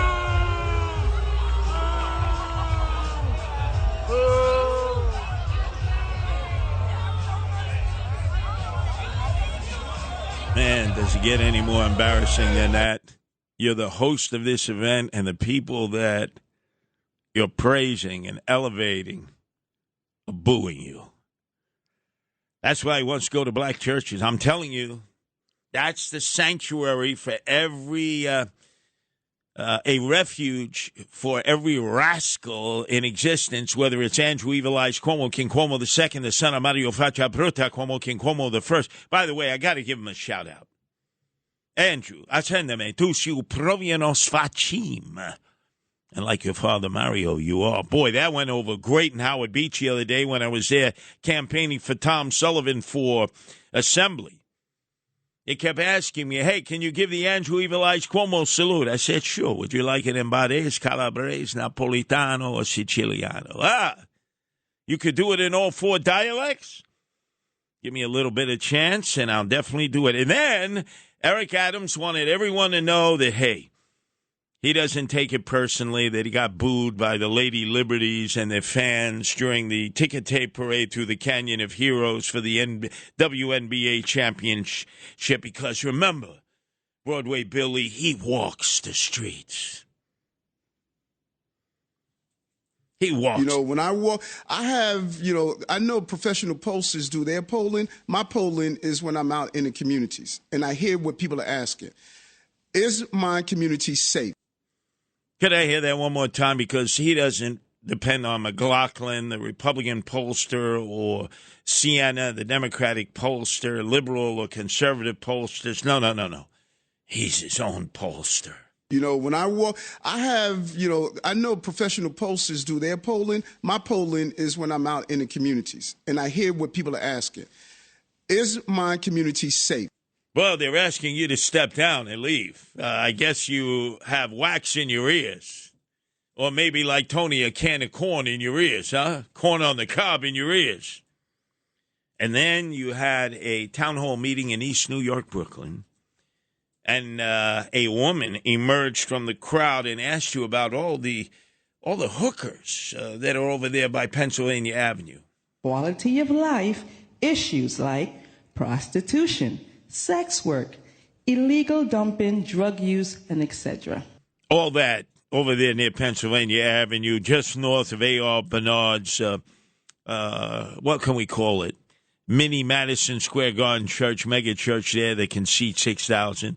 And south of Linden Boulevard, which is the old Pepsi-Cola bottling plant that for a while used to bottle Tropical Fantasy Punch. Remember that Tropical Fantasy Punch? Yeah, you remember that, Broadway Billy. Extra value. Hey, Tony, you remember that, right? You're drinking that blue stuff that looks like you could have put it on a windshield and been a squeegee wiper until all of a sudden someone in the community said, you see that K? That stands for KKK, Ku Klux Klan. It stood for kosher. What the hell? It's a rumor. It almost destroyed their business. And where did they bottle Tropical Fantasy Punch? Right there on Linden Boulevard and Pennsylvania Avenue in the old Pepsi-Cola bottling plant. Yeah, actually, squeegee guys would get that, the blue stuff, and they poured on the windshield, man. It was like cheap, 49 cents. It was like you're getting like 49 ounces. Does anybody remember out there Tropical Fantasy Punch, ladies and gentlemen? Remember, it was the rage in the hood for a while. Tropical Fantasy Punch in all those bizarre, weird colors.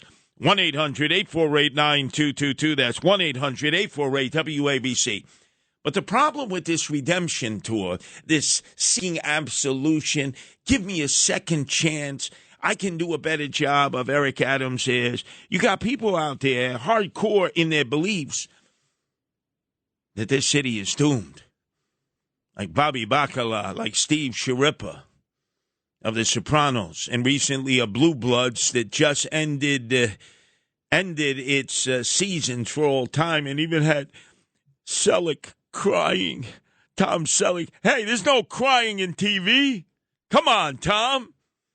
You might as well be the police commissioner of New York City, the NYPD, because they don't even know who their police commissioner is. Tom Donnelly. Nobody knows that guy. Why not Tom Selleck? Anyway, our number is 1-800-848-9222. Let me hear from Steve Sciarippa here, please. Are you confident that New York will be back? He says it's back already. No, I think we're doomed. Really? I'm not confident at all. I think we're finished. I think it's so broke it can't be fixed. Really? That's what I see. When I took a walk. I mean, I walk all over the city, you know that. But for some reason, I wind up on 8th Avenue. You go from 8th Avenue, you walk up there, you're in hell, man. You're in hell. Go like from 34th Street, 33rd Street, 32nd Street, up to 57th. You're in hell. It's true. The junkies, it's horrible. the There's homeless. junkies. There's beggars. There's junkies. There's migrants. I mean, we're giving the migrants money. We put them in a hotel. We give them phones so they could rob us. They're here to rob us. They're not here like our ancestors to do better and to make better lives for themselves. They found a bunch of suckers, and we're it. Yeah. When I walk, I have, I know professional pollsters do their polling. My polling is when I'm out in the communities and I hear what people are asking. Is my community safe? They're asking you to step down. What, do you got wax in your ears, Eric? They're asking you to leave. By the way, to show you how times have changed, the defiant one, Eric Adams, always would complain that the feds were trying to set him up, and in reality, they're making stuff up on him. That's why he's been indicted, especially for straw donors. Now, Eric Adams has admitted that a fundraiser of his bundled campaign contributions in a straw donor scam after he had been appointed to the police department, somebody who was an agent of Red China. He's admitted that. He's admitted that. This is called preemptive admission. Admit your crimes before you get charged with them or before the FBI rolls up on you and takes your cell phones. So then you have to have burner phones, or decides to raid your place of business or your home. And then all your neighbors are wondering what the hell's going on as they take crate after crate out of your files, including your floppy disk. 1-800-848-9222. And then remember that cockamamie plan to put metal detectors in the turnstiles so as to clip people carrying guns? Well, that hasn't worked out as well as Eric Adams had told us that this would be our Sputnik moment. Not one gun has been fetted out by these machines. A few knives, a few cuticle clippers, but no guns. And in fact, it's ridiculous because you can decline to go through the detectors and still enter a station at a different turnstile, leaving anyone who might have had a weapon the option of skipping the scan. It's the most dumbest thing I've ever heard, which gives every criminal an out. And then this company, NYC Evolve, which had been recommended by Phil Banks, the unindicted co-conspirator who should have gone to jail for police corruption years ago when Comrade Bill de Blasio, the part-time mayor from Park Slope, was in charge. Phil Banks organized this contract, appears to have gotten a kickback, and now this company, NYC Evolve, has admitted that some of the members internally in their corporation were using illegal methods to procure contracts, a.k.a. Phil Banks and the city of New York, the metal detectors at some of the subway stations near the turnstiles, that, again, it's a preemptive admission of your guilt so that you can continue to apply and try to get more contracts and more kickbacks from the city of New York. New strategy in order to avoid the FBI raiding you at your place of business, at your home, coming into your dwelling at like 6 o'clock in the morning with guns out, a dozen agents putting the toolies in your face and saying, you better level with us or you're going to be in a dark day from hell. Our number is 1-800-848-9222. It's Another Side of Midnight, 77 WABC.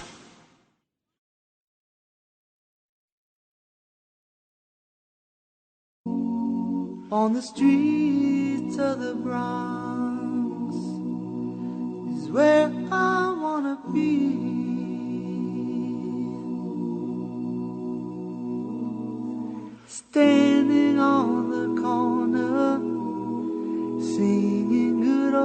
harmony. I'll be waiting for the man to come along and discover me.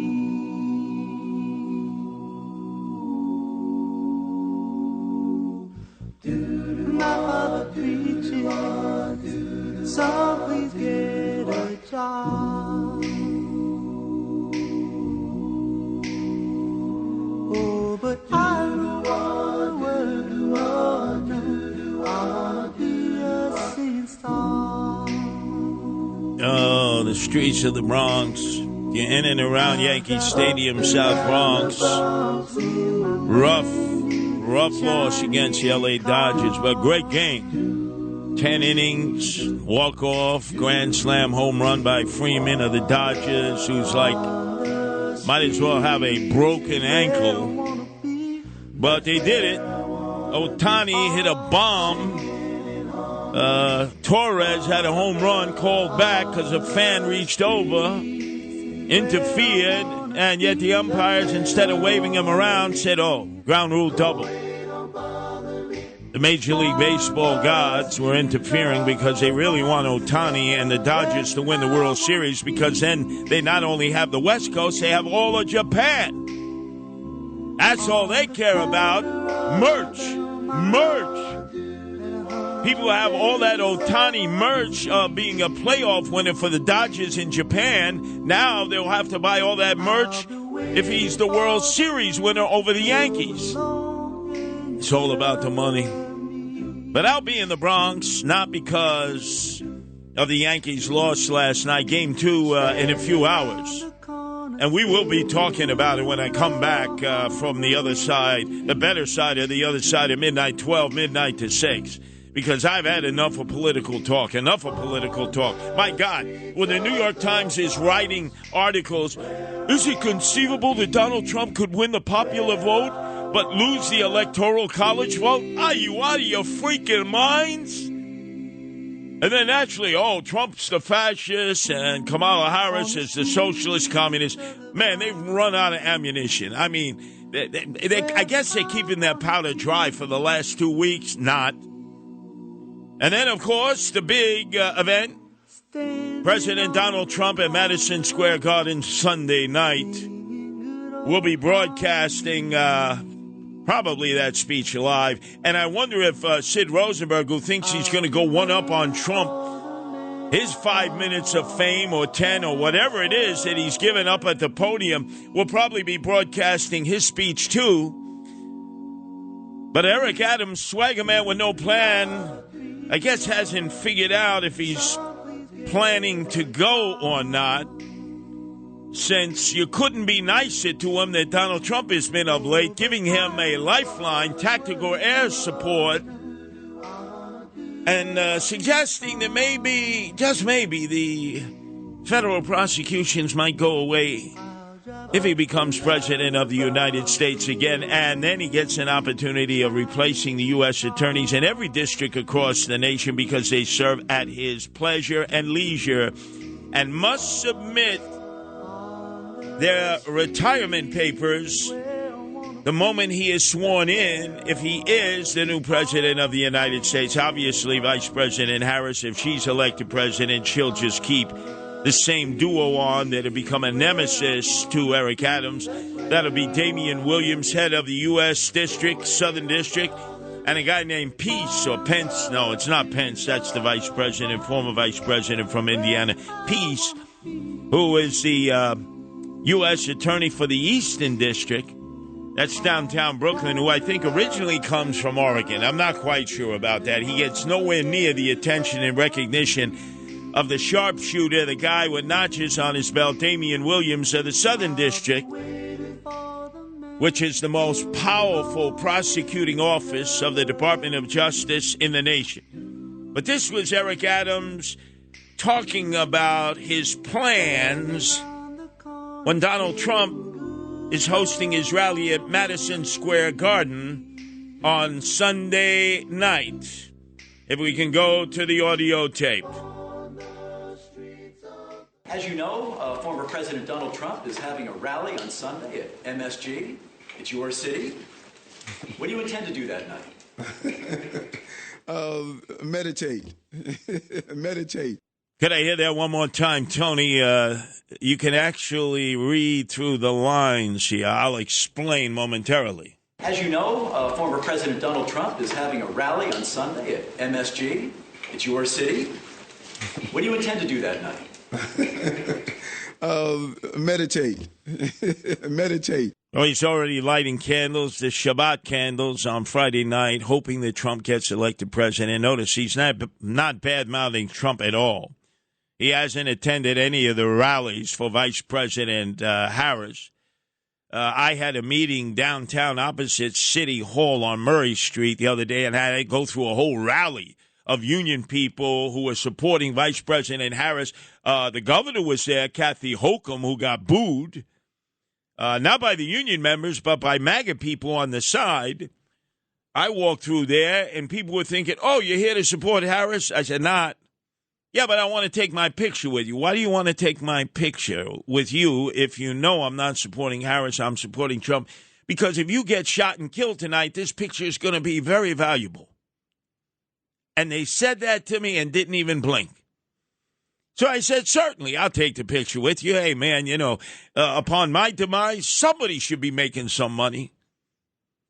And they looked at me like, you really mean that? I said, I don't know you from a hole in the wall, but if somebody's going to make money on me being dead and buried, it might as well be you, pal. Because I'm Len Slice. Anybody want to take my picture? I'm lining up. They were freaking out. They couldn't believe what I had said. And then the question came to Eric Adams again. What about Trump backing you up? What do you make of his support and some of the things that he said at the dinner the other night? Some Democrats say you want to disavow his support. You haven't really disavowed his support. Well, listen, this is the season where the silliness comes into politics. I remember when I was running for mayor the last 2 weeks or so, I made a comment of people of color, and it became articles after articles after articles about Eric, don't consider Chinese people as people of color. I mean, this is where we are right now. What? He would not badmouth Trump, if you notice. No. He was given every opportunity in the world. He didn't attend the rally in which they were badmouthing Trump. He is hedging his bet, hoping that Donald Trump becomes elected president of the United States, removes the U.S. attorneys that are his nightmare in the Eastern District and Southern District, and then basically forces them to back burner his indictments. That's what he's hoping for. Now, can that be done? I don't know. Mezza, poco. It may not. It may not. Let's go to Suleiman, who's calling from Manhattan. Your turn to be heard here at WABC, Suleiman. Hello, Suleiman. How you doing, Curtis? One thing they should be talking about is talking to the feds or the Congress and see if you could get a congressional national police system to assist the police, the state police and the municipal police like NYPD and all the other police departments, especially in the MTA. How come they don't have an MTA commissioner for the police like they used to have, like Braca? Something that could to control the police department there and curb the crime there. You know what I'm saying? Curb the crime in the MTA. If the commissioner position is too big and the commissioner can't handle it, then why just don't divvy it up and put one in MTA, one for regular? Well, Suleiman, let me tell you, the police department at One Police Plaza is in complete disarray. The average men and women who are in uniform patrolling the streets or are operating as detectives in plain clothes have no idea who the police commissioner is. None. I must have asked in the past 2 weeks about 200 cops as I pass them in the streets, hey, do you know who your commissioner is? No. And they do know, though, that it has been bandied about that Jessica Tisch, not ready for prime time, the sanitation commissioner whose obsession is composting. Even though there is garbage all over the streets of New York City. In fact, that's what I'll be doing in a few hours, going up, cleaning the garbage near the White Stone Bridge, near the Throgs Neck Bridge in the Bronx, which has mounted up. Rats are being attracted. Mice, rodents. You can't be cracking down on rats if you're allowing garbage to collect in the streets. Jessica Tisch cut all the overtime for the sanitation workers, and there's just endless amounts of garbage in the streets and on the sidewalks. Jessica Tisch, they're rumoring, may become the next police commissioner, that people will know for the worst reasons because they'll say, I can't believe she's police commissioner. Pass the Grey Poupon. Jeeves, can you pick up that Wrigley Spearmint wrapper, that bubblegum wrapper there, please, Jeeves? Oh, God. What did the police do in the police department to deserve this? To not even be able to know who their police commissioner is, and then to notice that the only one waiting in the bullpen was not a Mariano Rivera type, but rather Jessica Tisch? You got to be kidding. 1-800-848-9222. That's 1-800-848-WABC.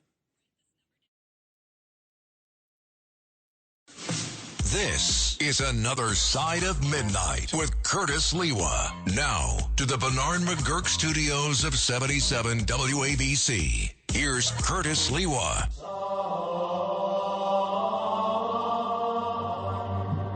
Padre, Filio, Spiritus Sanctum. Oh, boy. I'm heading up to the Bronx right after this show in a few hours to clean up the streets of the Bronx with a brand new program that I've created called Angel Watch.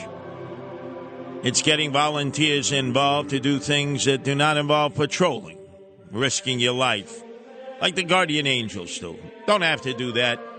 Oh, man, what's wrong with this microphone? You need a little Viagra here, maybe Cialis, something, man. It's gone sort of flaccid. It used to be turgid. What's going on here?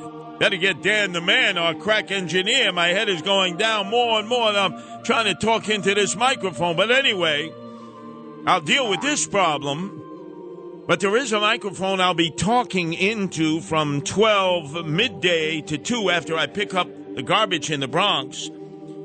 And I'm honored to be honored. You like that? I'm honored to be honored by the annual Champions Gala. They call it Friends of the Champ. I'm the keynote speaker at Marina del Rey, right in Throg's Neck. And I'll be honoring all of those fighters, pugilists who used to get into the ring and bang each other's brains around and have nothing to show for it, many of them.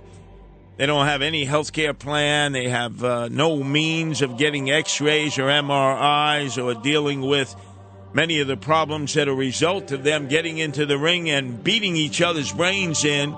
The only ones who made money were the promoters, like Don King. Isn't it great to be an American? Well, he ain't going to be there, thank God. I think he's got dementia or Alzheimer's somewhere in Florida. But Jerry Cooney will be there, Mickey Ward, Michael Spinks. Yeah, you know, brother of Leon Spinks. Well, Michael got into that ring in Atlantic City at the Trump Casino boxing when Trump was there, and I think Tyson knocked out Michael Spinks in the first round. Remember that? Then there's John Scully, Iran Barkley from the Bronx. Oh yeah, man, he took on the Hands of Stone, right? Roberto Duran. Oh, man, that's great. And then Aaron Davis. Man, he's talking Olympic champion there, Aaron Davis. Vito Antifermo, my favorite there from Bari. Vito, who got caught with a .22 strapped to his ankle on the West 4th Street train station, the A train, and they clipped him instead of letting him loose. Come on, you should have given him a break. Junior Jones, Dougie DeWitt, and, of course, Mitch Blood Green, the heavyweight who took on Mike Tyson in the streets of Harlem. Apparently, it was one shot. I remember passing Mitch Blood Green when he was on 183rd. Oh, man, that was treacherous then and now in the Bronx. And there was Blood Mitch Green. He was the Golden Gloves champion, I think, at the time, had the greasy curls, had the Jerry curls. and he had a TV that was placed in the hood of his Lincoln LTD. He was watching TV on the corner. He said, "Hey, Curtis, you want to watch something?" I said, "No, it's all right, Mitch Bloodgreen." So I'll be the keynote speaker. I'll talk about the plight that these men and their families have had to gone through. They've made promoters gazillions of dollars, and they got ugats in return, and a lot of medical issues as they reach into their senior citizen years, although I don't want to go knuckle to knuckle with some of these guys. Vito Antifermo went blow for blow with a guy who spoke Italian even better than Vito Antifermo. You know what that was? From the City of Champions, Brockton, Massachusetts. No, it wasn't Rocky Marciano, undefeated heavyweight champion. It was Marvelous Marvin Hagler, who spoke Italian even better than Vito Antifermo, who was from Bari. Yeah, Marvelous Marvin Hagler was finished his boxing career. He went over, he became the Black Clint Eastwood and did all those spaghetti westerns in perfect Italian. Why? Because he grew up with Italians in Brockton, Massachusetts. I knew that, and I'll be telling those stories as a keynote speaker. Oh, man, this is going to be good. I know some of these old-timers are going to challenge me. They always do. You know, put up your dukes. Let's see if you got anything left, Sliwa. Yeah, right there. Let's do it. Marina Del Rey. Bam! I ain't taking on Cooney. No, not Jerry Cooney. Remember Holmes versus Cooney? And, I mean, that Vegas place was packed. Because they said, we got another great white dope. I mean, we got Cooney in there in the ring with Larry Holmes from Easton, Pennsylvania. Right there, when you cross the bridge from Jersey, Phillipsburg, first stop, Easton, Pennsylvania, you see the big sign, home of world champion Larry Holmes. Oh, yeah. And then I got to find the Reverend Ruben Diaz Sr. I want to join you in having the Bronx great again. Oh, he's going to be on. He's going to have his truck. Where's my Boricua posse here, man, for the Reverend Ruben Diaz Sr.?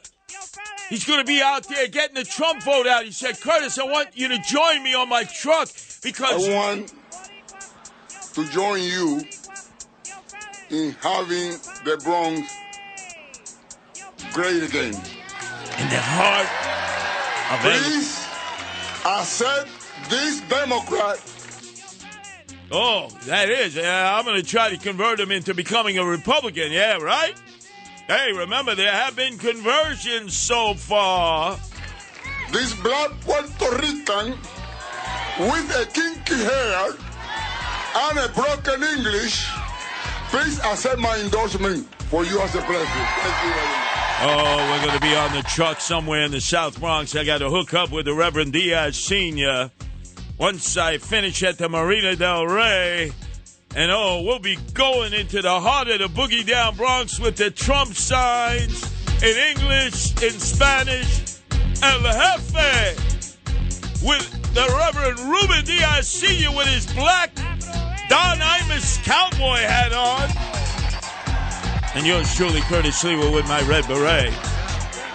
It's going to be a Bronx day, morning, afternoon, and night as I return to my roots where I started the Guardian Angels in February 13th of 1979. Right there in the Mickey D's, now padlocked and closed by the corporation in Oak Brook, Illinois. They say it's unmanageable. It's manageable. I should take it back over at East Fordham and Webster and show you how to do it again like I did it in the 70s.